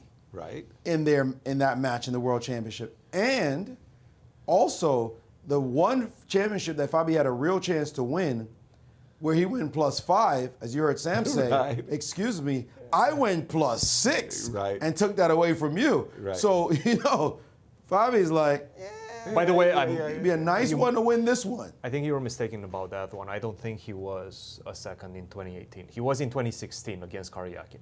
That That's is for okay. sure. I don't think in okay. 2018 was a second of Magnus. Okay. All right, I stand corrected. Perhaps he's going to be a second for this upcoming championship. Right. And I do remember hosting a party in that championship where, I was looking at Fabi, and Fabi's like, I just don't understand it. I mean, I'm tied for first, and I scored 2.5 out of 3. I'm saying, giving me the winner's check. The other guy scores 3 out of 3, and I'm clear second. That was a remarkable victory by Sam Shankland. And let's take a look at some results. Absolutely. Well, we're going to start with the open section. What a day it has been. Shankland won against Penultimate Naroditsky. round. Sevian, a very interesting draw against Wesley. Very important draw. Very important draw as well. We haven't checked in on Robson-Berg for some Well, time. Robson is still playing, but we have Jeffrey Chong, Drew Dominguez. Another important draw. And right now, Landerman fighting for survival against Fabiano Caruana. And in the ladies section, we did crown a winner, a national champion. That is Carissa Yip, who took down former national champion Nazi Paikidze. Eswaran won against Zatansky, and a draw was in Cervantes versus Crush. Guys, if we haven't had enough excitement, we do have a new U.S. Women's Champion, 18-year-old Carissa Yip, out fighting Irina Crush, the 8-time. But if we haven't had enough excitement with the leaders in the open section and what's going on, I think Ray Robson is winning. He's got 3 pawns for a knight. What? And yeah, baby. Ray, don't forget about Ray. Ray Hey, trying to do some work. saying, Definitely trying. Fabiano may be, all that top rated and everything, but I cannot see him winning this. Yes. Oh, so easy. You do? Oh, easily. If I put my king on G2, my pawn on F3, my king on G3, pawn on G5, pardon me, my pawn on H4 and H5, I think it's over. I think the knight does not, I think a bishop is the right Okay, so who's to move? Right now is black to move. I think the last move was raise G2, What if G4. I try to force the exchange of one of the pawns with rook to E5? Rook to E5. Rook to E5. That's a serious move. Oh my gosh. I want to play F5, but the F5, problem is I I do. cannot play F5 right now because you take and you have rook F3. So I want you to put the pawn on F3 first, and then I go F5. Great idea. Oh my goodness. Sorry, I may have simply missed this. By the way, he rook did too. C4 He played is rook to on the C4. board. Rook to C4 was my main line, actually. I did not. I apologize. Let me just show what to the audience what you're saying. That if I have to play F3, but you this have rook to D3 now. I understand that I want to play knight versus 3, right? But I don't want to have a split structure. I would love to have the H3 pawn on the G2 or G4 square, and I'm going to play that forever. I may not win it, but I will play it forever. As long as they're connected, you're in good shape. That's right. But I think after F5, you do have rook to D3. Okay, show me again. So rook to E5, F3, rook to F5. E5, F3, and F5. What? But no, rook to D3, you just take on E4. That's what I was afraid, yeah. Okay. Okay, but so fortunately for Ray, his opponent There was a way to messed it keep too. the structure together, by the way. There was a way? Oh, please tell me how. Yeah, just take. After rook E5, F3, yeah. F5? F5, just take it. Oh. You hypnotized me. I did? You hypnotized me. I hypnotized myself as well. You can just nicely done. Those are hidden moves. The hidden move. With the idea that you take, I will take, and you are will these take. chances? Oh, very, very, very good practical chances. 3 connected pass pawns. Although Yasser, I mean, if this knight were it's able, only 2 results. It's a it's only 2 results, that's of for course. sure. But if the knight ever plays knight takes F5, I mean, maybe you won't give it to. I understand. So I'll show it to the audience. What Maurice is saying is one of the difficulties to win this type of ending of 3 pawns is when you play a move like F5, you have to be aware that you get in those situations where the split pawns H3 and F5 aren't good enough to win. So you nurse them slowly. You go to the Alex Lenderman School of Chess, you play a lot of moves, you go H4. You play a lot of moves, you go H5. And then when your opponent is exhausted is when you play strike. Instead, we do have rook C4, by the way. Rook to C4, and now that we have is on this the board. exchange of the rooks. And I'm the rook, I expecting think, dropped to, well, it's E2. going to drop right now to E2. Of and course. It did. Just to keep the knight at bay. You don't want to see the knight landing potentially on your doorstep of F3. But okay, again, White's goal is very clear. He wants to make slow, incremental progress. And Ray, should Ray win, he was a half a point behind, I believe. He's joining the pack of leaders. That's what I'm saying. That's Will be a 5-way tie. We're going to be on this one for a while. 5-way tie going into the championship round. I can't remember any U.S. championship where there was that many players tied for first. Any round robin. Because I do remember there was a 10-way tie in the one championship I played in. I think it was 2003. In Seattle. In Seattle. It was a 10-way tie. 8 players, 4 games drew immediately. Right. And it was Shabalov versus VAR. Exactly. And Shabalov pressed and beat VAR to win that and won by himself. Right. But there was a 10-way tie at the top. Exactly. Again, that was an open tournament, right? Not a the closed round that we are. By the way, guys. Yes, please. Well, John found the move knight to D6, and I think that kind of closes the show. What? And this game has ended. I Darush. think this is a Darius won. Darius won. Okay. Lazara Ruzan, who had drawn, I think, his first 5, maybe 6 games. Yeah, 6 games. Proving a very, very tough man to beat. Suddenly he's tumbled as he's lost 3. He lost to Jeffrey Zhang in a brilliant, that was the Queen H8, a game that Maurice showed us on the show, our Brilliancies and Blunders segment, and now again today. And he lost against somebody else Yeah, there was an earlier loss as well. And I'm just saying, these guys, they sense that weakness, that little blood in the water, and they go for it. So congrats to Darush.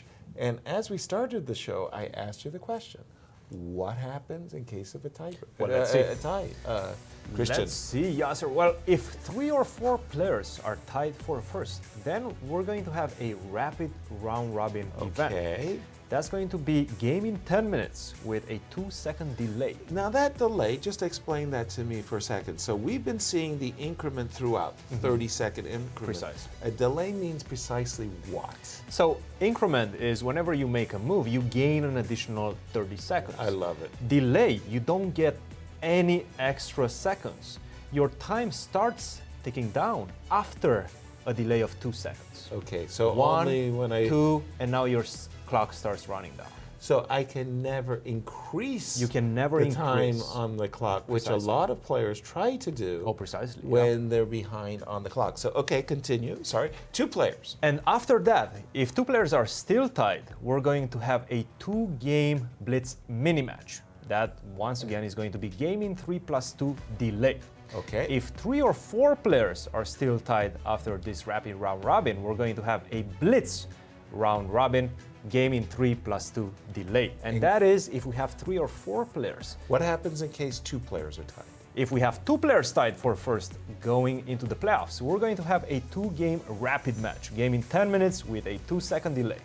If after that the players are still tied 1-1, we're going to go straight into an Armageddon. And the Armageddon game is a what game? Well, that's when mayhem ensues on Okay. the board. If Armageddon, white gets 5 minutes, black gets 4 minutes for the whole game. If the game ends in a draw, black wins. There's absolutely no increment, no delay. It's going to be madness. White gets an extra minute, but black gets draw odds. Okay, got it. All right, but we do have a guest in studio. We do have a guest who is with Maurice Darius Vierch after a tremendous victory. Indeed, a great victory for him. Darius, this tournament has not been one where you're fighting for first. I know you'd rather be in that position, but getting a good win closer and seemingly more and more solid as this tournament has gone on, you've been holding your own. I mean, yeah, the tournament is over in the sense of me playing for the top places, but still there's, I thought after yesterday there are still 2 games to go. Let's just play chess, let's do my best, and let's see how it goes. Of course, it's better to finish the tournament not with a loss, of course. So yesterday was a tough game for me, of course, but I've tried to forget about it and just try to do my best in the last 2 rounds. So far, according to the plan, hopefully tomorrow will be the same. I know you have other tournaments coming up. Yes. Oh, your next tournament is? The Grand Swiss. Is the Grand Swiss. Yep. Is this allowing you to see where the holes are, maybe patch up some difficulties? Yeah, definitely. It's a great, preparation. I mean, like, we die and we still, I forgot how the saying goes. It's like we die and we are born stupid and we die stupid, like, or something like that, right? I think it's Polish. So basically, what I'm trying to say is like every day is a learning experience. So I'm very happy to play here, and because each game is against a very strong player, so I can learn something from it.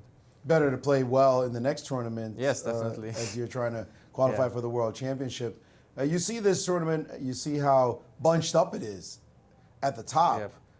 Do you feel like just a little bit differently you could have maybe been in the mix? I mean, definitely. Like, in this tournament, I missed a couple of chances, like against Alex Lenderman, Sam Shankland. In both games I was winning. Against Sam it wasn't easy, but against Alex I saw the win and I just got confused myself and couldn't convert it. And yeah, like if I won these 2 games, I have 1 extra point. So the situation right now is totally different, even after I lost to Fabi. So, it could have gone either way, but sometimes it's just like that. So I'm happy definitely that I could, play those games because I know like that, sometimes my conversion of advantages requires more precision. So I will have to pay more attention into this detail in my future games. You anticipated my question, in fact. What have you learned? Tell us one thing you've learned from this event. And you talked about the importance of the conversion of advantages. How do you train for that as a player on your level? It's very hard to train for it because usually what we do is just try to get some advantage out of the opening, and this is pretty much where it ends. Of course, there's some calculation training and so on, but this aspect is pretty tricky because, I mean, it's not something you look at the first time, at the first instance. But I think that what would help me is some training games with some better positions, trying to win them. Some maybe against other players. I'm not sure if there will be enough time before my next tournament, but for the future, like definitely I will look into that. I'm going to give you some advice. Hurry up, order Yasser Seirawan's book on Amazon and go over his best games. No, don't do it. If you want to get converted. You're not going to give him advice in your best games? I don't want to ruin your career. You're promising, you have a very, very promising future. The guy beat Karpov, Kasparov. Don't blow it. He has beaten Tal. No, I will look into this. He's beaten some good players. He's got it 1 or 2. All right, well, it's good to know that you are keeping good spirits and focused on your last game. Good luck. Thanks. And good luck also in the FIDE Championship. Thanks. Yes, first of all, very good luck at the Riga FIDE Championship in your campaign to qualify for the candidates. This particular event, we've seen U.S. championships in the past. Sam Shankland winning +6, Fabiano with +5, clear second. We've seen big scores. We're seeing a monster score in the women's section with Carissa. This year's U.S. championship, +2, is leading the whole field. Is this a surprise to you? It is a surprise, yeah, definitely. I wasn't expecting that. I was thinking that, we would be like +3, +4, maybe, not maybe +5, but +4 I was sort of expecting. Mm-hmm. But I don't know, it is the way it is sometimes. Yeah. Maybe a tiredness by the top players. They're playing quite a lot of events these days. I don't know, to be honest, to me it seems like the level is just very, very even. Sometimes, worse positions that are there. Like I had a very tough position against Jeffrey as well, and I managed to hold it. Right. So, like also against me, players managed to hold. So basically, the level is very, even, and players try to fight till the end until basically there is nothing to hope for. Right. So that's what makes the game tough. Sometimes one inaccuracy is enough for someone to save the game. Thank you for your insights, and good luck tomorrow. Thanks. And hopefully we're not born stupid and die stupid. What kind of saying is that one? Don't bring that one to America, please. You're born stupid and you die stupid. Wow. Chess is tough and then you die. Well, Yasser, one of the games that it's about to finish is the one between Ray Robson and John Burke, because it seems like John found a way to forcing eliminate all the pawns. Well, forcing the pawns to advance faster than he was. If he could put his king on f3 in this exact position, then he's got chances of nursing. Probably winning that one. But the problem was... Knight takes c5 right now is going to come on the board. That's the problem, and right? there is no way that you can save that second pawn, and you're not going to be able to beat me with only one pawn. So the point is, knight takes e5 right here, right now. f4 takes e5. Rook g5 with the double attack against both the pawns on g4. You would love to be able to teleport. Play king f4. Rook, king to f4 or rook to e4, defending both pawns. But unfortunately, that's not possible. FIDE rules don't allow that. And after knight takes, so this is the current position, and this is the moment that John Burke is waiting for. Knight takes e5. And we actually have the wrong takes position right now. Oh, it's that's not the game of Daniel versus Danya. versus We're looking at the Ray Robson. John Burke. Yeah. By the way, Fabi is cruising. He's got it all wrapped up. He's cruising. All but wrapped. Look, the pawn on f4 is hanging. At some point, he's going to play g5. Right. And say, you are frozen. You are locked in prison, and it's just me bringing more ammunition to take care of business. And sooner or later, this bishop will show up. This king could even dance and prance to f6, and then this d pawn will hang. The knight e1 is always going to happen. This construction cannot hold together, and Fabi will find a way to break in, and he'll be patient and determined. He already knows the other results have all fallen his way. Right. There were 5 other players for him to think about. 5 of them, 3 ahead of him, 2 beside him. The 2 beside him I've drawn, what we're going to call the Robson game a clear draw. Right. And the 3 ahead of him also, the 2 ahead of him also drew, and 1 he's playing, and he's going to win this game. Incredible. The entire script written in his favor, and all he has to do is win, at which point he'll say, I'm tied. This is like the tournament just started. I'm tied with everybody at this top position. It'd actually only be a three-way tie for first. Only a three-way tie in which he will be one of them standing atop the mountain. You're right. Incredible for him. And I'm sure the first sentence that come out of his mouth will be, man, I had such a bad tournament, and I'm still tied for first. Like, wow. What a chance. What an incredible chance right now that he has. Landerman, We'll see if he can close the deal. And how are the pairings for tomorrow looking like? That's what I wanted to ask you. Maybe we can get the graphic for that one, because don't be looking at me. I know Fabiano is playing Sam Shankland with a white Wesley piece. plays down in the last round. That I know. Wesley plays down. A better pairing. Also with the white pieces. Also with the white, but a better pairing. Here it is. Fabi versus Sam. Bruzan Lenderman. Bruzan, Lenderman, Dominguez versus Zvierch. Dominguez is no longer in contention. Well, yes. At least he's a half a point behind. He half wants a point to see behind, but he would not be tied. He would not be tied. Not the trio, the trinity. Burke versus Jeffrey Shang. Right. Wesley So is playing Ray Robson. Woo! With white pieces. Oh my and word. Naroditsky versus Sam Sevian. That's big. Another huge Another match. big one. Naroditsky not playing well. Oh my goodness. Sam can hunt him down and try to also control his own destiny. A win there guarantees a playoff at least. Wow. Now for any one of those players. There are none of them playing each other. They're all at cross purposes. And they also know that if they only draw, well, first of all, they might not get anything. Who wrote the script? But then there's people behind them. So it's all to play for right now. And this, although there could only be a five-way tie at max now.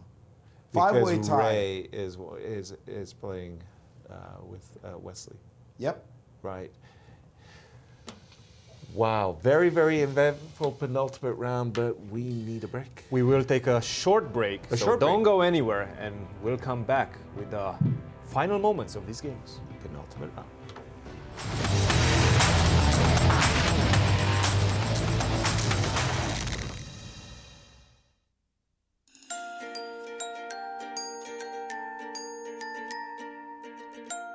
Welcome to the chess capital of the United States. The St. Louis Chess Campus in the heart of the vibrant Central West End has established itself as a premier global destination for chess and is comprised of two unique nonprofit institutions. The Chess Club and Scholastic Center of St. Louis is recognized as the top chess facility in the world and plays host to all major tournaments, including the U.S. Chess Championships and the Sinkfield Cup, one of the strongest chess tournaments globally. Tournaments are broadcast online to more than 150 countries, led by an expert commentary team of grandmasters. The Chess Club is an educational organization committed to promoting the game of chess, with a specific focus on bringing the benefits of chess to children throughout the St. Louis area. Research shows children who play chess exhibit improved analytical skills and increased confidence. The Chess Club is highly engaged with the local community, bringing scholastic chess programs to more than 100 schools, providing hundreds of classes each week. Directly across the street from the Chess Club is the World Chess Hall of Fame. This one-of-a-kind cultural institution invites visitors to experience chess in imaginative ways and is home to the U.S. and World Chess Halls of Fame. Cutting-edge exhibitions feature rare, historic chess artifacts paired with world-class art. Innovative programming explores the intersection of chess, art, and culture. Visitors can enjoy interactive programs designed around the exhibitions and monthly music in the galleries. The World Chess Hall of Fame is nothing you expect and everything you love. 3 different galleries and a premier gift shop highlight the culture, history, and creativity behind the game. Come visit, play chess, leave enriched. To learn more about the St. Louis Chess Campus, visit stlchesscampus.org.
Welcome back, everybody, to our continuous coverage here at the U.S. Chess Championships. We are in round number 10, which is almost over. Yasser, during the break, what happened?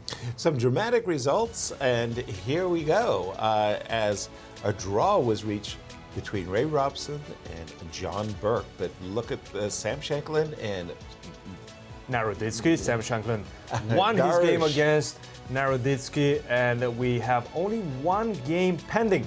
But that is that's the big clash. But that's a completely winning position for Fabi. It looks like it. Lenderman versus Fabiano. We're going to have to wait and see what the final result will be in that one. In the ladies section, almost all the games are done. Two are still pending: Sharevich versus Foyshor and Nemtsova versus Tokir-Jornova. A lot of decisive games today. 3 so far. Absolutely. And we do have one guest in the studio who is with Maurice Ashley, Tatev Abrahamian, after a beautiful victory. A beautiful finish, to be sure. Yesterday's victory was quite dominant with the white pieces. Again, you had the white pieces, and this time you decided, I'm not going to play e4. Let's go back to one that served you well, knight f3. How did that work out this time? Well, I have a 100% score with knight f3, so I think it's my best opening so far. She just got into really bad time trouble, so I think when you have that little time, any position is tough to play. And then obviously, okay, like rook c6, rook c3, that she went for it. She's just looking for some kind of activity after just like shuffling for a while. It looked like she actually just blundered in this position, an unusual blunder, to be sure. Looks like after takes, allowing takes, you had this beautiful knight e1, and suddenly the rook is getting mated. Yeah, when I went to a5, I saw this, and I thought she'll probably go for it, because it feels like she was looking for activity, getting a bit impatient. So I guess a bit of a trap. Indeed, a study-like trap. Your score is not what you were hoping for as far as the beginning of the tournament, but it seems that you have picked up the pace and doing quite well of late. I think I'm at 50%. I mean, okay, considering how I started, this is a pretty decent result. You saw how Carissa did in the tournament. What's your impression? She beat 4 former champions, won 5 in a row. Just one of the, given that you played in a lot of championships, one of the all-time great performances in the tournament. Did she clinch already? Yes, she has. Oh, okay. No, I thought she played really well. She's definitely deserved champion. I think she's the best player here. So it's not surprising at all. All right, well, thanks for sharing your thoughts, and good luck in your last game. Thank you. Thank you, Tata. Good luck indeed. As we have 2 games remaining in the women's section, how is your charge student doing? Well, the game, she built up a very nice advantage out of the opening, and right now she's fighting to convert. It's not an easy conversion, and we've seen Bekim in this type of situation. This is not her first rodeo. No. When she's facing this type of blockades. We've seen the game between her and Sabina Foyshor, which ended in a draw. Okay. Then we saw yesterday's game against Nazi Paikidze. That looked like a blockade for a while. She managed to break through. Okay. Now we're seeing something very, very similar. But she's got the 2 bishops against the 2 knights, and the pawns are doubled. That's the problem. Ooh, this move, knight a4, king to b5. That means finishing the knights are trapped. I don't like this move by Katya. She caught herself. She had reached for the knight. She played the knight to a4, and after king b5. I think that just finishes the game. That's just an unbelievable mistake. Right? That's a time howler. Pressure blunder that she's collapsing now. That's the howler, because guess what?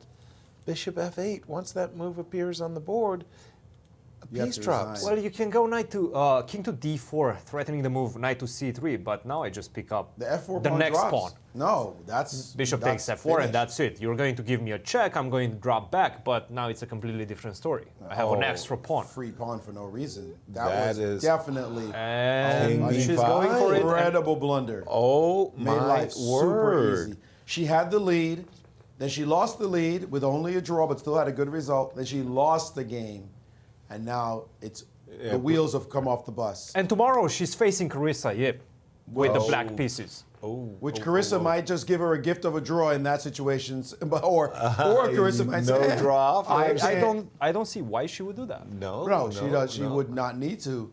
Carissa can play for it. Can Carissa win 6 in a row? We don't have a name for winning 6 in a row. Well, Bingo was a great. Bingo for 5. Bingo is a great one. Pretty darn Thank good. you. Thank you very much. No, By the way, I'm going to claim it as an original. And we have witnesses. We have witnesses and we have tape, Nobody. buddy boy. No, we have no, tape. We have tape. no, Stop it, no, Yasser Seirawan. Guys, you know is that. Carissa also going to Riga? I don't know. Because there's a women's Grand Prix as well. Of course. That qualifies to the candidates. And I think Right. it's happening at the same time.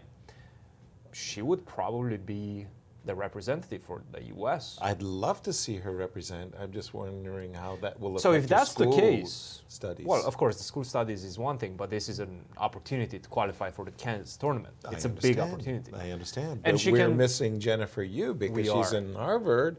They wouldn't give her permission. No. And I And know Carissa that she's is in graduating high school. High school. Carissa's in high school. High She school. can make that up. Right.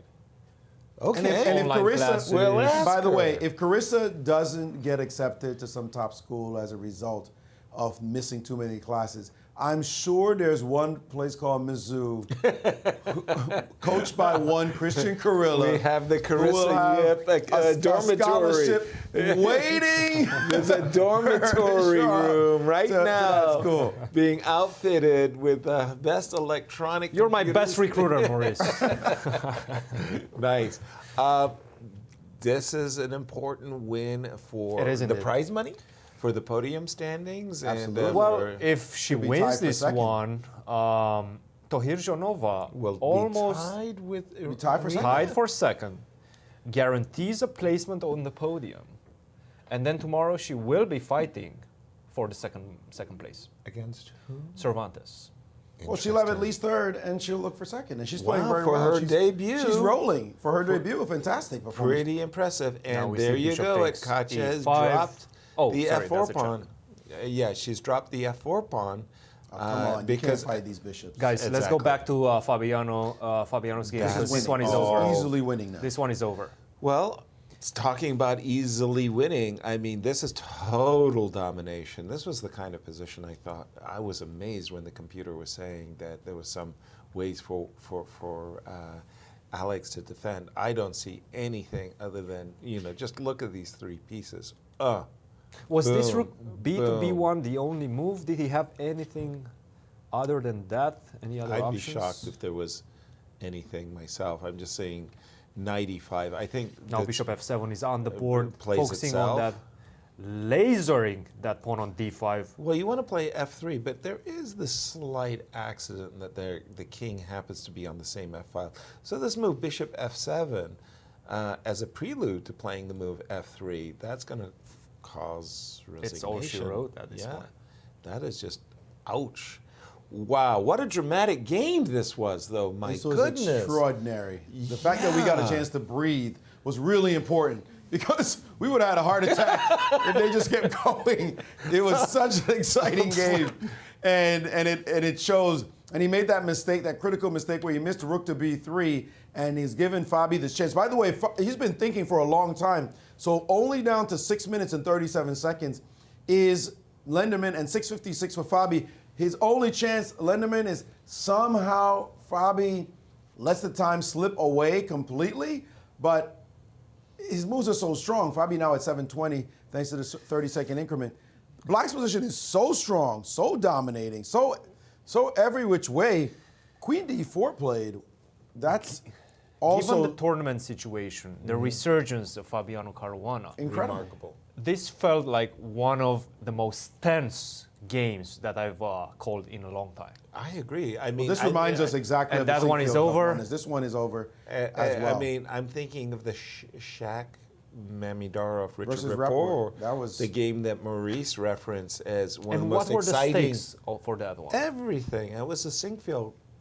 No, it wasn't. that was it wasn't the- one that would win the tournament. It was certainly early on in the event, but it didn't matter. The stakes here, of course, makes this a much bigger game. Right. But in that game, we were just on the skates and wobbly, and what's going to happen next, second. and what a move, and it was simply incredible. And as Yasser mentioned, 1 second when Rapport made his move, and only had 1 Queen second on the B's- clock. there's and a little jerk. We felt every bit of the excitement of that one, and then the Nervousness. fantastic finish as well. I remember By Shaq. Zurov knocked him out at the very end. That was dramatic. We live for those kinds of games as commentators. This certainly had it at the time control. Yeah, and I mean, in terms of drama, that was just fantastic game to call. Ray Robson, we left it at the bishop sacrifice. The next thing we did is we came back at the ending. In the basement with us, discussing his game with John Burke. Okay. Yeah, that ended in a draw. Right, but that had some flair going too. It did.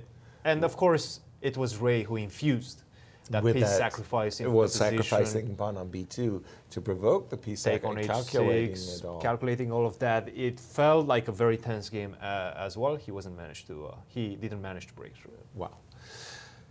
Hard to win games. No, it's very These U.S. championships, I must say. Ask Lanier Dominguez. He's on the outside looking in. As we're looking at Alex... He must be kicking himself out for missing that huge opportunity yesterday against Ray Robson. Exactly. And Alex Lenderman comes into today's game undefeated in a tie for first, the Trinity on top. It looks like he's going to be...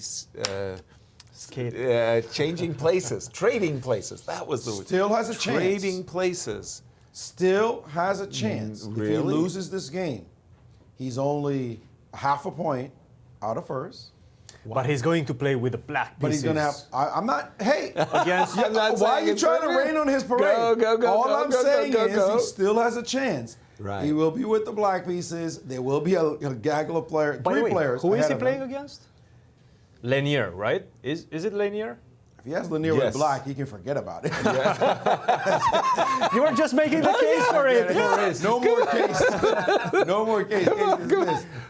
But that will be a huge game because Lanier has a chance. Right. And Lanier knows if there are draws at the top, he can pull a Fabi and join them with a win. So therefore, Lanier versus Lenderman will be a dogfight as Lanier will give it his all, and it will give Lenderman a chance in case Lanier overpresses at that moment to potentially go up there as well. So that matchup is huge. Lenderman versus Dominguez, flip that, Dominguez versus Lenderman, no question about it.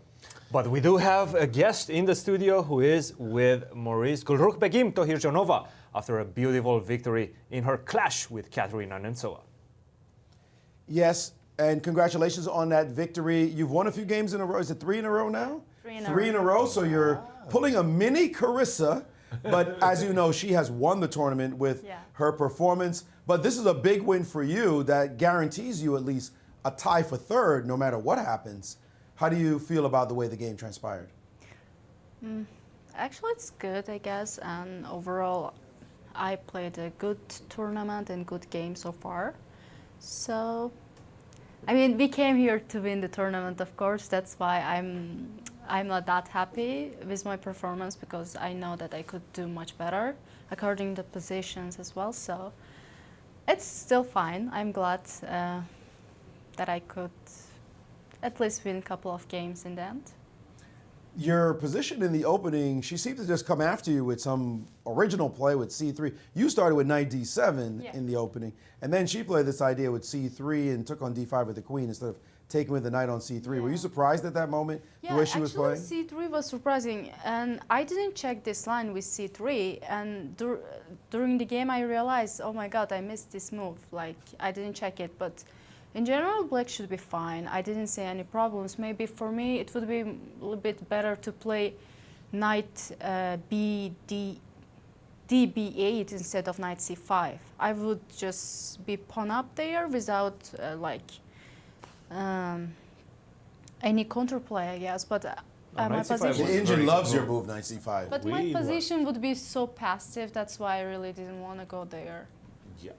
The engine loves knight C5. They think But it thinks you play after it perfectly. knight C5, that position, it was very hard to play with black, I guess. I had to be very, very precise. Luckily, she didn't make the best moves, I guess.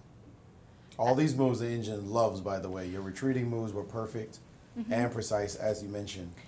It was here you had knight E4 or A4. But I just wanted to exchange all the rooks.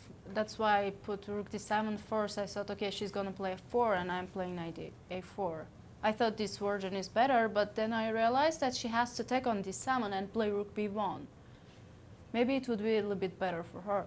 Okay, the position is worse, but still, better attempts, you're saying? Yeah. And maybe she could take actually earlier on c6. When I played castle, she could take on c6 and then b takes c6, queen c6, rook b8 and queen c2 instead of after castle. And I think this is the line that you No, were mentioning, not here. Maurice. Instead of knight to c3, Yeah. take on c6. No. Wait. Oh, yeah, Yeah. this position. After Yeah, castle? She could, definitely, but it's still better for black. Yeah, like it's the still initiative better. with the I light have queen. two bishops, but I thought maybe it's better for her to play this position. Definitely. But she was trying to like win no matter what. That's why she played this kind of opening, and she didn't like the idea of exchanging some pieces, I guess. That's... It was strange the way she played when she took on d5 for sure, instead of playing with knight takes on c3. Yeah, sure. And psychologically for her, it was difficult because she'd been leading the tournament for so long, and suddenly now she Really? was on her Was back she? foot. She was. I don't think she was leading. You don't think she was leading? You want to do commentary for us now? No, Carissa was leading, no? No, Katerina was leading the tournament Really? all the way through 7 rounds. It's when she got passed by Carissa. Only then she was +3 with no losses I whatsoever. mean, she hasn't played me and Carissa and Crush at that point, right? Exactly. She ended up having a tough road Yeah, at the she- very finish, and that's yeah. what has cost her. So you basically have not the victory to play for, not the top result. How do you approach this last game?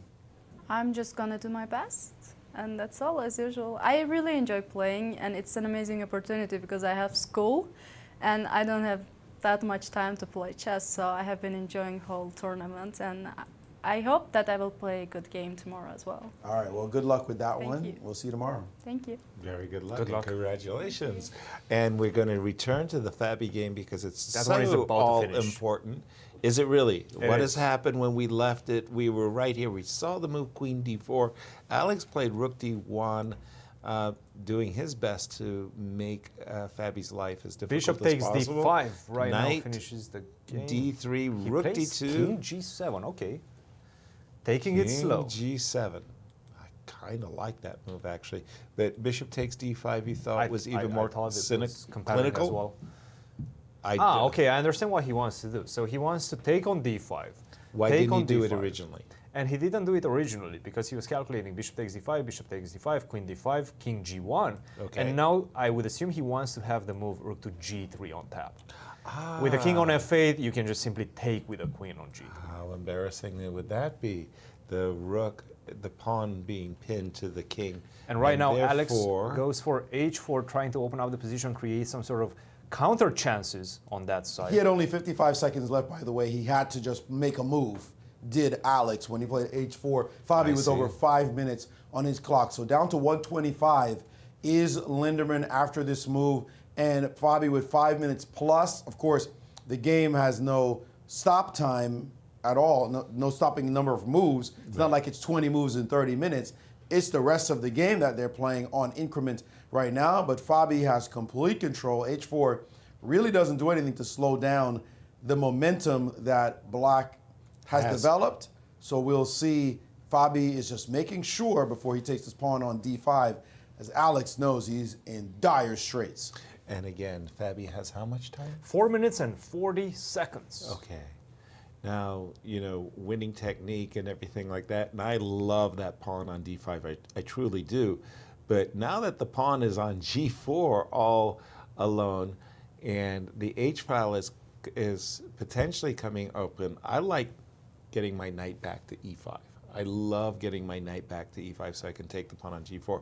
So my instinct would be to play queen f6, followed by knight e5. But I yes, understand you're telling bishop me d5. that you could just take on d5, have all the I time in the world, understand. and just potentially finish Exactly. the game off. You're going to sit for a while and think about which one to play? No, I'm saying I play queen f6 and knight Instantly. e5 right away. I don't like being in pins. Even when I'm playing bishop takes d5, I don't like being in the pin. And as good as the knight visually looks on d3, on the e5 square, it would be hitting g4, which is just a huge pawn. It would be protecting the king. The queen is a dream boat position on f6 He as goes well. for queen to c4. He went queen c4. Sometimes you might just have too many moves. That's the problem too. Just have too he's ready many to moves go. to look at. He's getting ready to go knight e5, but he's also eyeballing this rook with his queen still on the 4th rank. I mean, it's a great move, but still, I mean, to play a bravado move like this one. And your opponent has no time, by the way.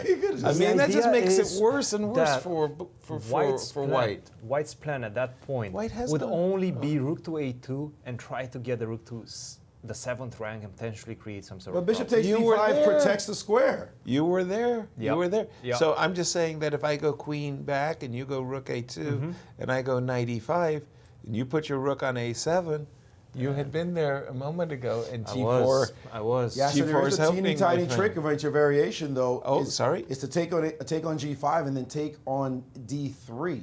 Oh, and bishop to e4, and I And get then- a check. You get it. I get one check. One check.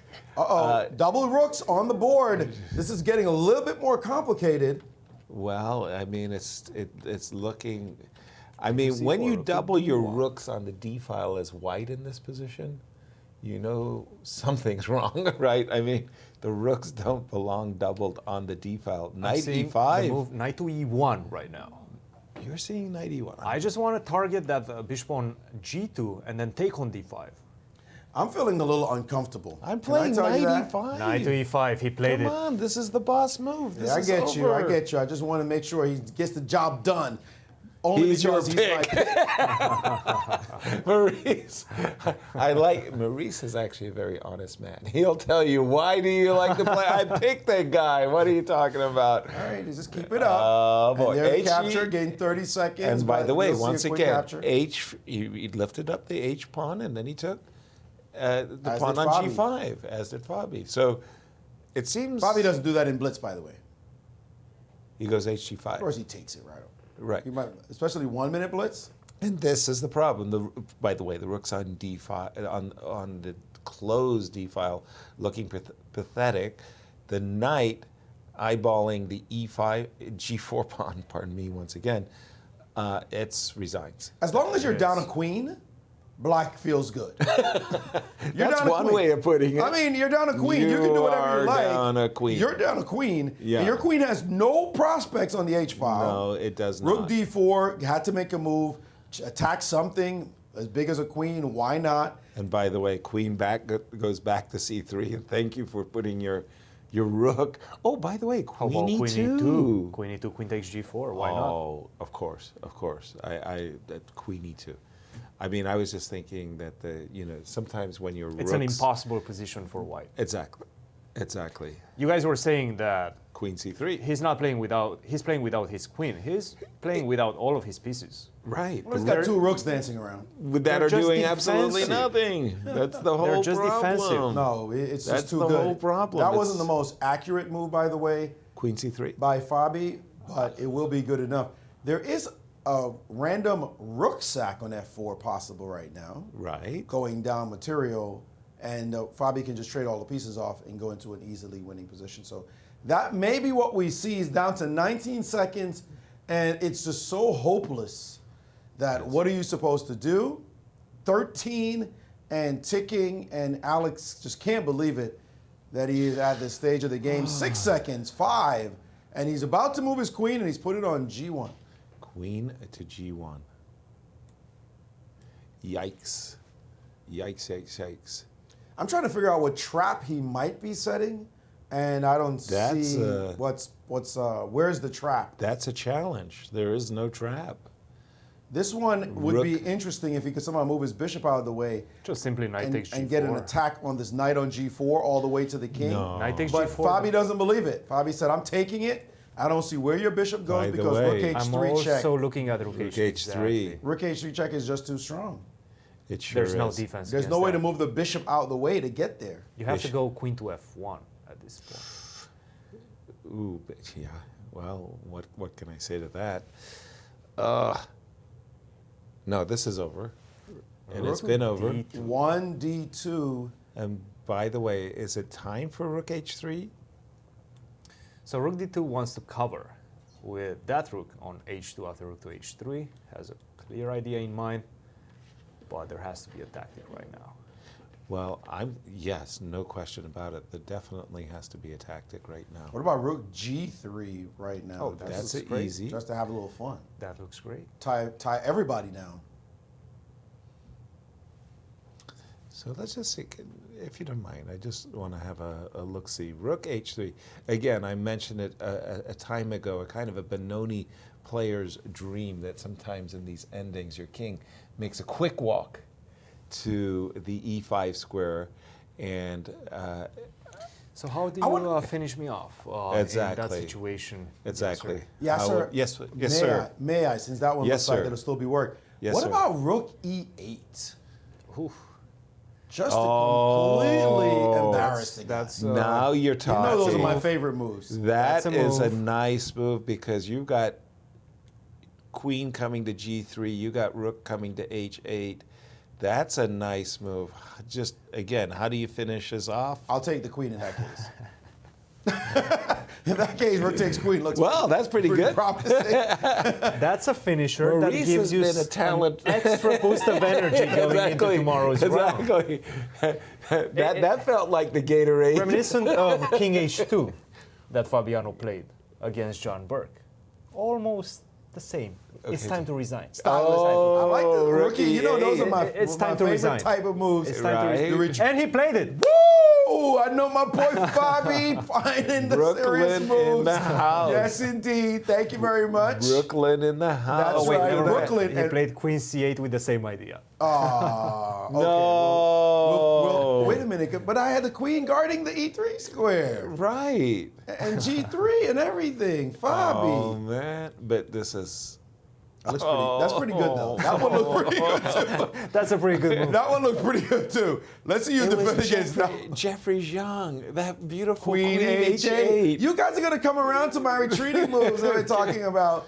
Wait a minute. Queen to A1, and now we're going to see Queen A1. The checkmating sequence Queen by to Fabiano A1. Caruana. And Rook to F3 has... Is that it? Rook to F3? No. Check. No, what is that? Well, we just dropped the queen in. First of all, we post up, and then we say, okay, how do we finish the game? There is a discovered check in the position that we have to be Very watchful. mindful of. I don't like what No, Rook F3 is just winning, right? What? Rook F3. Bishop F3? Knight E3. King G1, Queen G1. You want to take the and queen? I just take the queen. Oh, that's so boring. No, that's that wins. very look. That wins. You just took my queen. Why can't Christian show?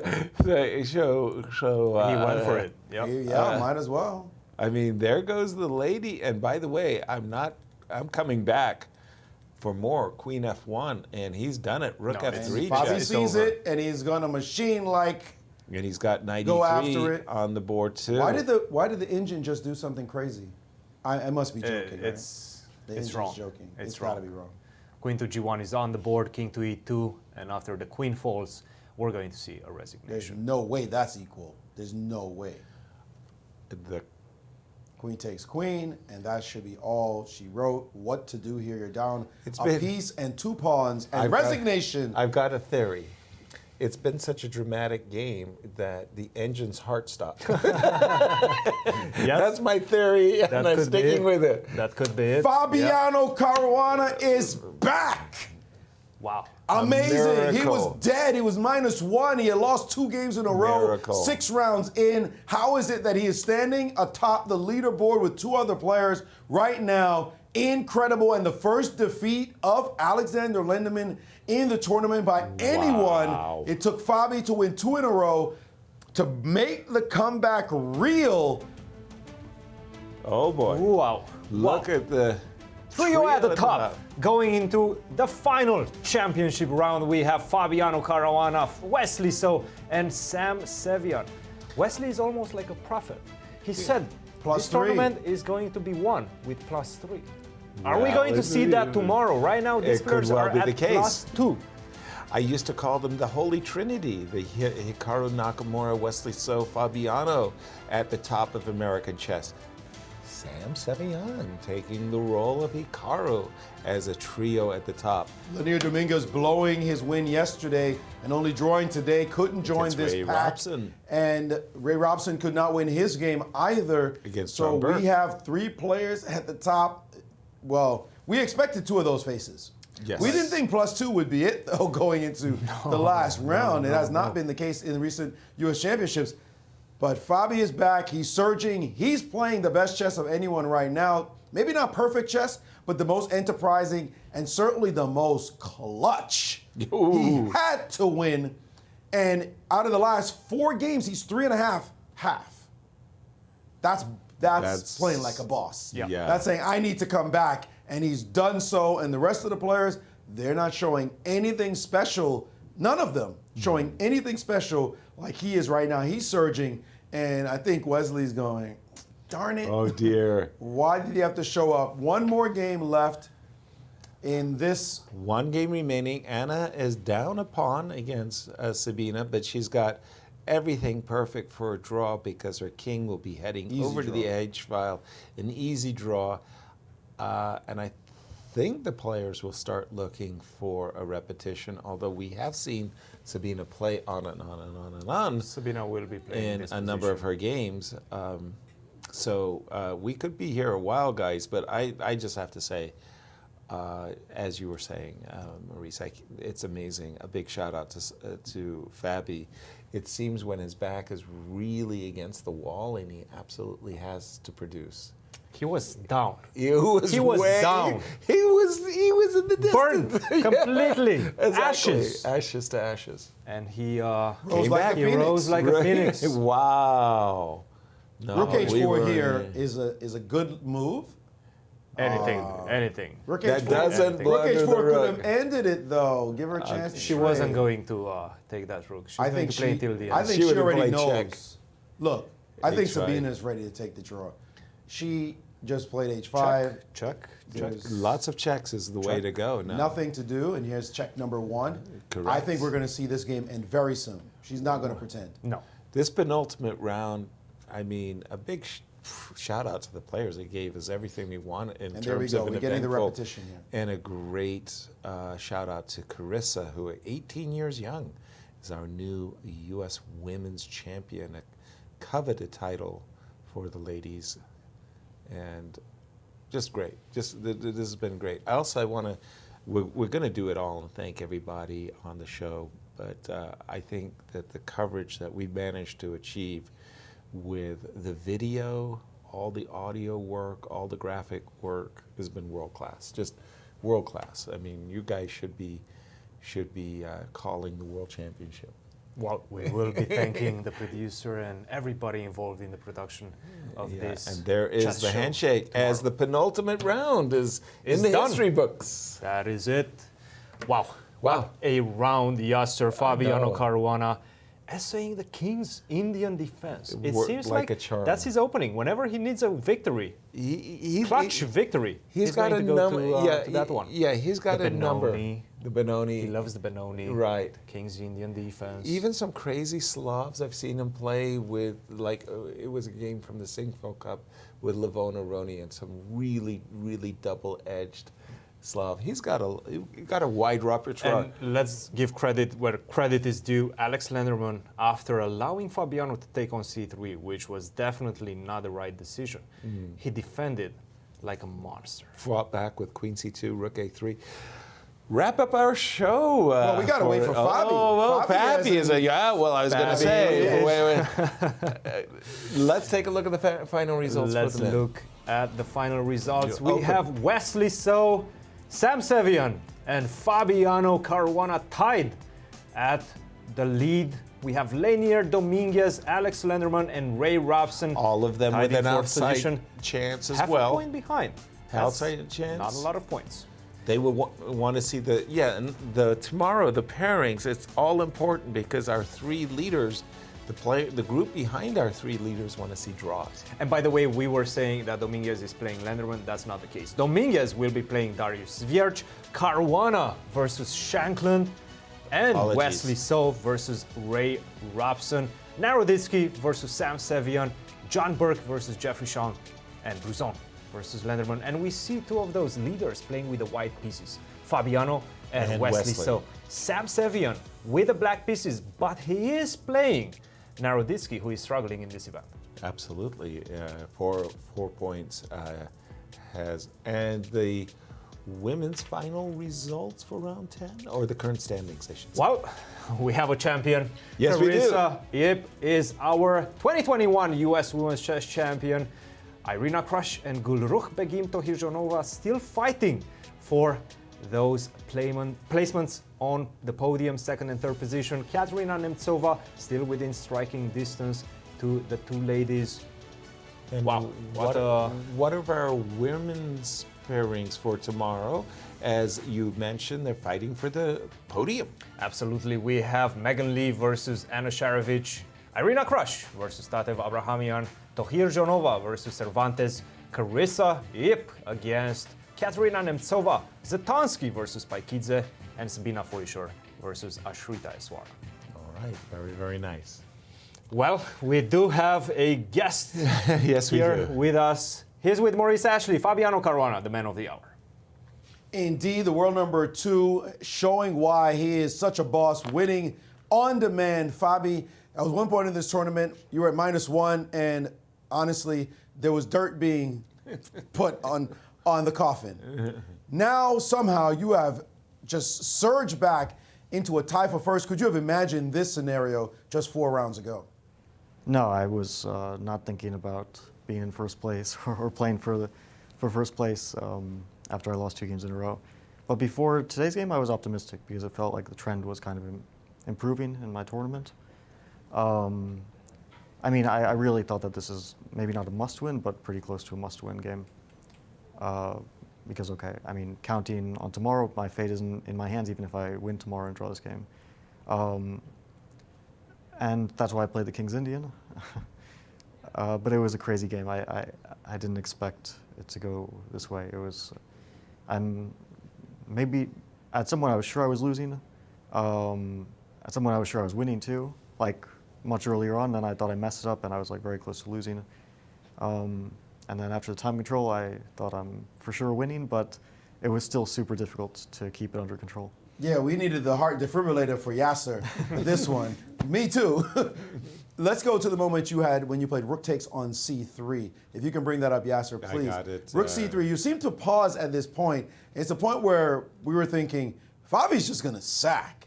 Why did you hesitate at all here?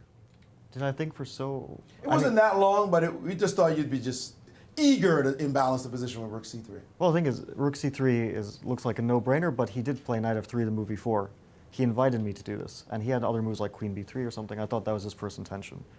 Because it looks really annoying. The point is Knight E6 is a threat, not Queen B7, but Knight E6. And so I have to stop at Queen E7, and it's a pawn sack. Like, he takes on B7, I play Knight C5, I get the 2 bishops. I was pretty happy about this outcome, because I really have tremendous compensation. But, I mean, I didn't expect him to allow the exchange sack, so that's why I thought, I mean, he's allowing it head on. I have to think about, you know, what he has in mind, because obviously he considered it. So at least and anyway, it's useful because I'm going to use the calculation that I do here later on. And I thought his moves were forced: Queen C2, Knight D2.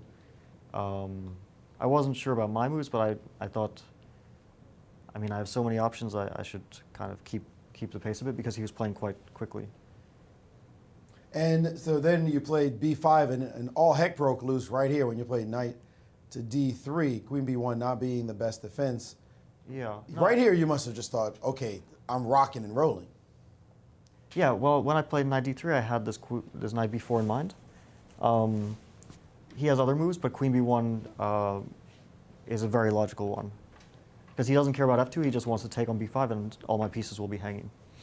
And Knight B4 I was happy with, and I thought CB4, Knight F2, like, I'm not sure if I'm much better or winning, but I don't see a move for him, so at least it's pleasant to give, yeah, this is mate, Bishop D4. The problem is that, like, once my queen gets to the diagonal, it's just a mating attack after I get rid of his bishop. And then he quickly played Rook A5. I thought, this can't be good. Queen C3, and I expected Knight F3, which I thought can be good, but it's still a lot to calculate with limited time. And then he played bishop e3, and I thought, like, everything must be winning. But I got very confused, and I ended up going for something which was certainly not winning. Yeah, bishop takes g3 was the best move according to the engine. Yeah, the thing is, I thought if he gets like rook a3, but I just go to e5.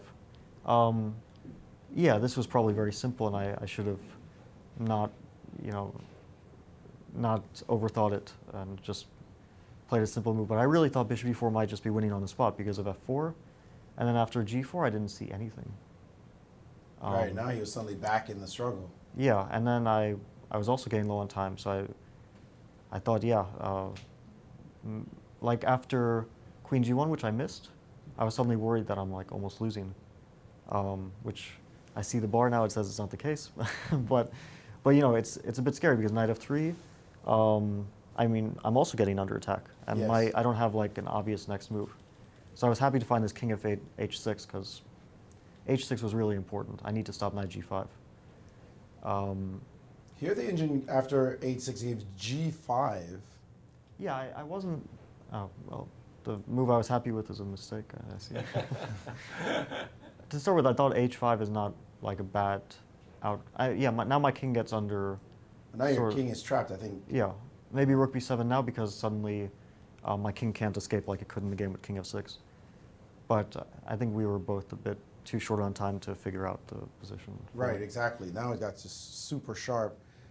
And then you got to, it was clear at his time control that there was a problem because he just started, you could sense he was very nervous and he played defensively at this point instead of being as aggressive as he could, although he was putting up a very heroic defense at some point. Why did you play rook e5 and not rook e3? I thought he'll expect rook e3. Ah. I wasn't sure which was better. But rook e5 looked like, the thing is I threatened to take, but it's not really clear if I'm always going to threaten to take, like after rook b8. And here I'm going to try to take with check, or queen c3 and queen f3. So I thought it was more important to have that queen, the queen threatening f3 rather than the rook. But I don't know, I mean,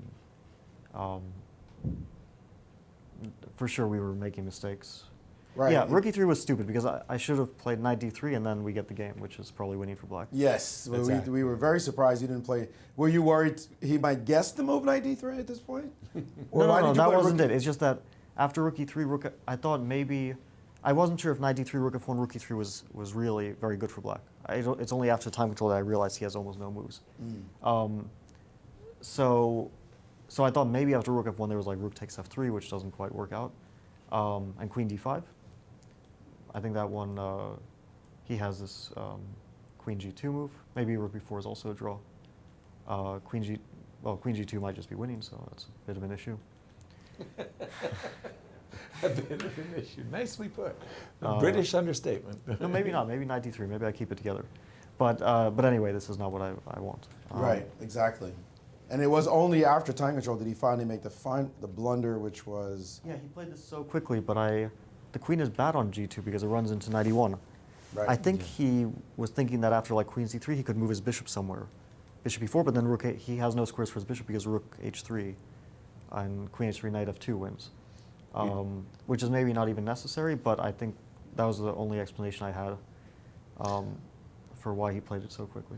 I think we thought the rook b3 was his last best chance of being able to defend the position. Yeah, it might not be so clear-cut. Maybe white can hold it, but it's not a fun. I mean, rook b3 is a really tough move. It's really tough to find. Queen and after g2. queen c3, now you are completely in the driver's seat and dominated. Well, it's like after, I mean, there was so much to calculate. Yeah, knight e5 and then h4. Like I couldn't, yeah, h4 I wasn't. h4 here? Yeah, the thing is I thought knight g4, right? Rook f4, king g8 would win. Wow. And it's important rook f8, take queen d6, king g8, my king is covered. But then I realized, yeah, this wins for black. He has no more checks. But then I realized after knight g4 he can take rook e1. Sorry, after knight g4 he can... No, rook f4, king g8. Take on g4. Yeah, rook g4, rook e1, and bishop f1 loses because of queen f3. This is actually quite important. but he just has queen g1, and surprisingly, his pieces are loose, but I don't have a way to use them. Take, and his rook on g4. My king is again in a mating net. I mean, not yet now, but potentially. So I thought this is maybe just not better for... Not so easy at all. Or, yeah, definitely not easy. So I wasn't going to play that. I was going to play h4, h4, f3, hg, king g8. This was like my backup. But he plays bishop h3. Now I take on g5. And my pawn on f3 is kind of blocking my attack a bit. I mean, he's still probably in bad shape. But it's not an easy one. I mean, this was a good chance for him. So knight e5 was a serious mistake, I guess. All right, but he didn't find those defenses. He allowed you this was a to just very bad roll idea. in the position, and you eventually got everything you possibly want. And this final retreating move with the queen. One little point here: rook e8 was also playable. Is there a defense to that? Yeah, I didn't see Instead it. of queen c8. That's the defense. Oh. I didn't see it. Okay, I'll pat myself on the back for finding a move. Every once in a while, a blind squirrel finds a nut. I saw this queen c8 and the line which happened in the game, and it was enough to see. It was enough, yeah. Don't need more than one win in chess. One win per game. Well, one win per game is all you get. Yeah, if you tried to Michael find all Tall. the wins in the final position, then you'd be there all day. You know? Right, I think at some exactly. point all moves are winning. Well, you are tied for first. I don't think you could say that since round 2. Round 1. Round Probably round 4. Round 4. Yeah, there was a point where before you lost. When I was +1, I think it was no one was +2. Or No, maybe round 4 you were not in first. Oh, then I was never. Because Ray Robson wasn't clear first in round 4. Okay. So it must have been by round 3 that you were knocked No, out. I drew all my games at the start, and then I. Oh, I won my third. No, I won my won. third. You're right. You You're right. won, Yeah. Don't try to test the commentator. We follow you. Just make all the good moves. But you were tied for first at one point, and then Ray did his thing, and then you slipped out. Now suddenly you find yourself in the last round. You've got white against Sam Shankland. against Sam, who just won his game. All out. I mean, not all out. When you're in the lead, you don't necessarily have to go all out. Also, Sam is not a player who that strategy will necessarily work against. But I mean, I will try, of course. All right. Well done to get to this point. I'll remind you that I picked you to win the tournament, so if that helps, I already picked Carissa to win. Thank you, guys. Say it. Yeah, say it. Go ahead. The quality of our life has gone down dramatically. They're not in the last happy. few rounds. They're not happy, but so far I'm right. So the trend is your way. Good luck in your last game. Thank you. Good luck, Fabi. Really well done. Fantastic. As you say, a phoenix rising from the ashes. That's an apt metaphor to describe his return to the podium. Wow. But nothing is over, Yasser. Tomorrow we have the championship round. Right. That is it. We have crowned one champion, Yes, and we here have. she is, our 2021 U.S. Women's Chess Champion, Carissa Yip, who just simply dominated the field. With a bingo. 5 wins in a row. And the coverage will continue tomorrow with round number 11, our championship round, Championship Monday. And if we do need the playoffs, those are going to be played on Tuesday, October 19th at 1 p.m. Central Time. There's one announcement regarding the closing ceremony. That closing ceremony, we were going to induct into the World Chess Hall of Fame 3 nominees, including Judith Polgar and Eugene Torre. But we have postponed that induction until the Cairns Cup so that both Judith and Eugene can join be us there and be inducted into person. Excellent. So I really want to thank the World Chess Hall of Fame for allowing that postponement. A real big shout out. I look forward to seeing Judith and Eugene and his wife Marilyn in person February. here in St. Louis. Well, Maurice, final thoughts after this round. As a commentator, you always love it when you see something you've never seen before. And we've never seen a woman dominate by winning against 4 former champions. That's in the history of the U.S. Championship, the U.S. Women's Championship. And we ourselves have been calling a lot of those tournaments. So to see Carissa do that is just fabulous. You can say, wow, I was there when it happened. Who knows when it will happen again? But she has done it. She did it in style. Kudos to her. That tournament is laid to rest. Who knows what's going to happen tomorrow, as we've got 3 players tied at the top, and we still have chasers after them. This is what you want as a commentator as well. Drama in the last round. We get it. You don't want to miss it. Absolutely right. Well, it was a long day, and we're going to resume everything tomorrow at 1 p.m. See you guys tomorrow. Good night, everyone.